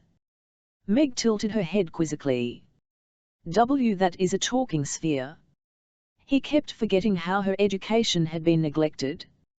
It's a palm-sized ball made of crystal. Each sphere is charged with a powerful spell that allows council members to speak to each other even when they are at opposite ends of Britain. How useful! Can anyone with power use the spheres? Even among mags, not everyone has the gift. A prime qualification for being on the council is the ability to use a sphere well. Can you? Yes, though not as well as Lady Bethany. The balls were made and charged with magic by an ancestress of hers over 200 years ago. Meg leaned von var, her expression intent. If Lord Drayton is judged guilty, what will happen to him? The first punishment of a guardian who misuses power is to be ostracized by other members of the families, but Drayton is well beyond that. If he is declared renegade, the council members will strip away his magic. Simon thought without pleasure about how that was done. However, that will not happen unless the council agrees unanimously that it is necessary. Agreement must be unanimous. That can't be easy to obtain. Meg bit her lip. In other words, Drayton might be allowed to continue his wicked ways. How can the council permit that if most people are aware of how dangerous he is? In the distant past, where legend and history blend together, mags fought each other, and the devastation was appalling. It was time for another lesson. May I touch your mind with memories of what happened? That will explain better than words why we are so careful of each other. When Meg nodded, Simon leaned forward and touched the fingertips of his right hand to the center of her forehead. Though not necessary, physical contact increased the vividness of the memories that had been burned in his brain when he was a student. 2 mags battling with magic until one's shielding broke. The man's flesh melting from his bones as his screams pierced through time. A backlash of weather magic that sent a torrent down the Thames and drowned countless innocent mundanes who lived along the river. A poisonous blast of magic failed to kill its target, but turned infants in the womb to monsters. Meg immediately gasped and leaned away. How dreadful! So much pain and grief and guilt remained even among those who survived. A special spell was created to assure that every guardian child is given these memories. The hope is that experiencing the emotions of deadly conflicts will prevent future mage wars. He smiled wryly. Not that we are always in perfect harmony. Mags can be a stubborn lot, and sometimes the conflicts are major, as with Drayton. But we have managed to avoid full-scale battle for a very long time. Meg rubbed her forehead as if it ached from the infusion of memories. Was the destruction among Guardians only, or were ordinary people also injured? It is said that the Black Plague that devastated Europe was the result of a battle among the Mags of Russia. I don't know if it's true. I don't want it to be true. He sighed. But, it's possible. So Guardians allow each other great leeway, until a rogue behaves so badly that all agree that they must band together to stop him. He nodded. The Council is the key to maintaining peace. But to keep it from becoming tyrannical, there must be complete agreement that a mage is dangerous. I understand the principle, but it still frightens me to think that Drayton may go unpunished. Even if the Council is not ready to condemn him, you will be safe. I swear it. She looked away. I trust your intentions, but you may be promising more than you should. Her doubt stung. No one had ever before suggested that Simon was not up to the challenge of protecting those in need. But she was right. So far, Drayton had defeated him. So far. The seamstress made a minute adjustment to Meg's sleeve.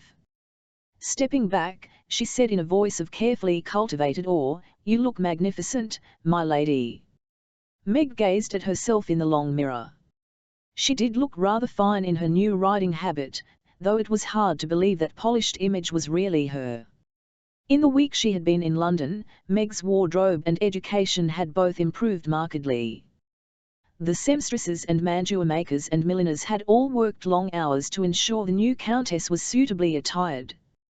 The jacket of the riding habit had been tailored by a man, since it was believed that males did the best job.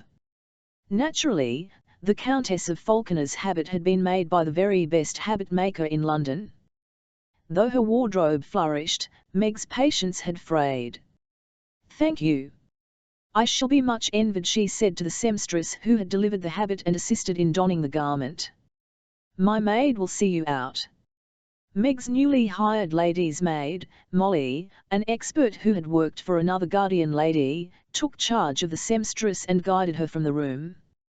By pre-arrangement, she would give the woman a generous gratuity for her services. Meg had leaned her way around the sprawling house, learned the names of the servants she saw most, and leaned not to flinch when called my lady. She could now refer to Simon as my husband without looking guilty.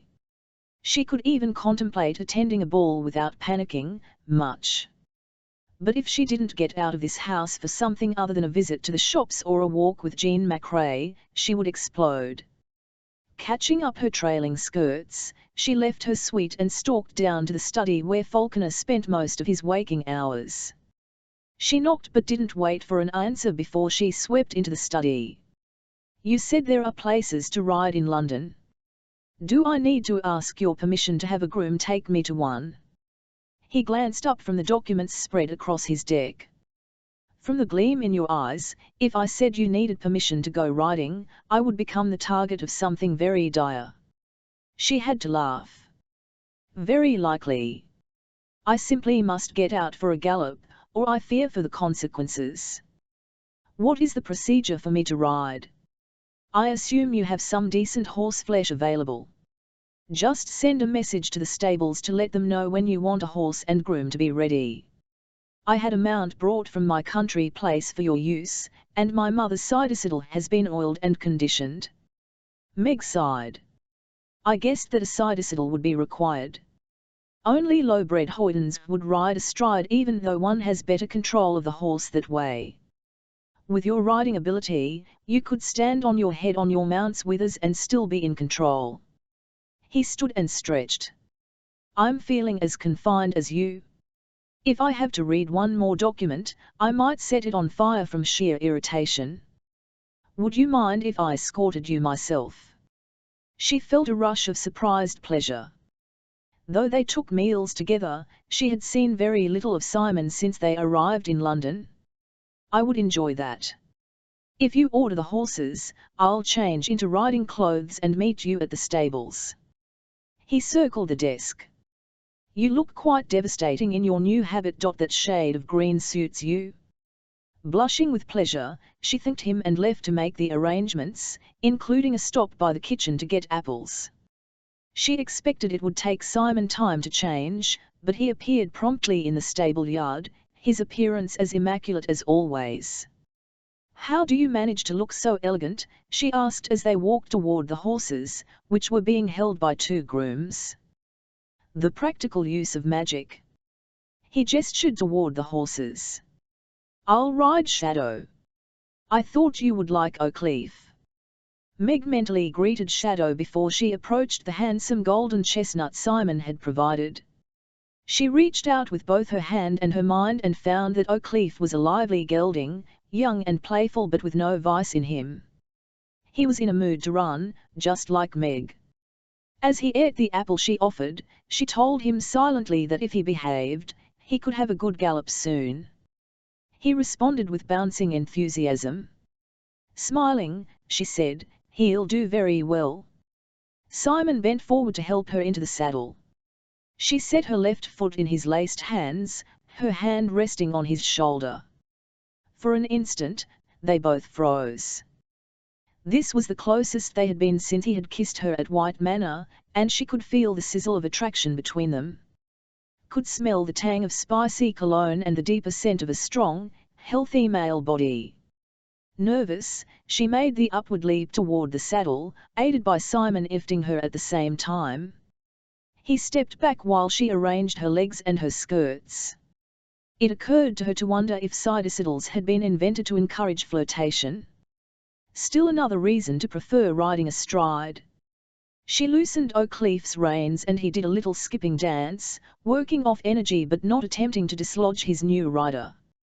His pleasure flooded through Meg. What a splendid horse! Where are we going? Hyde Park. It's the largest park in London and less than 10 minutes' ride away. Simon swung into his saddle and side by side they trotted into the street. Despite O'Cleef's high spirits, he behaved well in the crowded streets around the park. The horse wasn't a usual lady's mount, so she gave Simon credit for understanding her riding skill. Of course, she had ridden him, so he would know.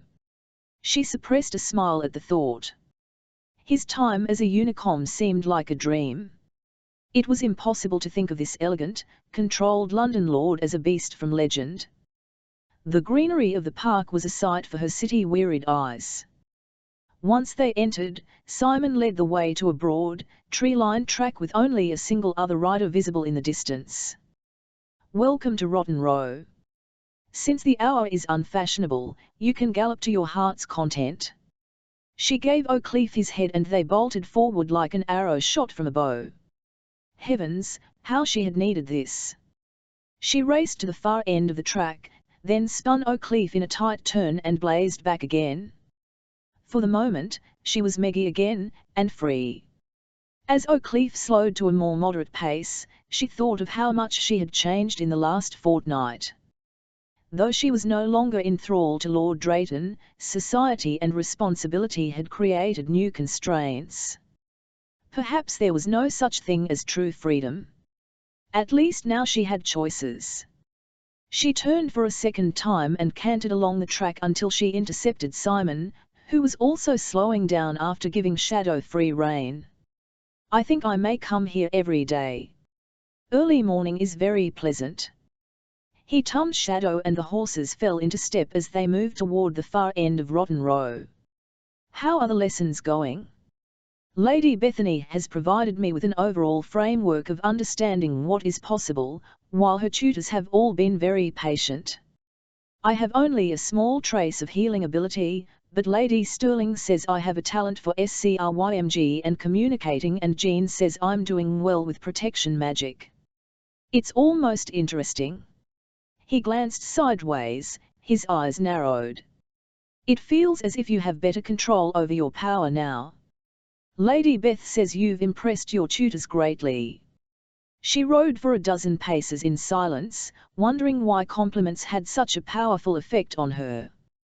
The answer appeared as soon as she thought of the question. For too many years, she had been treated as if she was worthless.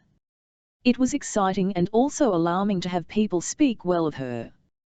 The more I build my strength, the sooner I will be safe.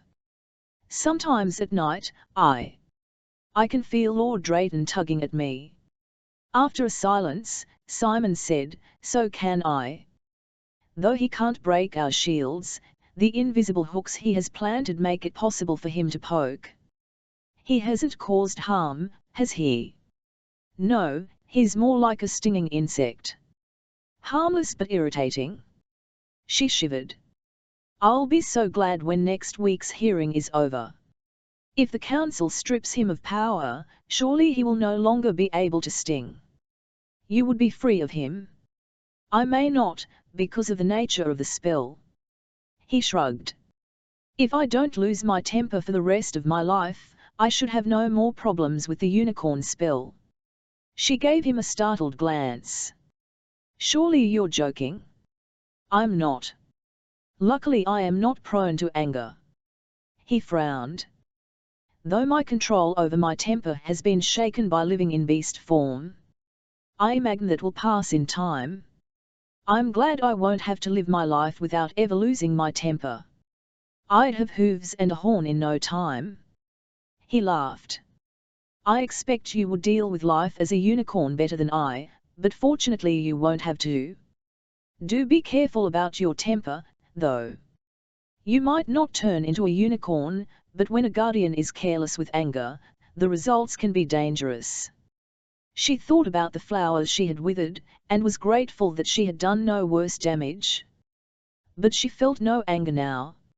She opened her mind to the emotions of the horses and Simon himself. All of them were enjoying the day, and feeling the pleasure of other beings increased her own pleasure. As Simon had said, her sensitivity to the city's mental noise had faded after the first few days, and now she hardly noticed it at all. Experimentally she reached out to the other living creatures in the park. Birds had sparkling energies like bright chips of quartz. The darting black squirrels had minds as quick as their supple bodies. She reached further to test the moods of the people in the park. Most were happy, or at least glad to be enjoying the pleasant day, but some were worried or feeling other, darker emotions. She was relieved she couldn't go any more deeply than surface feelings. A blast of terror and pain shot through her. Woven around that pain were sick, gloating thoughts that rejoiced in doing harm. She gasped and tightened her grip on the reins as scalding emotions tumbled through her. Simon swung around to look at her. "What's wrong?" She tried to sort out the jumbled impressions. "Some creature is being hurt. There." Spotting two boys under the trees lining Rotten Row, she commanded Oakleaf toward them at full speed. The animal gave a thin scream. She didn't realize that she had mentally struck at the boys until she felt Simon deflecting her blow. "Ey, look!" One of the boys shouted a warning as he saw the horse thundering down on them. Abandoning their victim, they bolted into the trees. Furiously Meg aimed another mental blow at them as she reined in her horse, then tumbled from her saddle. On the ground lay a bloody scrap of orange fur, a young cat, hardly more than a kitten. It was still alive, she could feel its agony. Tears in her eyes, she dropped to her knees and gently lifted the broken body. "I wish I were a healer." Hoping the simple spells she had learned would help, she calmed herself and invoked the enchantment designed for overall healing. The little cat stirred and licked at her hand, but its head fell back again. One eye was a bloody mess and its breath came in ragged gasps. The white of broken bones poked through the soft fur. "It's too late," Meg Simon said gently. He had knelt beside her, his sympathy palpable. This poor creature is hurt too badly to survive. How can people be so cruel? By now, the tears were streaming down her face. Why did you stop me from hitting those horrible boys? A punishment should suit the crime. That they did was vile, but they weren't more than 10 or 12. Crippling them for life seemed a little harsh. She supposed he was right, though at the moment crippling those monster boys seemed like a good idea. The kitten drew another anguished breath and Meg knew it was on the verge of death. "Can't you do anything, Simon?" she begged as she held the injured cat toward him. "You have so much power and training." He let her place the small body in his hands. "I have no healing power, Meg. It doesn't go with hunting skills. I know only the spells you do." "Then use them. Maybe you can do them better than I." She pulled off her gloves so they wouldn't interfere with the healing spells, then cupped her hands under his. "Maybe their combined power could make a difference. I'll try." He gazed down at the injured animal, his expression abstracted. Energy began pulsing through him. To her shock, his hands heated up. She released him, startled and uneasy. Waves of brightness resonated between his palms, surrounding and permeating the injured cat until its outlines blurred. The energy burned for what seemed a long time, then began to fade. When the last of the light vanished, the cat drew a deep breath, then another. No longer was it gasping for air, and the jagged bones had disappeared. It rolled over and sat up, looking around curiously. Still balanced in Simon's hands, it began to groom itself, licking the blood from its fur. Both golden eyes were intact. It was a skinny little thing, but it now looked perfectly healthy. "Dear heaven," Meg whispered. "I thought you had no healing power." "I didn't." From his expression, Simon was as shaken as Meg. "I've never been able to do anything but routine healing spells." He scratched the young cat's head with one finger. It began to purr. "This must be startling, but surely in a good way." "The healing power must come from having been a unicorn," he said slowly. "Unicorn horn was a legendary source of healing. I was able to help Lady Bethany when she collapsed after Drayton's attack. Apparently some of that energy stayed with me. What a miraculous gift. Think of the lives you can save." He shook his head. "Not necessarily. It takes less energy to heal a small creature than a large one. Very few guardians have the power to do a major healing on a human. Also, I suspect that this healing energy is temporary and will fade in time. If true, that was unfortunate. Even if you never do a larger healing, saving this little cat is worthwhile." His gaze locked with hers. "Any tender heart would sorrow to see an innocent creature tortured, but your reaction went beyond that." "Why?" She thought about that, realizing that her fury had been out of proportion. "Because I was helpless for so long, and I can't bear to see something helpless abused." He nodded with understanding. As he knelt opposite her, he seemed carved from sunlight, his blonde hair shining with gold and silver and bronze threads, his face chiseled with the symmetry of an antique statue. Though his expression had the calm of classical sculpture, she could sense profound disquiet in him. If being a unicorn had granted him healing energy, what other changes had the magic wrought? For a man who had spent a lifetime exploring and cultivating his powers, developing surprising new abilities must be unnerving, to say the least. She reached out with her mind as she would to an anxious horse, and touched magic. Light danced between them, and deep, deep longing. She felt as if she were falling into those blue, perceptive eyes that had seen things beyond her imagination. This was treacherous closeness, more potent than the touching when he helped her mount her horse. She felt an ancient, very human magic in her desire to be closer yet. Would it be shocking if she kissed him? He met her halfway, his lips coming to rest on hers. Her eyes closed as she drank him in, her mouth opening under his. What did it matter if this was real attraction or a result of the unicorn spell? It was real enough. The cat jumped onto Meg's forearm and raced up to her shoulder, the little claws like needles. Meg jumped and broke the kiss. Seeing his darkening expression, she said, "Please don't get angry with yourself. I don't want to have to bite you again." After a startled instant, he laughed and sat back on his heels. "Thank you for reminding me of the consequences. I must simply accept that I will continue to be attracted to you, no matter how unwise it is." She cuddled the cat against her shoulder. It had a remarkable pun for such a small creature.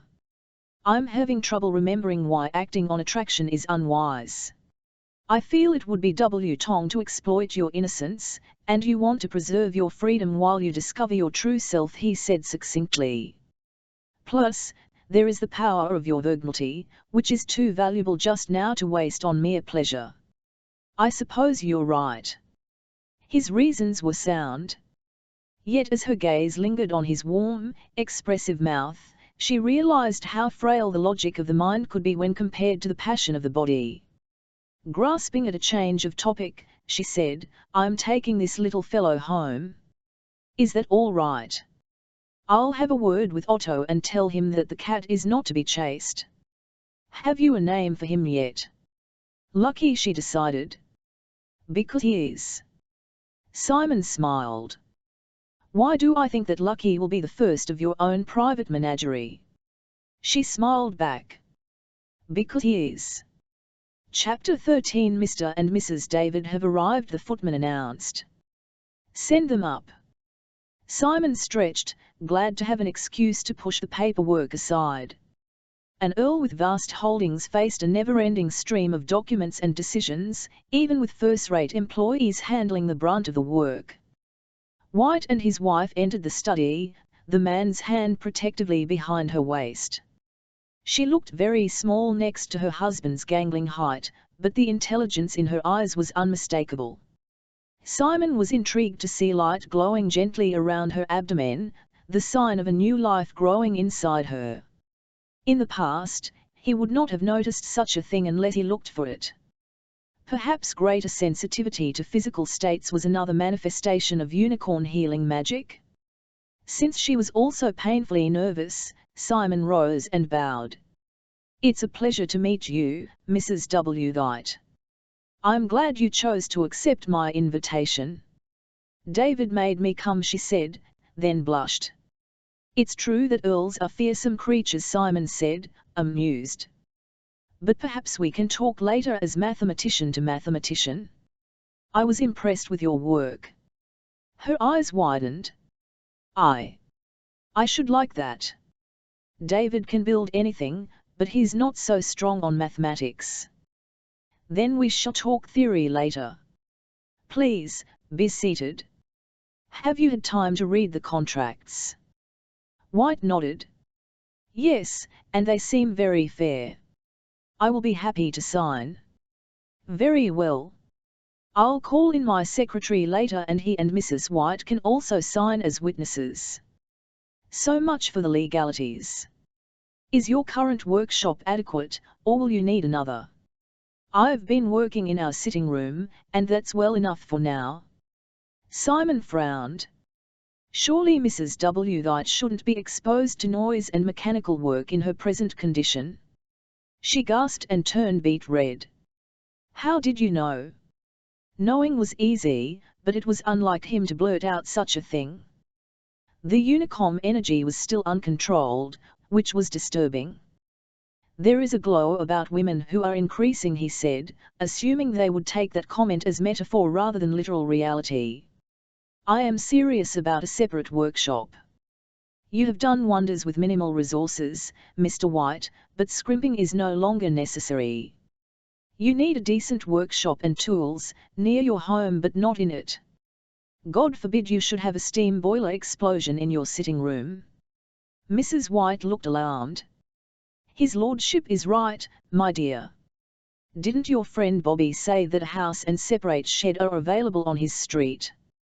"That would be perfect, Sarah. But White turned to Simon.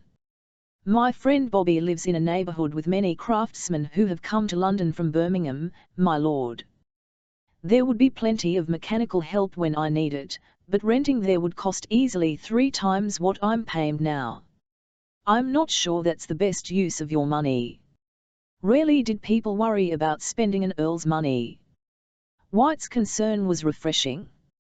You need to receive a salary separate from the costs of developing your project, money you can spend on yourself and your household without wondering whether I would approve. Simon nodded toward Mrs. White. I suspect you are an excellent manager. She's the best, my lord, White said proudly. His expression turned thoughtful. There is something I would like to do, but I was doubtful about whether I should. You've heard of Lord Drayton's Great Technology Forum? Simon's instincts went on full alert. No, I haven't, but I've been out of London a great deal. Tell me about this forum. White leaned forward eagerly. Lord Drayton wants to bring together men from mechanics and manufactory and natural philosophy so we can talk and learn. He's inviting professors from the universities, experimenters, inventors. And not just men of Britain. They say he's inviting the best, most forward-thinking minds of Europe and even America. What an opportunity it will be to talk to men who are building the future. Simon arched his brows, concealing his intense interest. Is Drayton doing this in connection with his post with the government, or as a private gentleman? I'm not sure, White admitted. But the forum will be held in 2 months at a great house in Hertfordshire and it will last a week. That's a fair piece of time to take away from my work, but it's close enough to London that it wouldn't be expensive for me to attend. Since you and Lord Drayton are both Fellows of the Royal Society, I expect your friends and you'll be going to the forum, too. I have not received an invitation, Simon said dryly. It's a very interesting idea, and I think you should by all means attend. But how will you feel if you meet a man who is already building a better steam engine? I'll learn what he's doing, and make one that is better yet, White said with a grin. There's no shortage of good ideas, and we can all learn from each other. A number of my Birmingham friends will be going. We're the best makers in Britain, you know. There had to be power involved with bringing together so many men who were active in developing new machines, and surely Drayton was planning to gather that power to himself. Send notice that you will be attending, Mr. White. And please keep me informed as plans for the forum develop. It will be my pleasure, sir. Enough of discussing the world. Now it's time to discuss your work. I had a couple of thoughts about the design that I wanted to talk over with you. Simon drew out his notes. Though he hadn't the mechanical skills of White, he did know something of machinery and he was intrigued by the project. About the lathe. Mrs. White made a small sound, and Simon glanced up to see that she was looking a little green. Are you unwell, Mrs. White? Increasing is a great nuisance, my lord. She stood. Perhaps some fresh. Simon sensed her nausea, but also a deeper source of unease, even fear. Perhaps Meg could find out what the problem was. She was nearby and should be between tutors, so he sent her a mental call. They had become good at calling each other. Within moments she entered the study, looking delicious in a pale green gown. Her glance encompassed the room. Good day, Mr. White. I'm sorry to interrupt, Falconer, I only wish to say hello. I'm glad you did. Mrs. White could use some fresh air. If you're free, perhaps you could take her out to the garden? I'd be happy to. Meg gave Mrs. White a dazzling smile. Simon felt the impact even though it wasn't directed at him. I could use some fresh air also. Murmuring apologies for causing trouble, Mrs. White left with Meg. Turning to Simon said, now about that lathe. Meg had begun the day with lessons in magic, and a tiring business it was. After her morning tutor left, Meg collapsed on her bed, exhausted by the concentration required in her lesson on the use of wands and other instruments for focusing power. It would be less tiring to ride all day, Lucky, she said to the cat, who was curled up beside her on the bed. Lucky raised his head and regarded her with worried golden eyes. After only a day in Falconer House, he was still frightened of almost everything and everyone except Meg. He was even nervous around Simon, who had healed him. Meg suspected that the half-grown cat would be wary of all males for some time to come, since it had been boys who had almost killed. She stroked his soft fur, thinking how much his appearance had improved since the day before. He had been frantic when she brought him home, until she used calming magic on him. Simon had commented that she was unusually gifted in working with animals. Meg didn't know about that, but when she communicated with a creature, it never took long to achieve harmony. Though so far Lucky had stayed in the safety of Meg's rooms, he'd moved from under the bed to on top of it. He'd also cleaned his smudged fur with his own rough little tongue, so his appearance was presentable. He liked the fact that he could eat whenever he wanted, and he had immediately figured out the use of the box of sand one of the Falconer footmen had provided. Meg scratched the round little head and was rewarded with a purr. Thank heaven Simon had been able to heal the little fellow. Lucky's presence brightened Meg's life. Her lazy thoughts were interrupted by a clear sense that Simon wanted her to join him. There was no feeling of emergency, but she did feel that promptness would be appreciated. She liked the way they could communicate mentally. It wasn't like hearing him speak, but it wasn't hard to get the sense of what he wanted. She gave Lucky one last stroke before sliding from the bed and donning her slippers. After smoothing her voluminous green skirts, she presented herself to Simon in his study. As soon as she entered, she saw that the inventor's wife was looking unwell, and it wasn't hard to guess why. Wanting fresh air herself, Meg led Mrs. White down to the garden. As they stepped into the sun, she remarked, "Isn't this a lovely garden? It seems larger than it is. Since I grew up in the country, I like coming here to see grass and flowers." "'Tis very pretty," Mrs. White agreed. "I've lived in towns and cities my whole life, but like you, I enjoy the greenery. My husband and I will be moving to a new house soon and it has a bit of garden. I shall like that." Meg guided the other woman to a bench shaded by a rose-covered arbor. "Shall I order some refreshments?" Mrs. White clapped a hand to her midriff, looking unwell. "That's the last thing I need. Though I thank you for the thought, Lady Falconer." She closed her eyes and took several deep breaths. "I'm with child, so this is all normal according to the lady next door. She says I should be feeling better in another month or two." There had been occasional pregnant maids at Castle Drayton, so Meg knew that was probably true. She had learned a great deal by watching the people around her, being so simple that her presence was ignored. "Is this your first child, Mrs. White?" The woman nodded, her eyes still closed. Meg frowned, feeling a tug of something not quite right. Mrs. White was more than physically unwell. Something else was troubling her. "Forgive me for prying, but is there something wrong?" Mrs. White opened her eyes. They were a lovely tear-washed grey. "I'm afraid I will die in childbed," she blurted out. "My mother did. I daren't say so to David because it would worry him, but what will happen to him if I die? He's wonderful clever, but has not a lick of common sense." She put her head into her hands and burst into tears.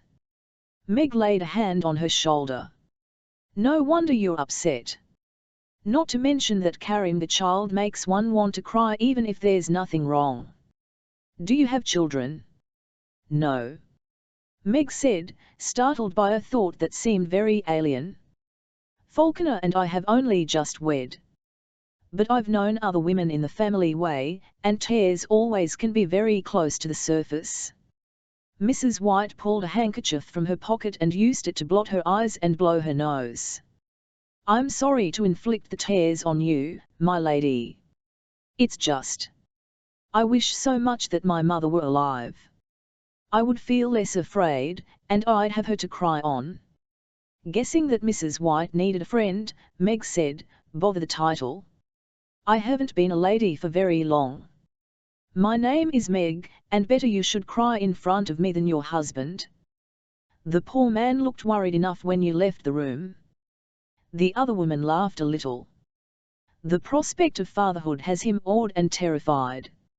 "And I am Sarah, my lady." She halted. "I'm sorry about the my lady." Meg chuckled. "I smile whenever I hear the title. My mother always thought I was a proper hoyden." "And where did that come from?" she wondered in amazement. Perhaps her memory was starting to return. Yet she could remember nothing of her mother, or when such words had been said. She just knew they were true. Putting that aside to consider later, she said more seriously, "It is normal to have fears when carrying a child, yet I feel sure that you will be delivered safely." "A little boy." Sarah stared at her. "Are you just saying that to make me feel better?" No, Meg had had a flash of foreknowledge. Eerily, she had the sense that Sarah might go on to have 2 more healthy children, but only if her husband survived the danger that hovered around him. The knowledge was deeply disquieting. Making her voice light, she said, "There have been midwives in my family, so all the females have a gift for seeing when a birth will go easily." Unlike her hoyden comment, this was pure invention, but a harmless one. "As to whether it will be a boy or girl, well, I was just guessing at that, but the odds are equal that I'll be right." Sarah laughed. "But you're not guessing about the delivery." Meg took Sarah's hand. "I swear that you will bear this child with no danger to you or your son. Please trust me, because fear can undermine your health. I want to believe you." "Perhaps your mother in heaven is inspiring my words," Meg said softly. "How old were you when you lost her?" 7. Sarah's hand tightened on Meg's. "She died with my newborn sister. I can still hear her screams." "She must have been a loving woman for you to remember her so fondly." Meg added a calming spell to her words. She'd learned the spell from Mrs. Evans, the healer. It was much the same as what she did when she was soothing animals. Wanting to distract Sarah from her grief, she continued, "Where did you grow up?" "In Cambridge. My father was a professor of mathematics." Sarah's smile was brittle. "Since professors can't marry, I'm illegitimate. My mother was my father's housekeeper. After she died, he didn't quite know what to do with me, until he found that I had a talent for mathematics. Not that a woman can do much with the knowledge, but I enjoyed learning, and now I can help David." "You had an unusual upbringing, Sarah, but you seem to have used it well. Is your father still alive?" Sarah shook her head. "He died when I was 19. He was too vague to have made a will naming me his heir, so his brothers swooped down and took everything. Being merciful, they bought me a coach ticket to Birmingham, where my mother had a sister I'd never met. Dear heavens, how despicable of your uncles. I hope your aunt was kind." "Yes, though she had children of her own and didn't need another mouth to feed."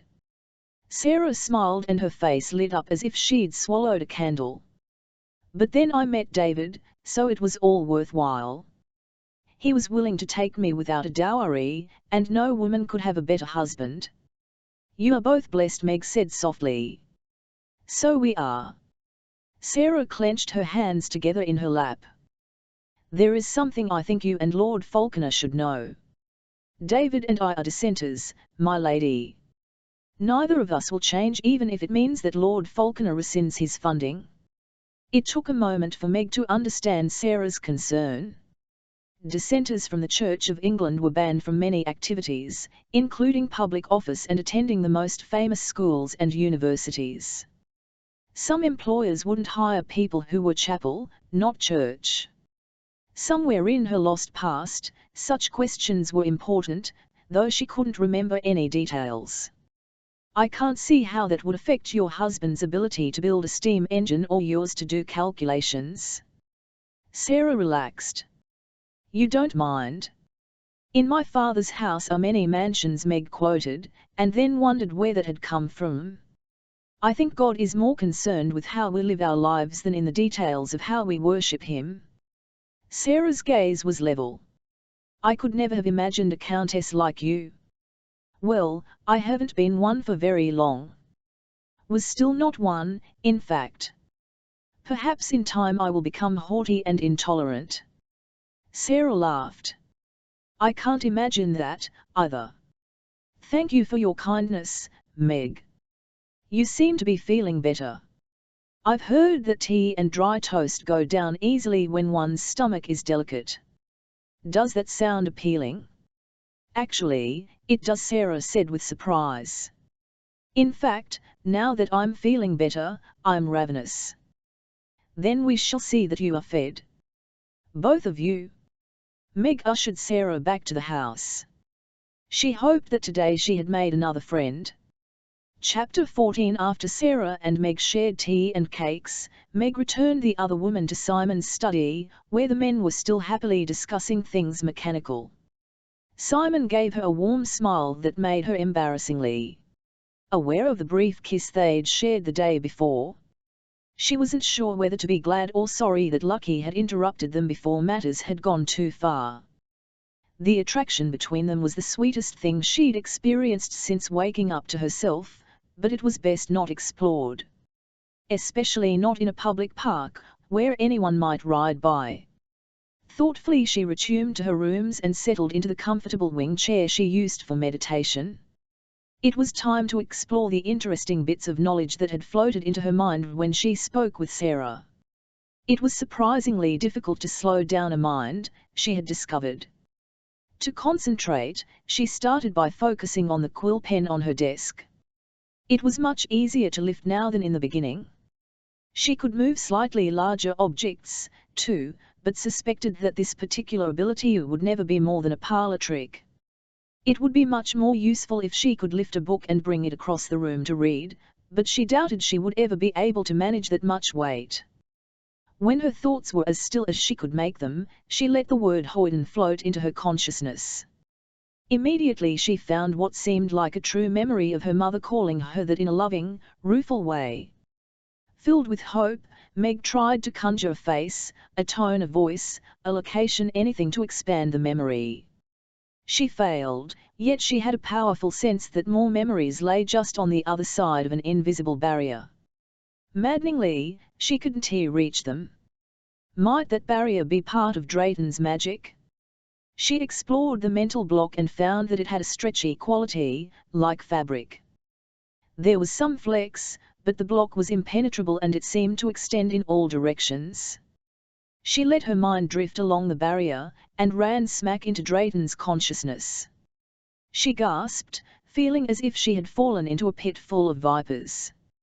A faint thread of connection with Drayton was always present, but he couldn't reach her through it, so usually she could ignore him. Now she had blundered right into his mind. He reacted with surprise that changed swiftly into a vicious hunger, as if he were a wolf and she were a rabbit that had fallen at his feet. His energy exploded around her, thick and suffocating. She pulled away frantically, fleeing to the safety of her own mind while she invoked every shield she had been taught. She added layers until he felt distant, no longer a threat, but she had the ghastly sense that he was sniffing around her borders, looking for a chink in her defenses. Lucky bounced onto Meg's lap and almost broke her concentration.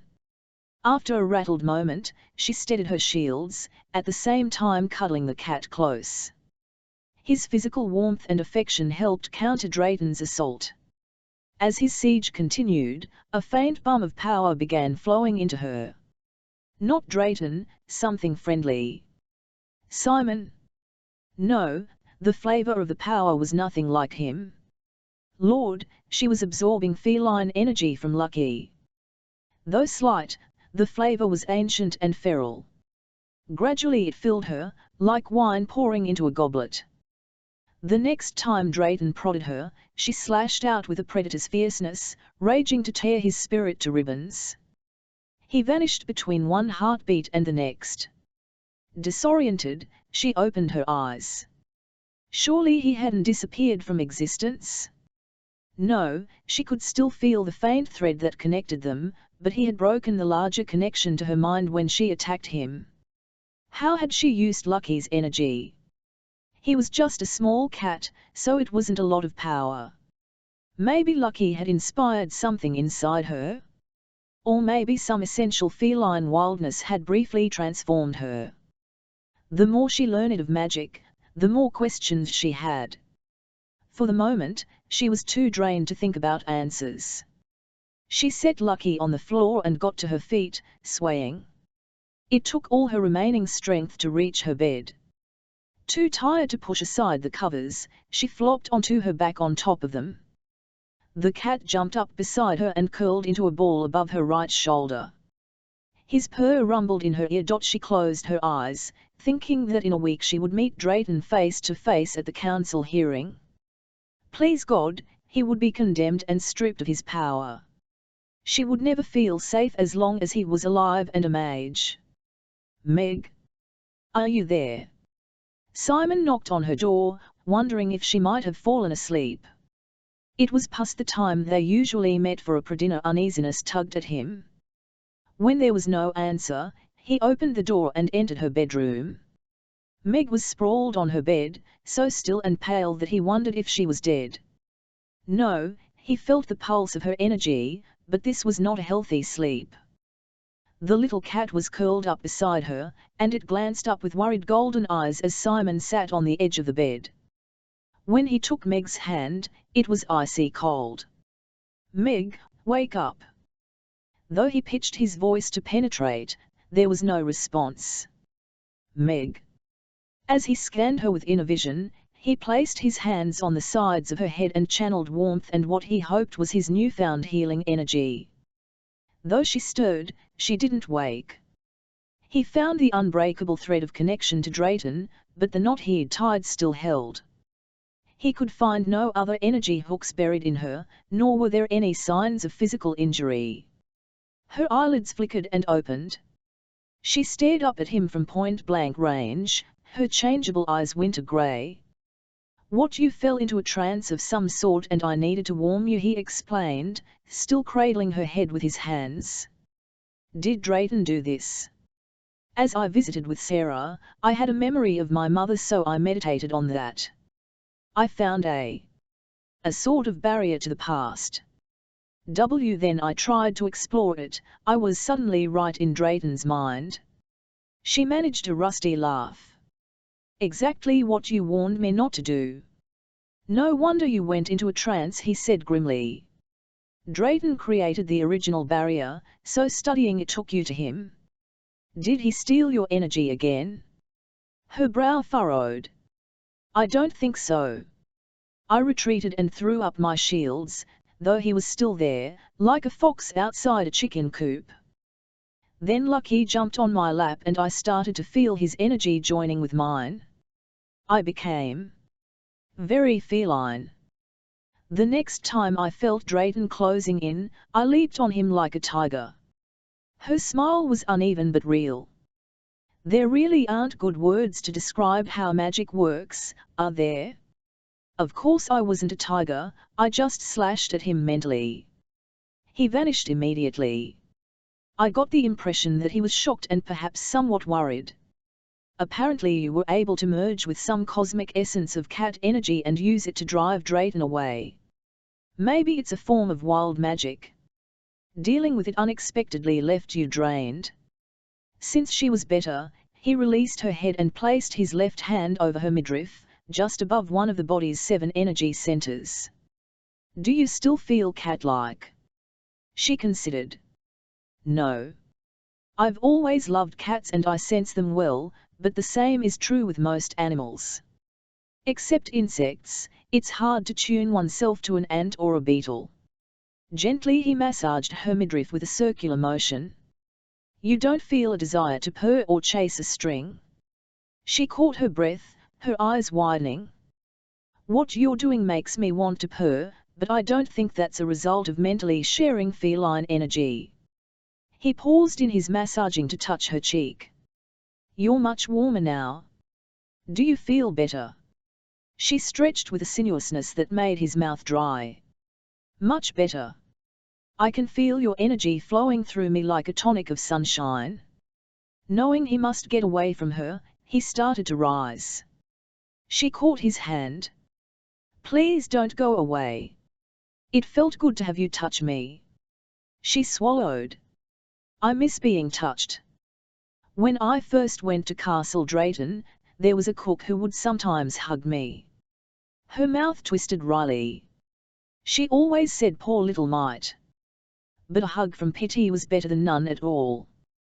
Wary but unable to resist her invitation, he let her tug him down so that he was lying next to her, on his side. Meg wasn't the only one who hungered to be touched.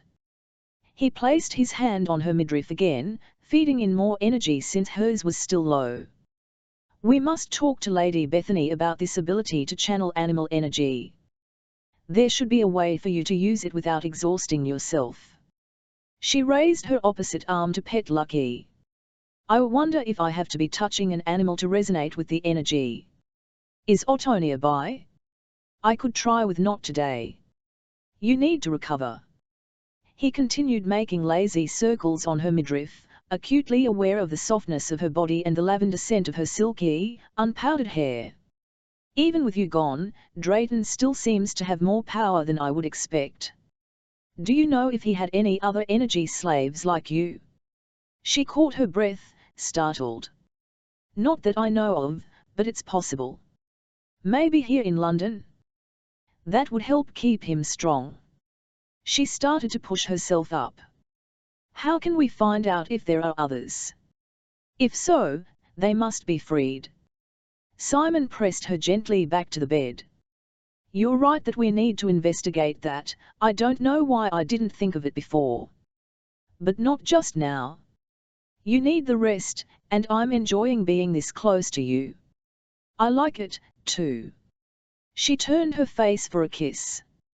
She was delicious, a unique, alluring blend of innocence and power. He wanted to inhale her essence, make them one together. His hand slid to her breast. Even through layers of gown and undergarments, he could feel the erotic softness.